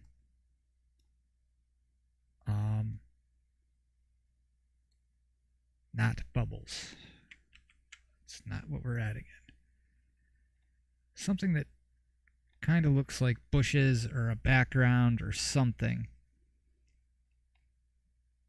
I mean, technically it doesn't have to... Hey, there we go. All right, sweet. Bring up the overall size.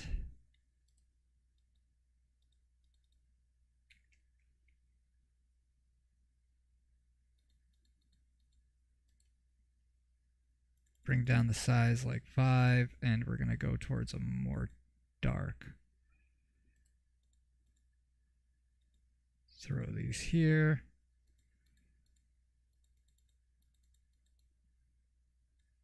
Yeah, who am I kidding? And always with your setup, Derek. Come on. Set it up correctly. All right. First thing we're going to do is we're going to set our line. Boop. Boop. All right. Maybe we're not going to set up our line. I just need a straight paintbrush here. This will work. That will happily work. Throw that across, and then we're just going to fill that in. There. Now we got our line. That's doable. All right. So, back to the mountains.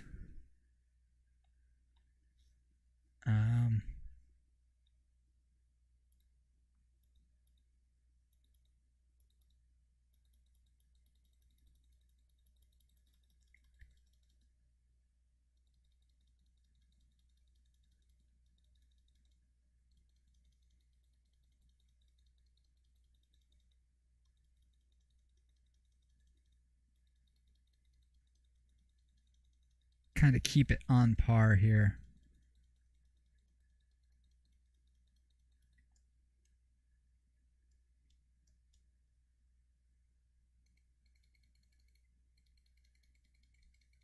Doesn't have to be perfect because we're going to have another thing behind it.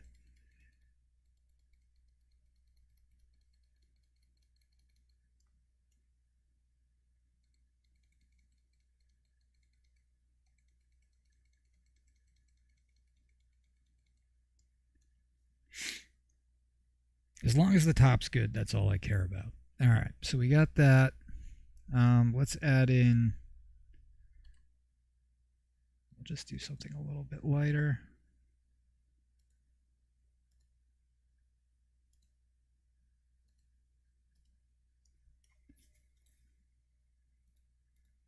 Not that we're going to see much of it, but that was in a straight line. So where this one stops, the other one's going to pick up. We're going to have to put something in between, but we're working with a 3D space. We can put anything, any type of filler there, and we'll just have to keep that away from the focal point. So we're going to export this under... Oh yeah, that was a mod that I was creating. Okay. Straight to the YT.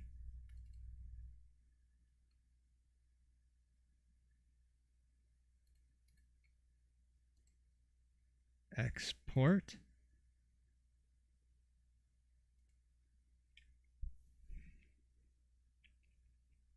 PNG is uncompressed, but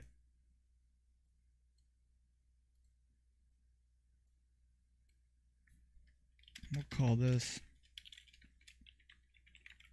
mountain underneath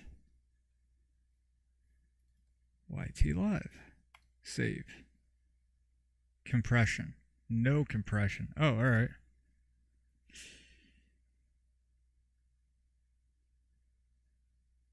Background to replace transparent pixels with. I think I'm just going to keep it as is because I believe that should do it. Good. There we go. Now, file, import, images as planes. It keeps bringing up. I got to really put all my stuff back into one folder in one section. I have probably like a terabyte worth of just junk. All high resolution photos and yeah, no, not smart, Derek. All right, YT Live, mountain. There we go. All right, let's see here. Z rendered.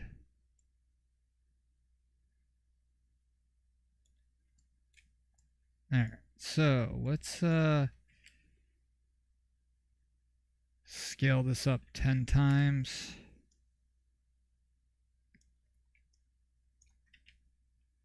Ten more times.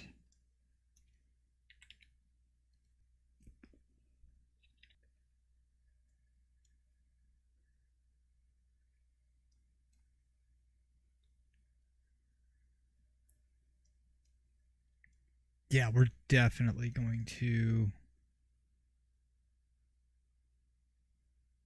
We're going to have to bring that back more. Let's go back into our material preview. Oy, oy, oy.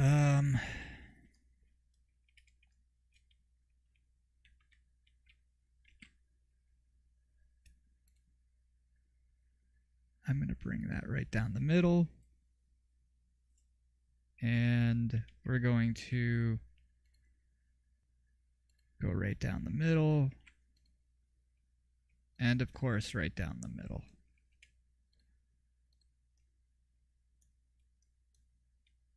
Actually, let's do the two sides. E on the Y. No, Control Z. G on the Y.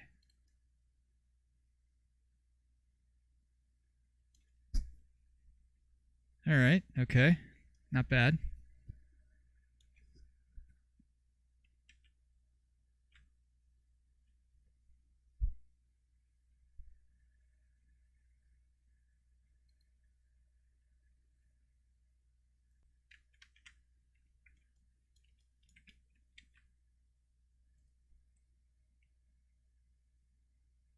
going to scroll that down here.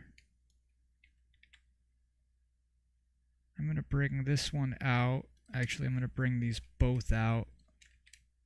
Alt-Z this.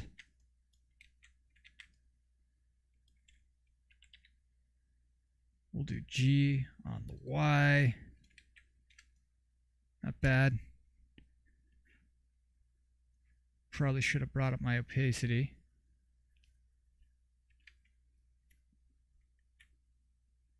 Well, the opacity's there. I don't know why.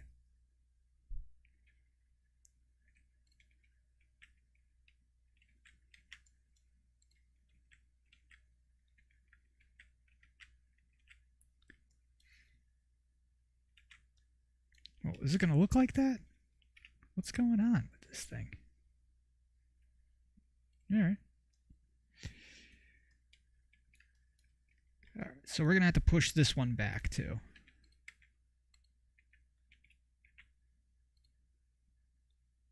We're going to go right down to the base of the mountain, G on the Y, and bring that in.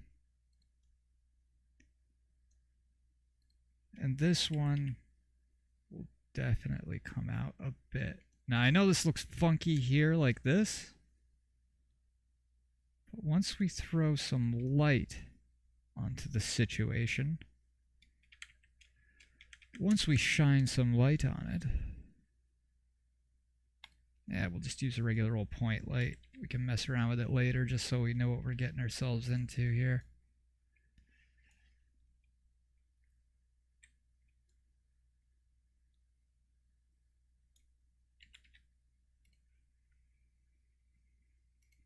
Let's come down here. Instead of 10 watts, we're going to do 100. Make that 1,000.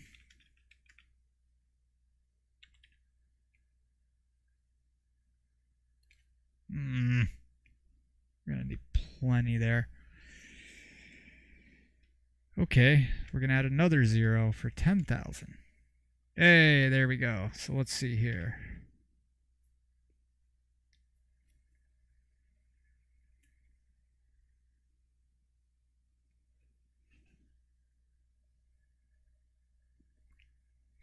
Getting there. This is going to have to be in the background. Let's get this tree where it needs to be.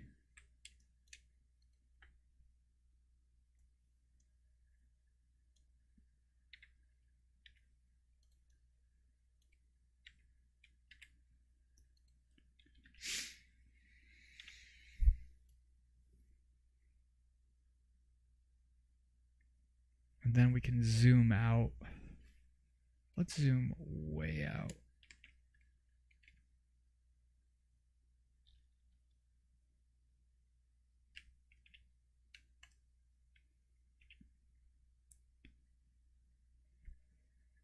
So we'll have another landmass here. Or, because that's just that.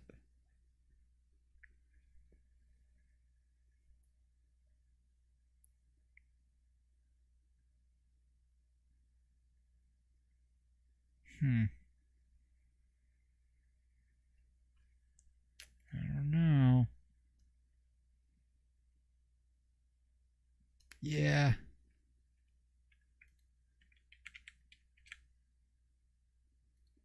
Mesh, plane, scale, 100 times. That goes under. All right. This has got to be some sort of grass. Or leaves. Or trees.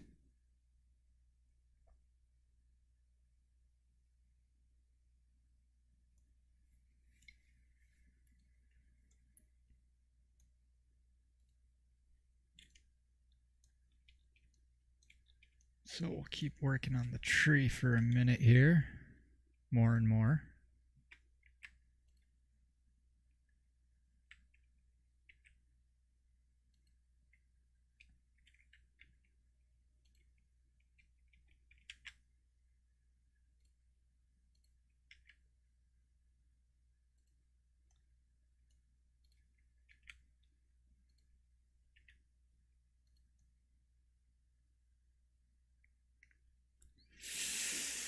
Oy. All right. So this is going to have to go into a full rotation.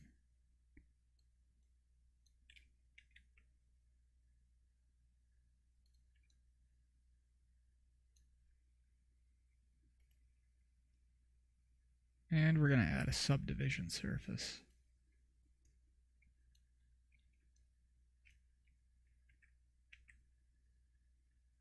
Yeah, we're not spinning that. And we're getting rid of these too. What is going on here?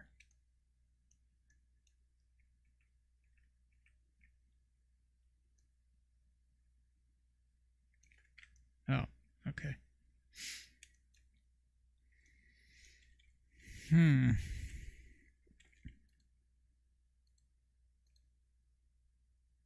Nope. Delete vertices. Delete vertices.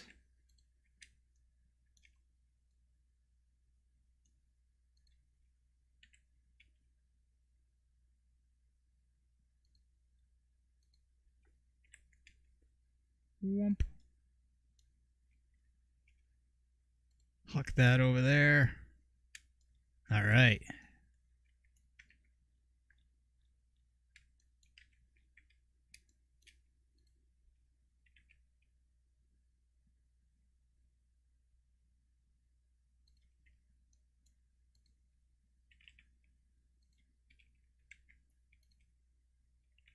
Bring that up. Ay, ay, ay.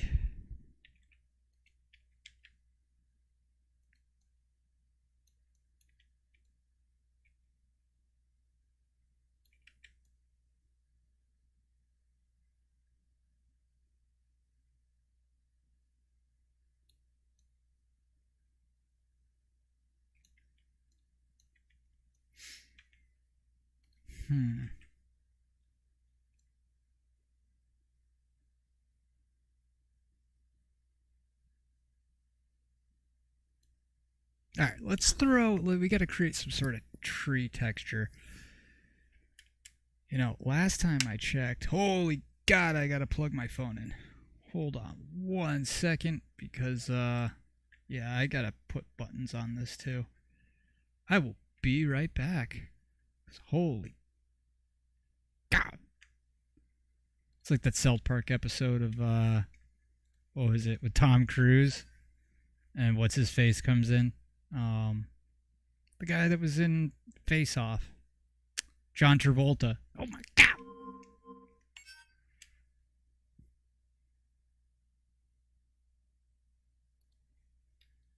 Just gotta plug in my phone, the charger.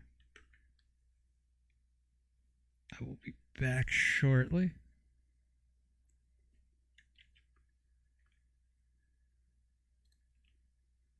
Real shortly.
Okay, that wasn't long at all.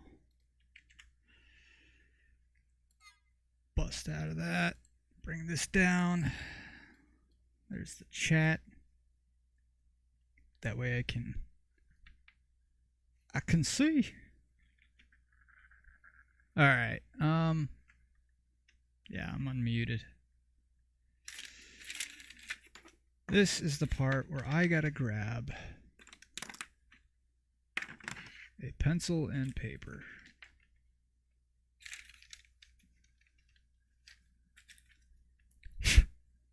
All right. Got that there. So we got a tree. Crazy looking tree. It'll look better after. But we got to get... Oh, now we got to do some texturing. Question is, can we find tree bark textures on textures.com? Ooh. Textures.com. There we go. Bark.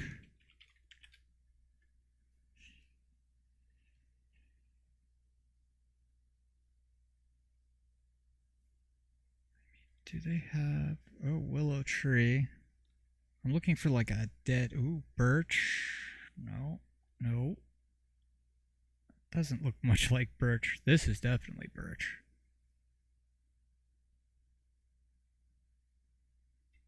White ash would probably...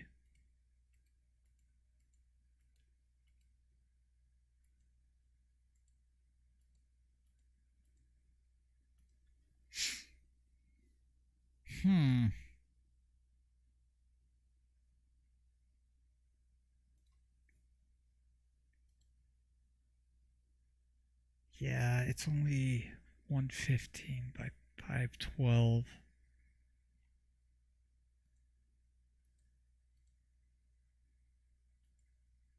That definitely won't look like that. They're probably using, yeah, the 4096. They're using the 4K. Or the 8K. Well, no. Wait. HD to 4K.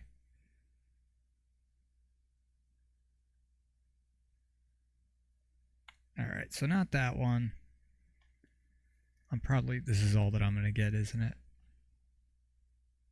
Yeah, 512. It's not even HD. Whenever you're doing scenes, you want to make sure that everything... 1024, that might not be too bad.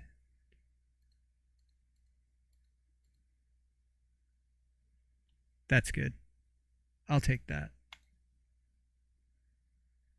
Okay.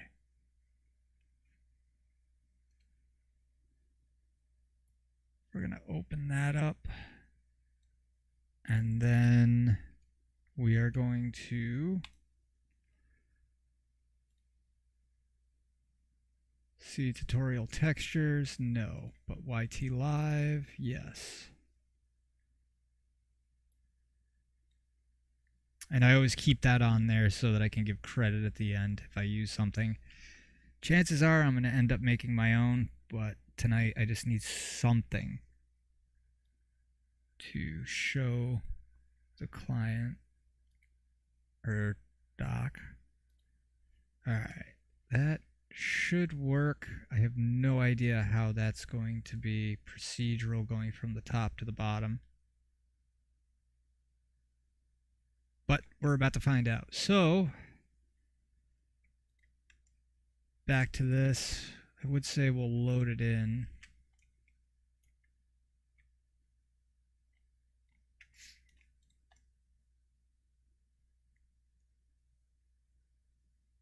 No, these two should be further out.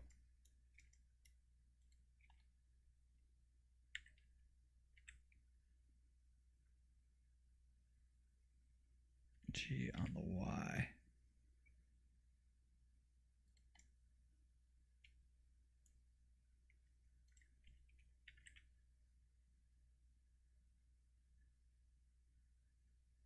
Obviously the moon's not going to have any shadows on it.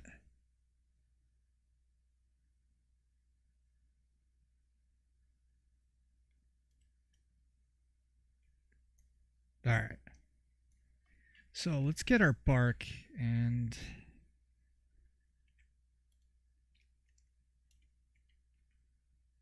All right, UV editing.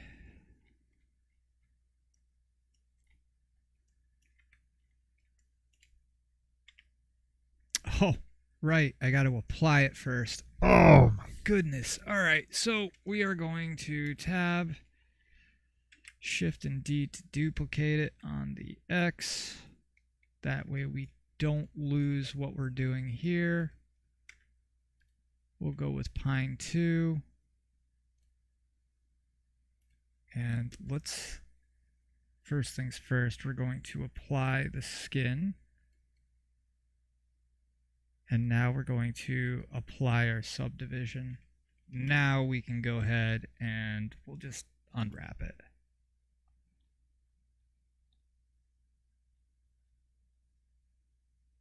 Oh.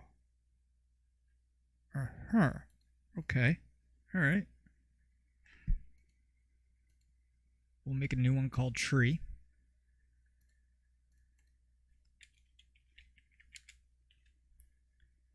Base color is going to be an image. We're going to open up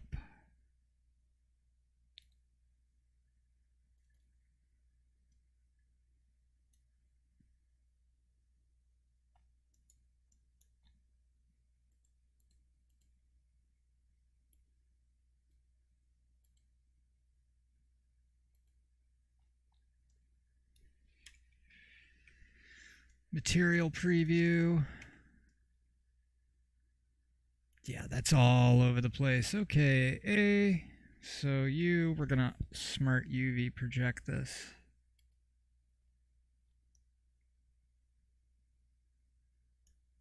Oh, okay. No, we're not.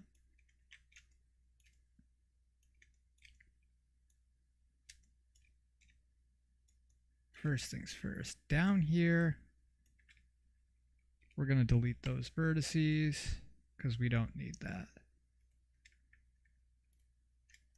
Then we're going to take this and we are going to mark these seams. You're not going to see the back of the tree. So we're going straight up with it. Mark our seams.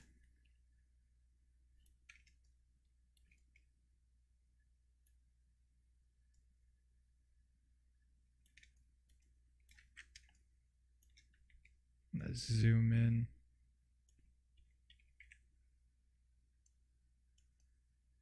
Possibly. Yeah, mark that seam.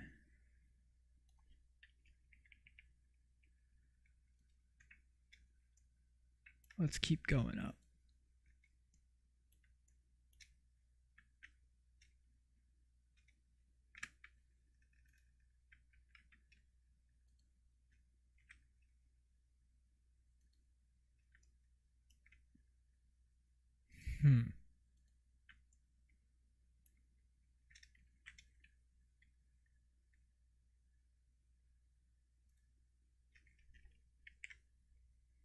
Mark seam. And we just got to sit this here with that. And we're going to mark those seams so that they split right on there. Let's go ahead and try unwrapping it again. Oh, YouTube's going to kick my butt for that. Okay. That's great. Looks like some sort of deformed vegetable. I'm sticking with that. Mark the seam. Come all the way down to here. Oh, Control Z.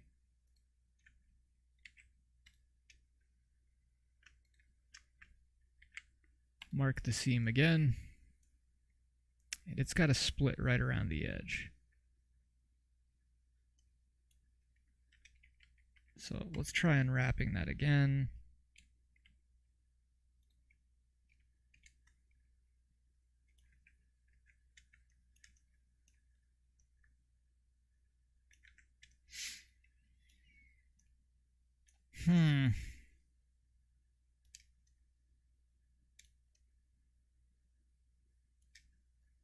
This needs to be brought down. but I could choose that and then oh.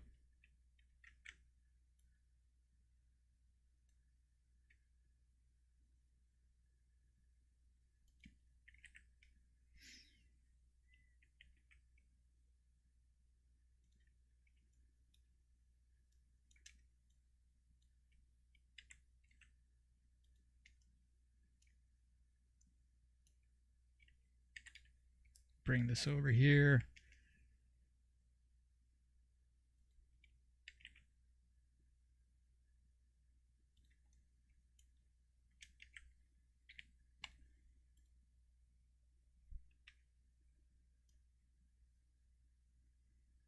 Getting there.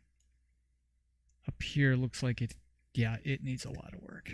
All right, we're coming up here. We got to split these seams up here as well. There we go. Control E, mark seam.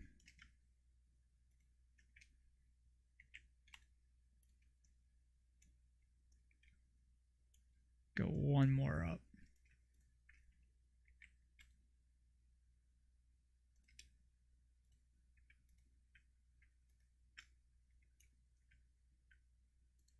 One more there.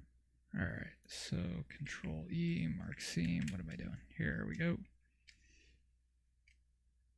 So it's kind of like when you unfold a box, wherever this is your seam. So this will be a flap, that'll be a flap. You got to kind of picture you're pulling it apart.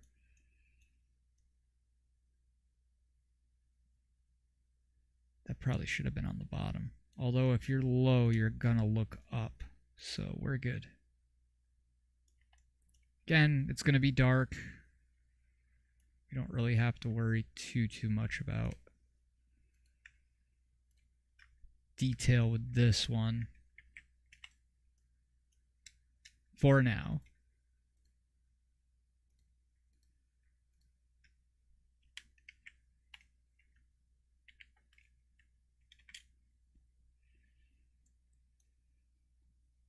Okay, that's split that.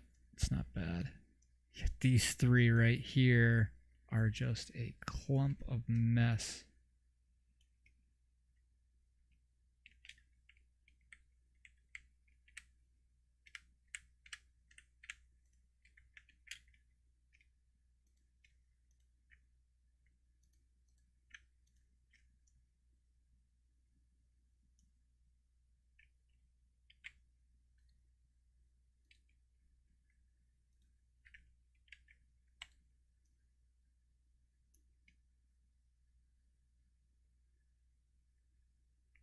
Oh, this is trying to cause problems for me. Okay.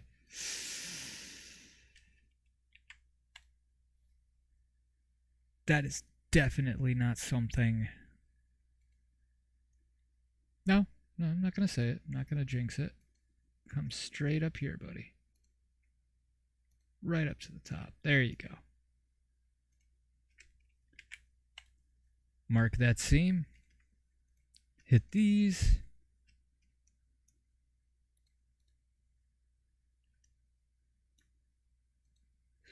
This one.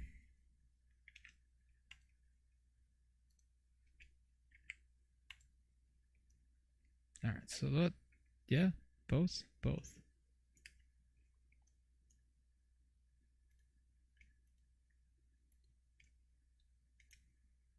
Oh, that's rough. I should have went along the edges. Oh my goodness. All right, well. My goodness gracious. All right, Control E, mark this seam.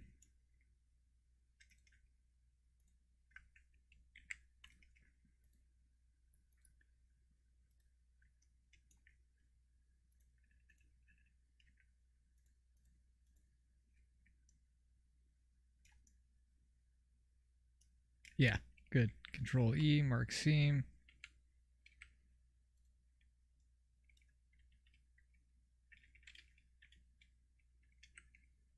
And let's unwrap that one more time.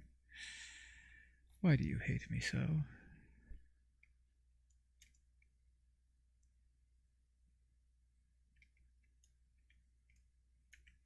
Okay. Oh, that's why.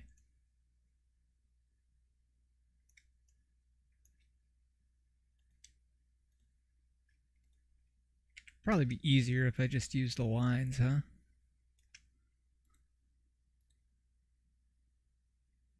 That's a bad place for a seam. But again, just for the time being, it doesn't have to be perfect.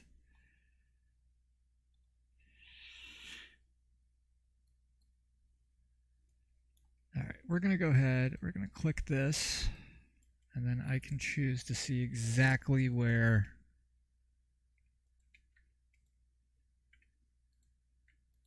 nope.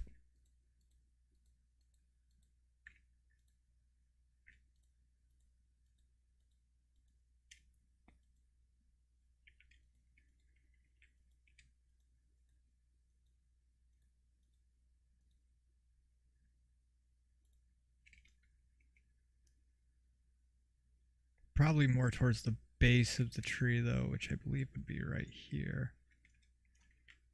It is. All right.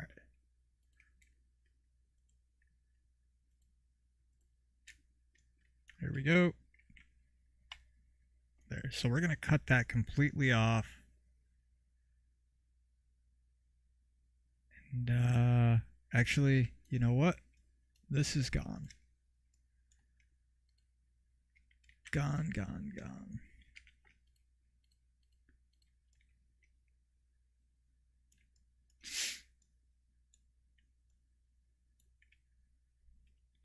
And we're going to clear that seam.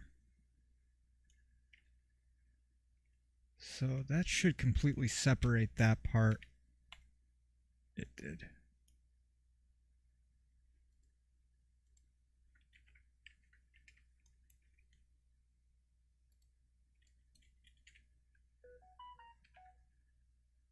Where's my text tools? All right, so let's try unwrapping that.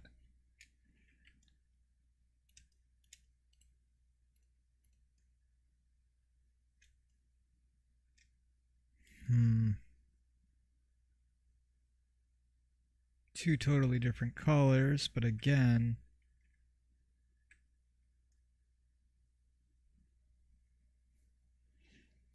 and with the leaves, when we put leaves on there, that'll be covering that up.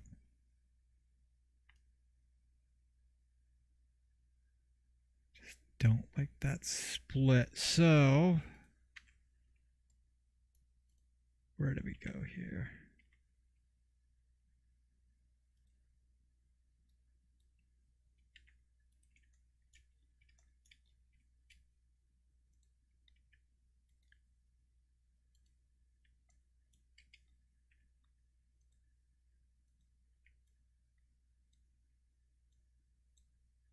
We'll get these right out of there.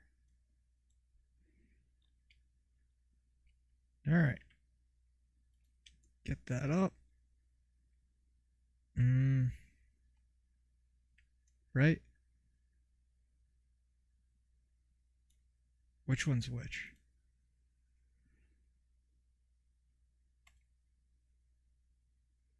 Okay. All right, so this section goes here. Onto that. Oh, goody. All right. How joyous. And we just got to shut off the UV syncing.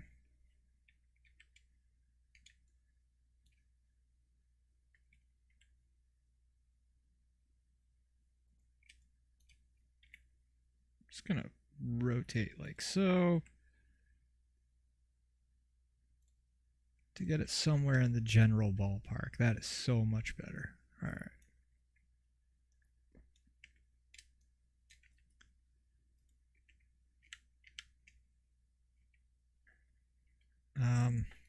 Next is put on the UV sync. Oh, you're kidding me.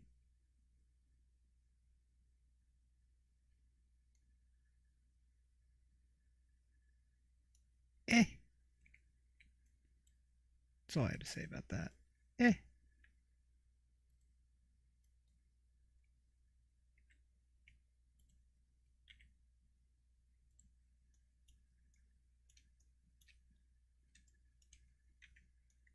All right. Cool. Got that. Move this in. And what's going on here? What did we not do? Oh, that's what we didn't do. Right. That would have a lot to... Yeah.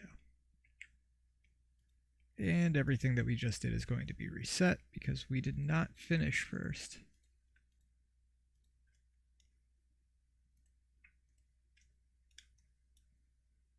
That's because we are lazy. It has nothing to do with being gentlemen. Mark seam, U, unwrap. And back at it again. Okay.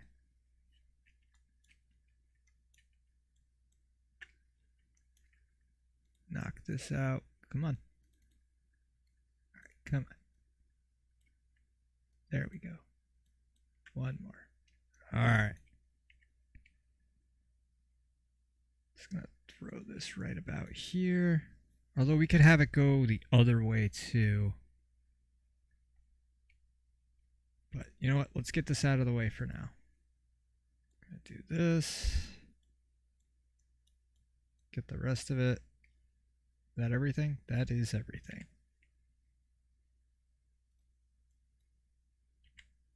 All right.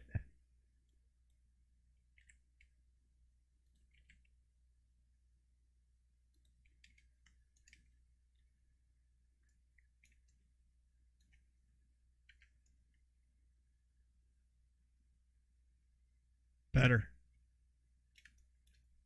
First things first, though. Let's get the specular out of there. So it's not as shiny, and we're going to blast the roughness.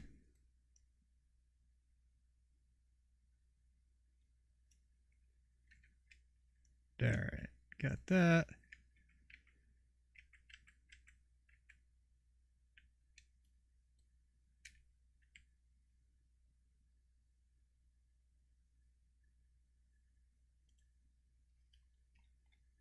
Zoom way the heck out. Bring this over. Again, we're not texturing, we're not doing 3D models that are going to be used for gaming. This is, oh shit, which one was this? Okay, that was the right one.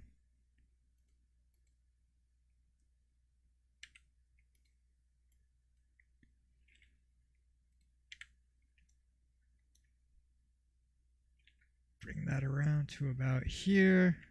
Throw this back over here.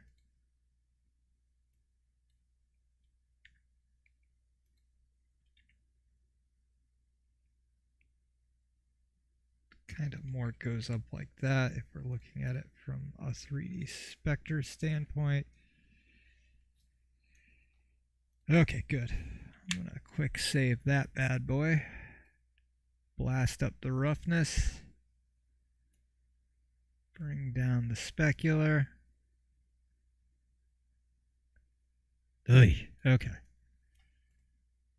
So now that we have that, we are going to need...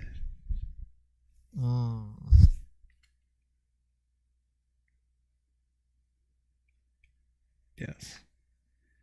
Crit is done. Goodbye. No, don't save that.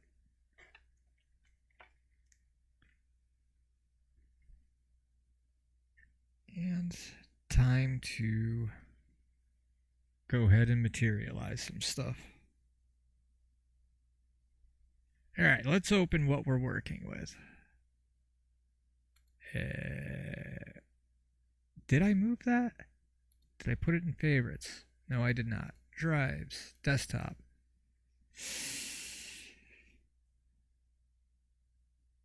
Was it Twitch? YT Live. There we go. There's our bark texture that we got. Actually, I probably could have created my own. I have bark. What am I doing? It's on my phone. But no, clear. Our diffuse, we are going to open. There we go. Show full material. It's shiny because there's no roughness. Or what they call smooth, rough, same difference. Let's create a height map. And this height map needs to be pretty defined because this is where we're getting into our detail, kind of. So let's bring that slider.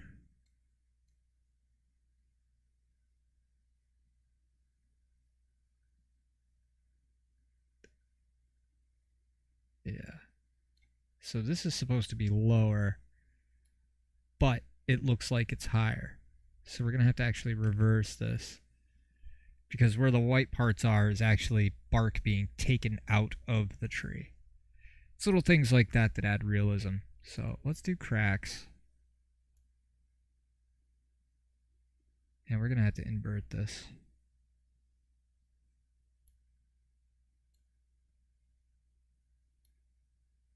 There we go.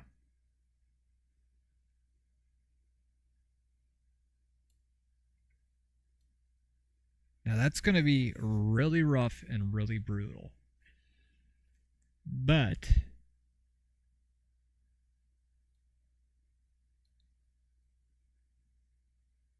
we'll blur it up just a tad. Definitely bring the bias down.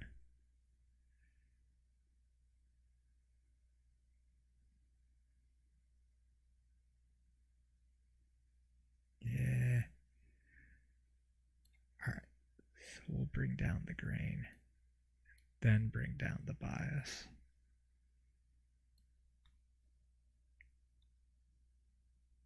I'm going to set the center channels a little bit higher. And then with our equalizer going up for the detail. That's way too high.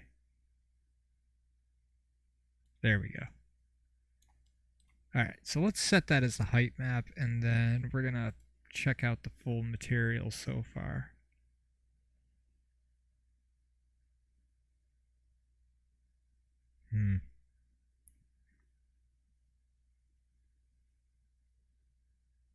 Yeah, way too much. We got to put a cap on that. So create, go back. Thank God it stays to where we left it.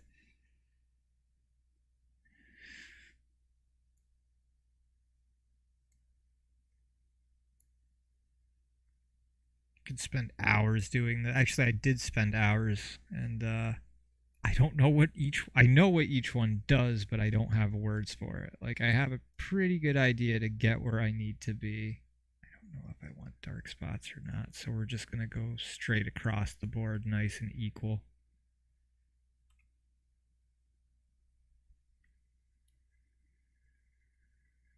Kind of a gray, set as height map, show full material, so much better. Because it still has, well,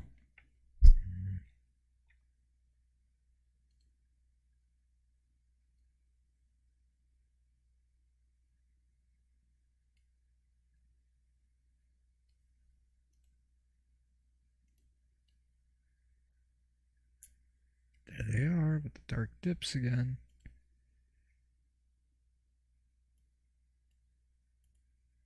Works for me. Show full material. Beautiful.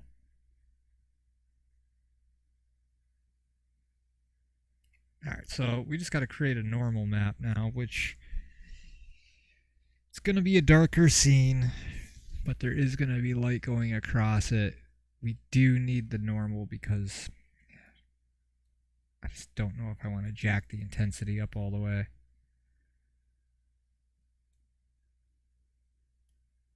Ah. Dear Lord. Here, I'm going to bring that down and then bring up the angular amount. Drop the center channels. Oh, what am I doing? Smooth. There we go. But bring up the angularity amount. Drop the intensity. Okay. It's good. Final contrast always goes up with normal. There we go. That kind of looks like wet bark. Not bad. Now we need to create set as metallic, show full material. Okay, so we need something that's completely white. Create.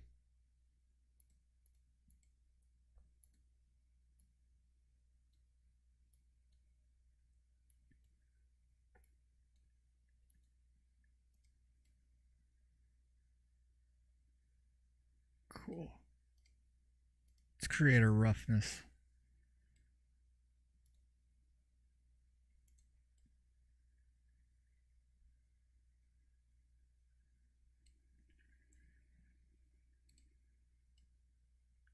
So we're definitely leaning towards more of the dark side.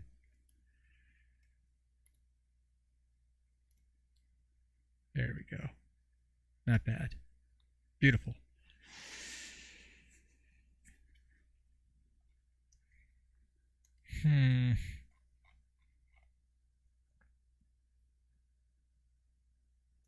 We're going to save them as PNGs. Again, that's not compressed, but I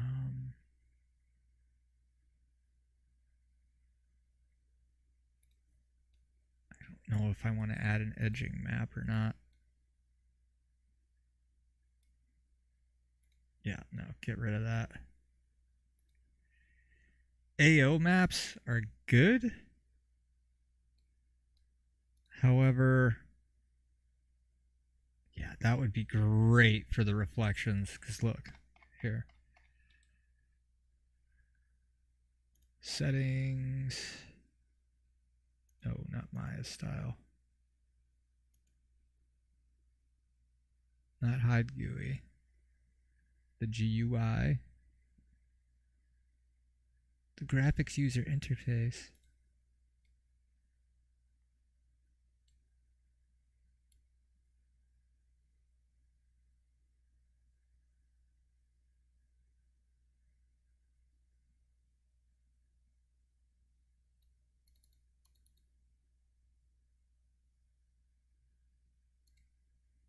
Yeah, we're not going to get into that. There was a way. You can adjust the tile maps. Oh, there we go. Wish there was a way to add your own. There. More of a blue hue because it's going to be. I wish they had something more green.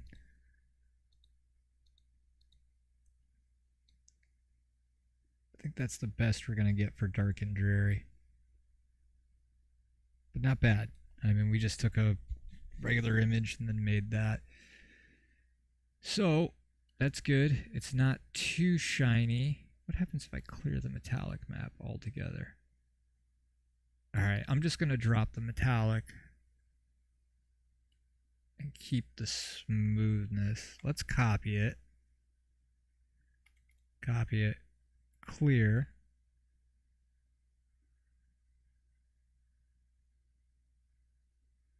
Honestly, I'm just going to drop the roughness. Or crank the roughness, I mean. And all we really need is these. So we got PNG. I'm going to save this project. Tree bark 1. There we go. Select.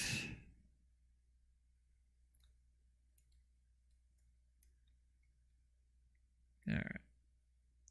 Save. Was this the diffuse?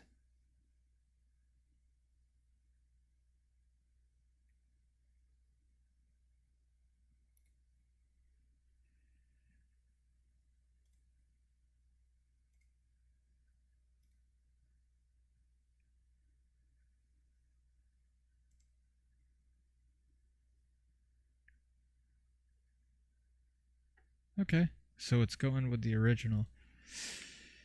Jump back into this. And let's jump into our shading to then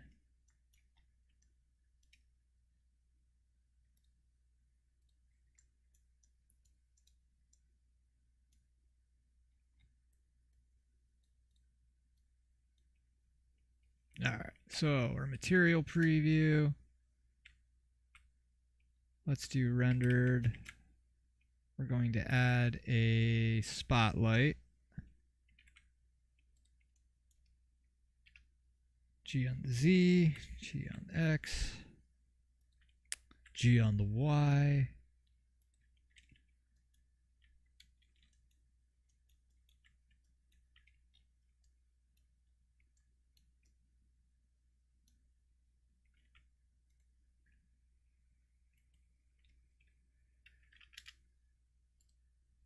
We'll do 500, 10,000. And let's open that up just a bit.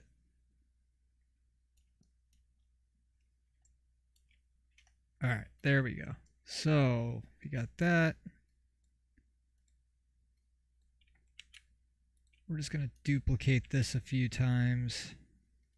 And we're going to go for our normal.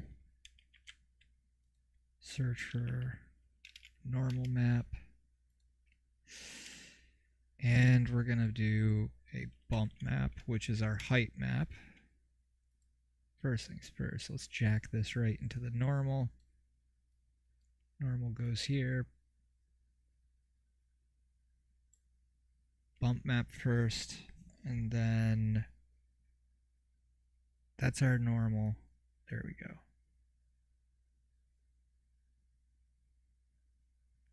Or should I put that into the bump? Well, we can try a couple different things. Hey, there we go. Getting there.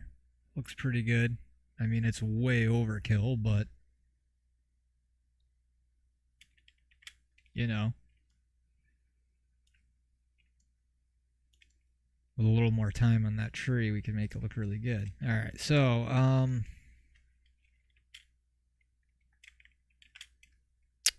yeah. All right. This is always fun.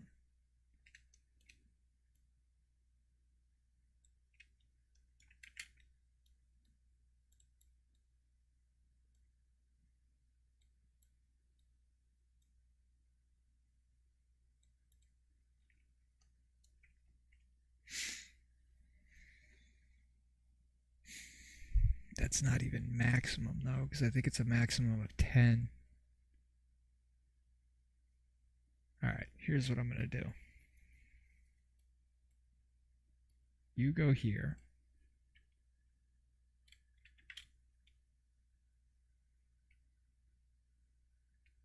That is a dirty, dirty mess.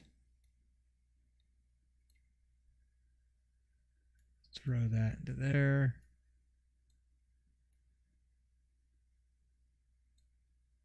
There, because now we'll use it as a choke point.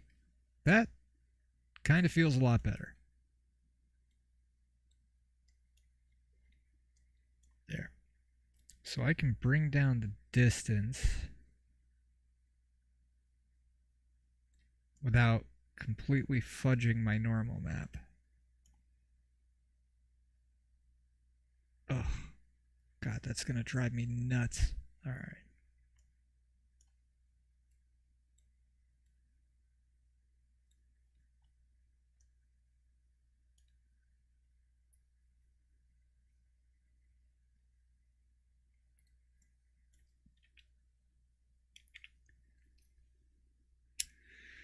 Oy, okay.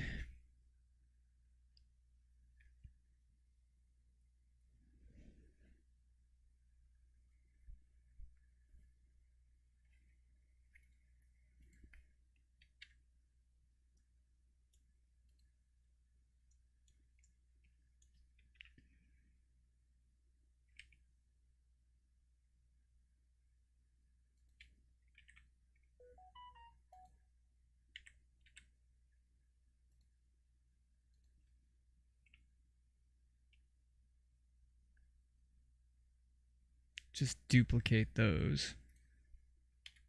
This has got to have some sort of emissive source.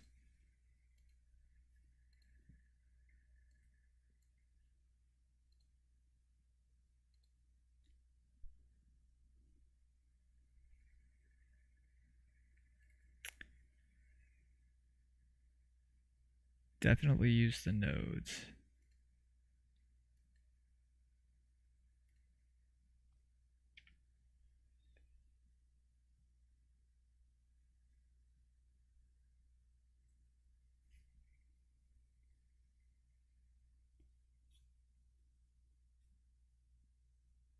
I don't want to do it, but I think I'm going to do it.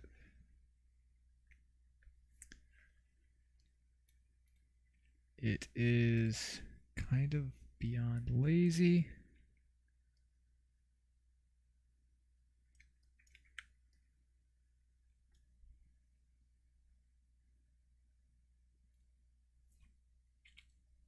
Oh boy. All right. Well, God, I really don't want to do this, but I'm going to.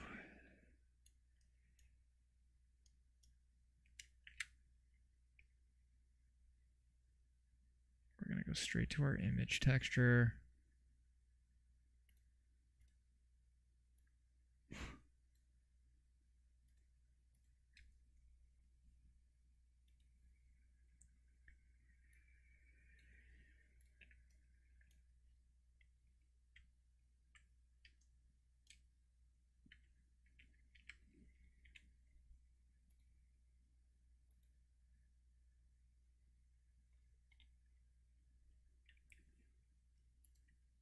Back into the UV editing.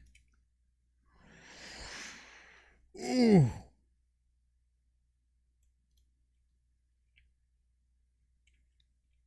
Yeah. That's got to come way out.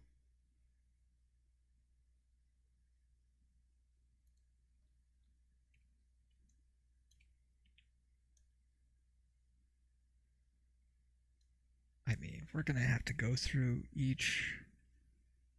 I really should have unwrapped this correctly. There's a couple different things I can do, though.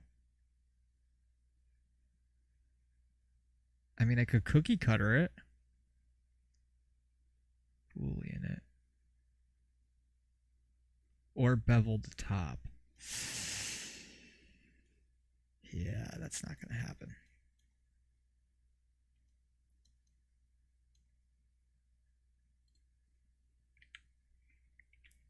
All right. Smart UV project.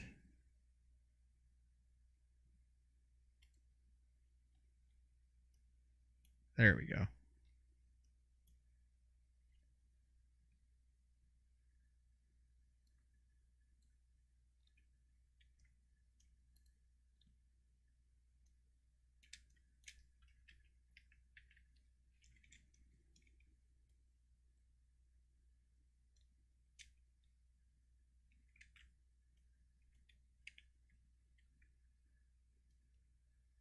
Nope.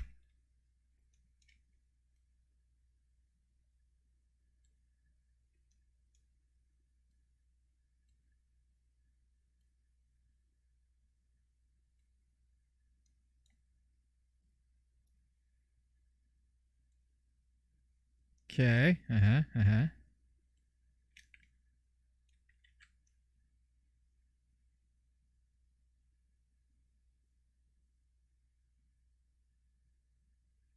Do believe that is most, if not all of them. All right, cool. Oh, no, not cool. What am I missing here?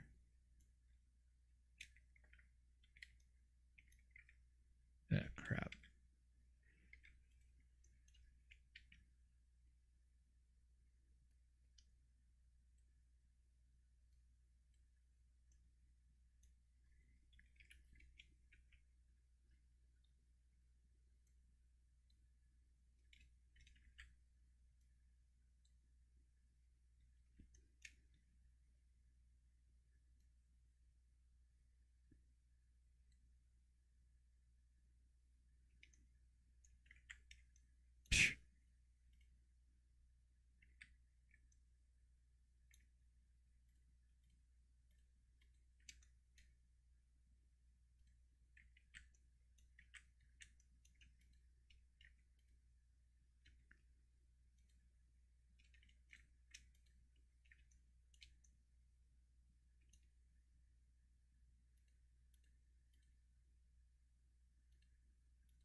You know what?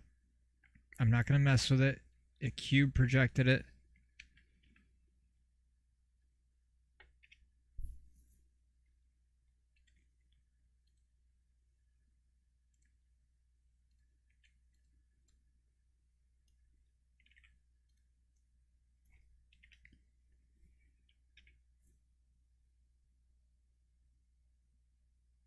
Okay.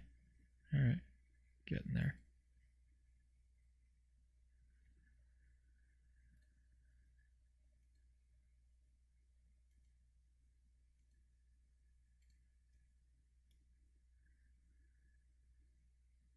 Okay.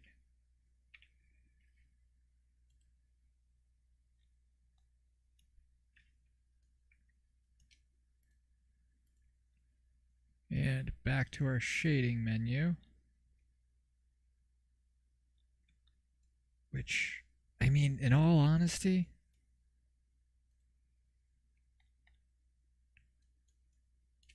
it's lazy,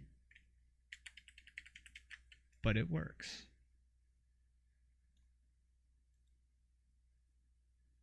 Oh, I see. That's why. We'll just do tree. Boom.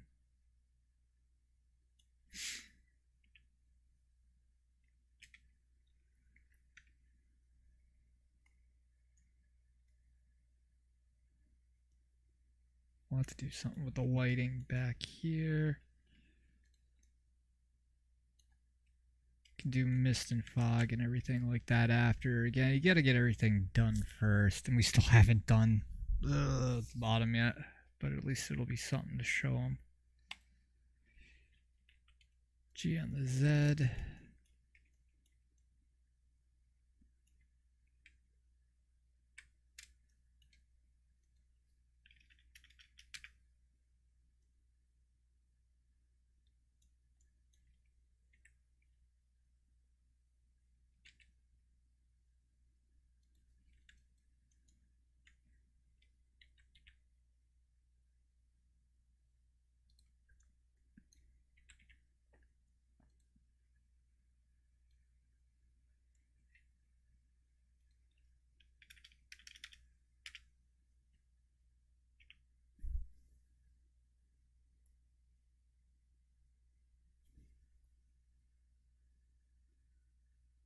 I gotta make that a copy because it's not.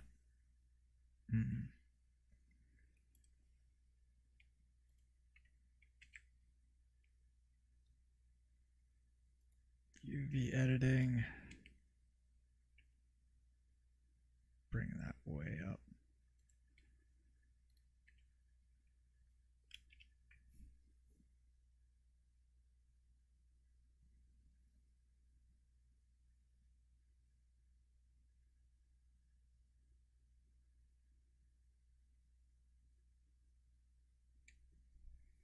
Mountains need to be redone. What the hell was I thinking? What am I going to do with this?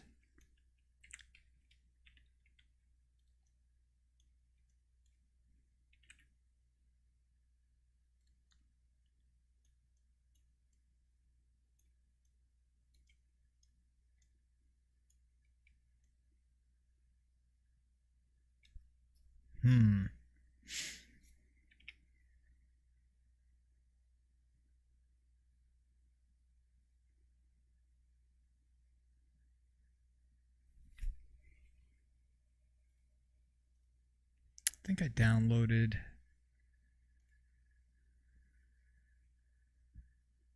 All right, let's add a new modifier for a subdivision surface.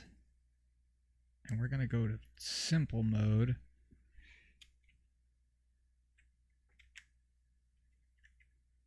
Wireframe.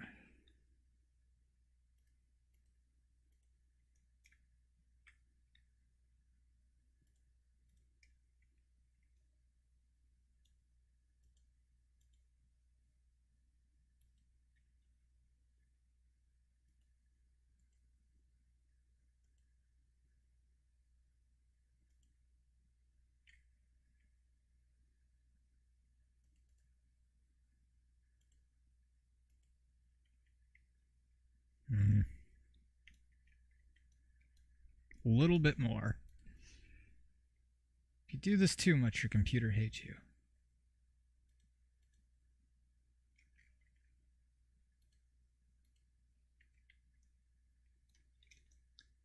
This may or may not be okay, but we're about to find out. So underneath our modifier, I'm going to go ahead and there should be a deform. No. Displacement. There we go. And we're going to do a new texture. And under this new texture, let's just open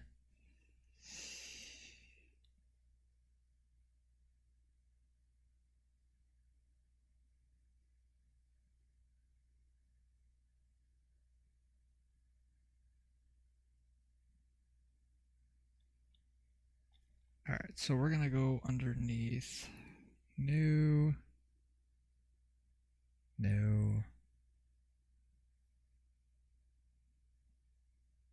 models, textures.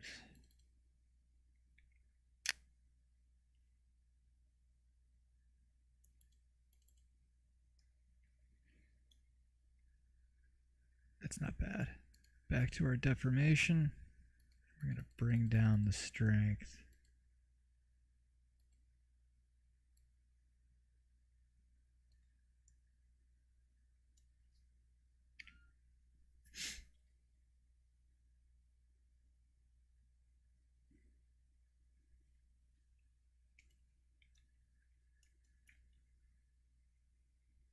Yeah, no. All right, C. Tutorial, I believe, was another one, and then textures.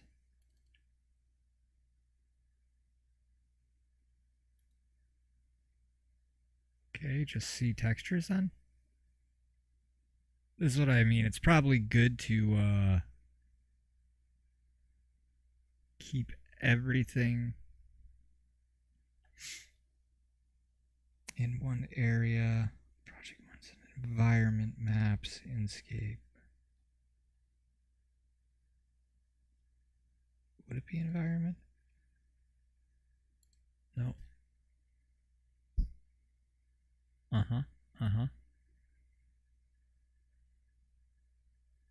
Textures. There we go.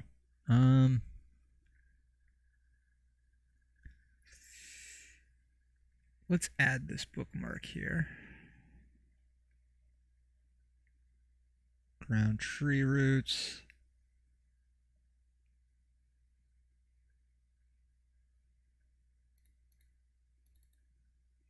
No, not reclaimed brick. What's a good one? No. Back up.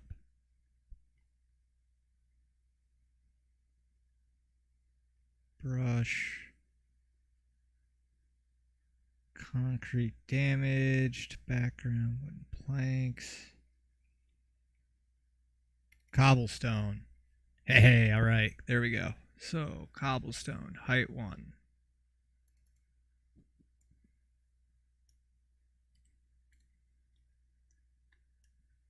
And we are now going to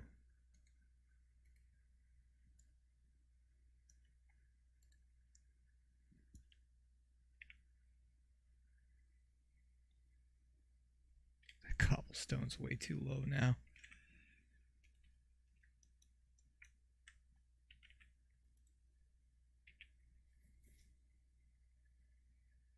And we got to shrink that down.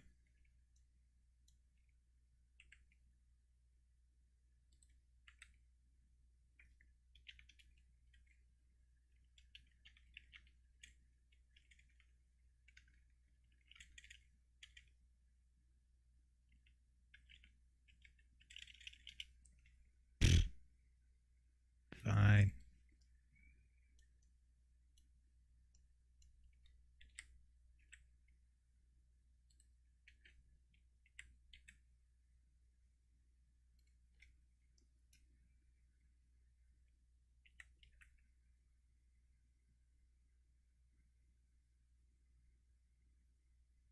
I don't want it to overlap, so what we are going to have to do is just completely start over with a new plane.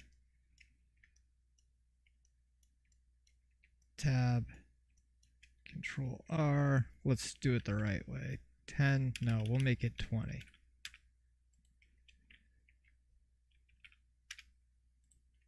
By 20. Nice. Tab. Now we add a subdivision surface. Simplify it. Let's see what we look like with a wireframe here. Let's add 3 and 3 is good. Apply. There. All right. That's much better.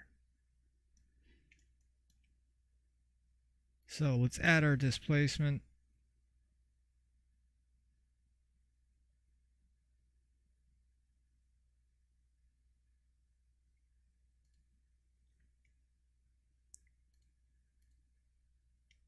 Cool.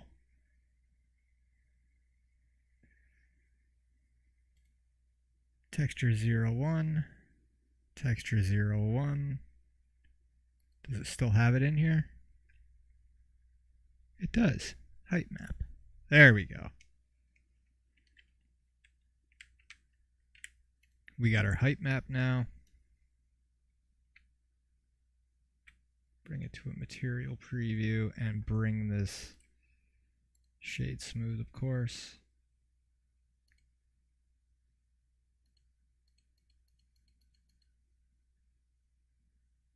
Three is good.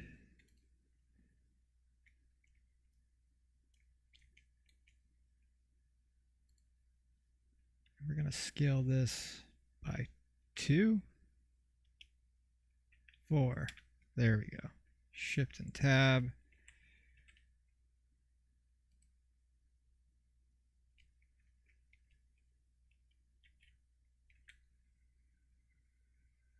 Let that snap right in there.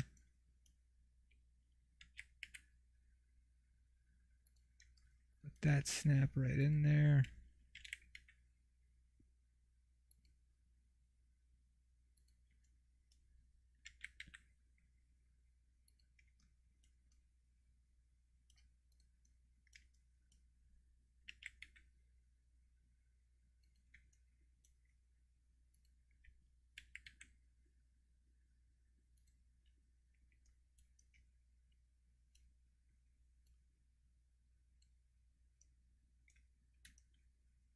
Not bad. Okay.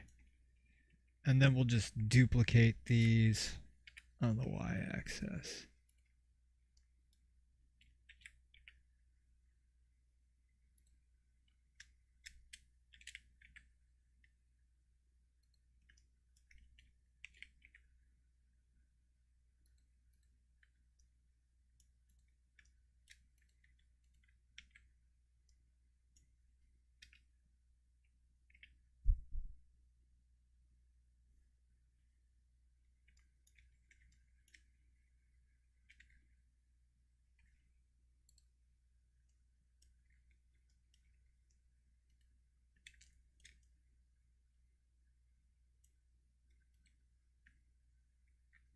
You know what? Get rid of these. No.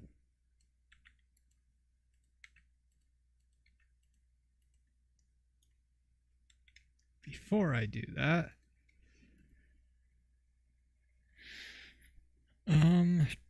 new material, cobble. There we go.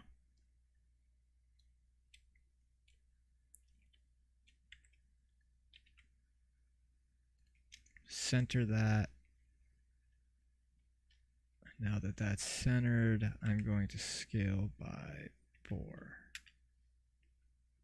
Good. Base color, image texture. And we are going to open, there we go.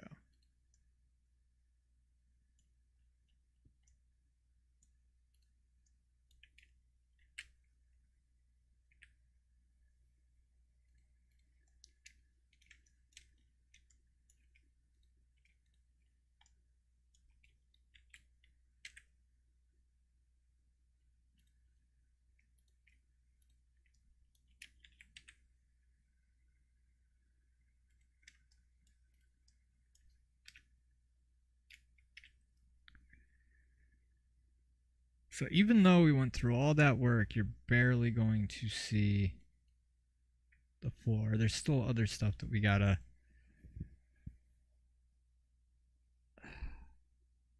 I gotta do something with the edging too.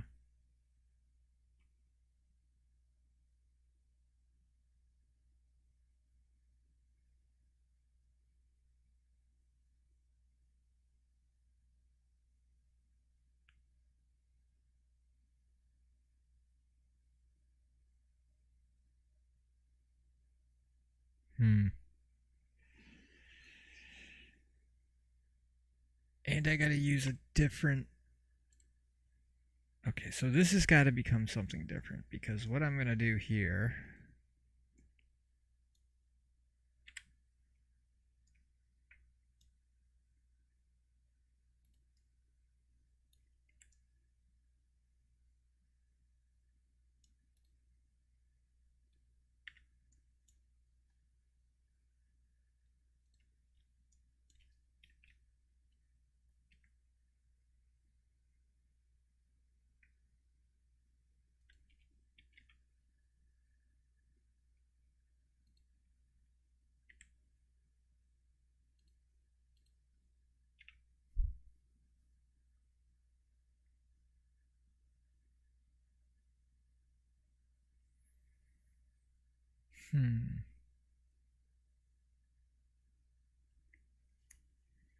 That still has to go back. We need hills and valleys. I think I'm going to use kind of a flat plane for that.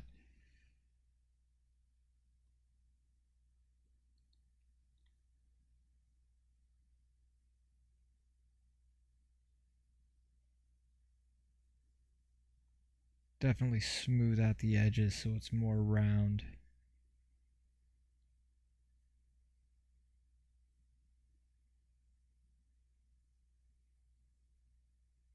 Play with the lighting. Add in a whole bunch of... Then there's compositing. I'm far from done. But my stomach is growling. So I'll be back on later. Finish this up. What is going on here? This we gotta totally paint. This is...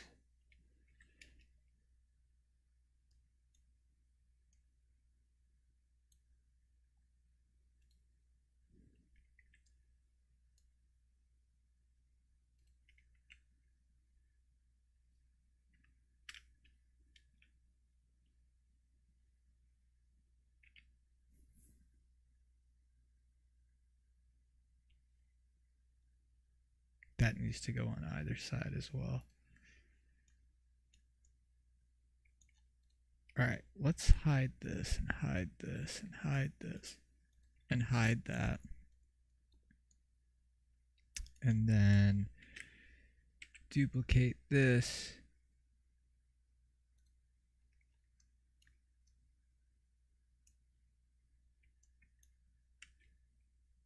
Duplicate this.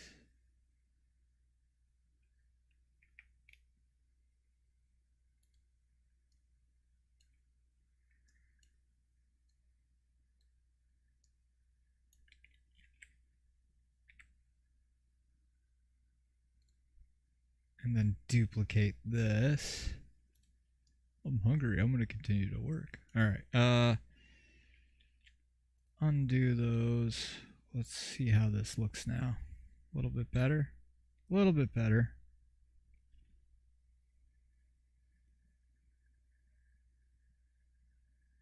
So some grass and stuff here. I got to make...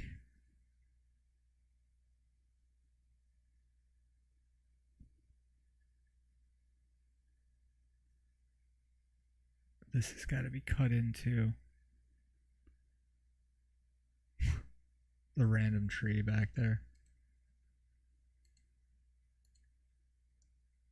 Have like a flame coming out of here.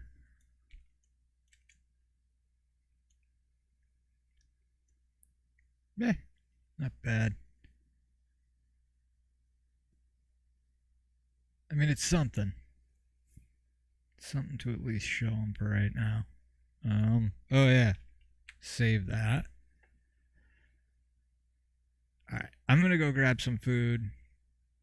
I gotta get on a call with this guy, see what he wants, kinda, and then I'll go from there. But yeah, food, sustenance. Sustenance is good. But thank you very much for watching. I'm going to cheaply do the thank you for watching thing. And yeah, take care of yourself.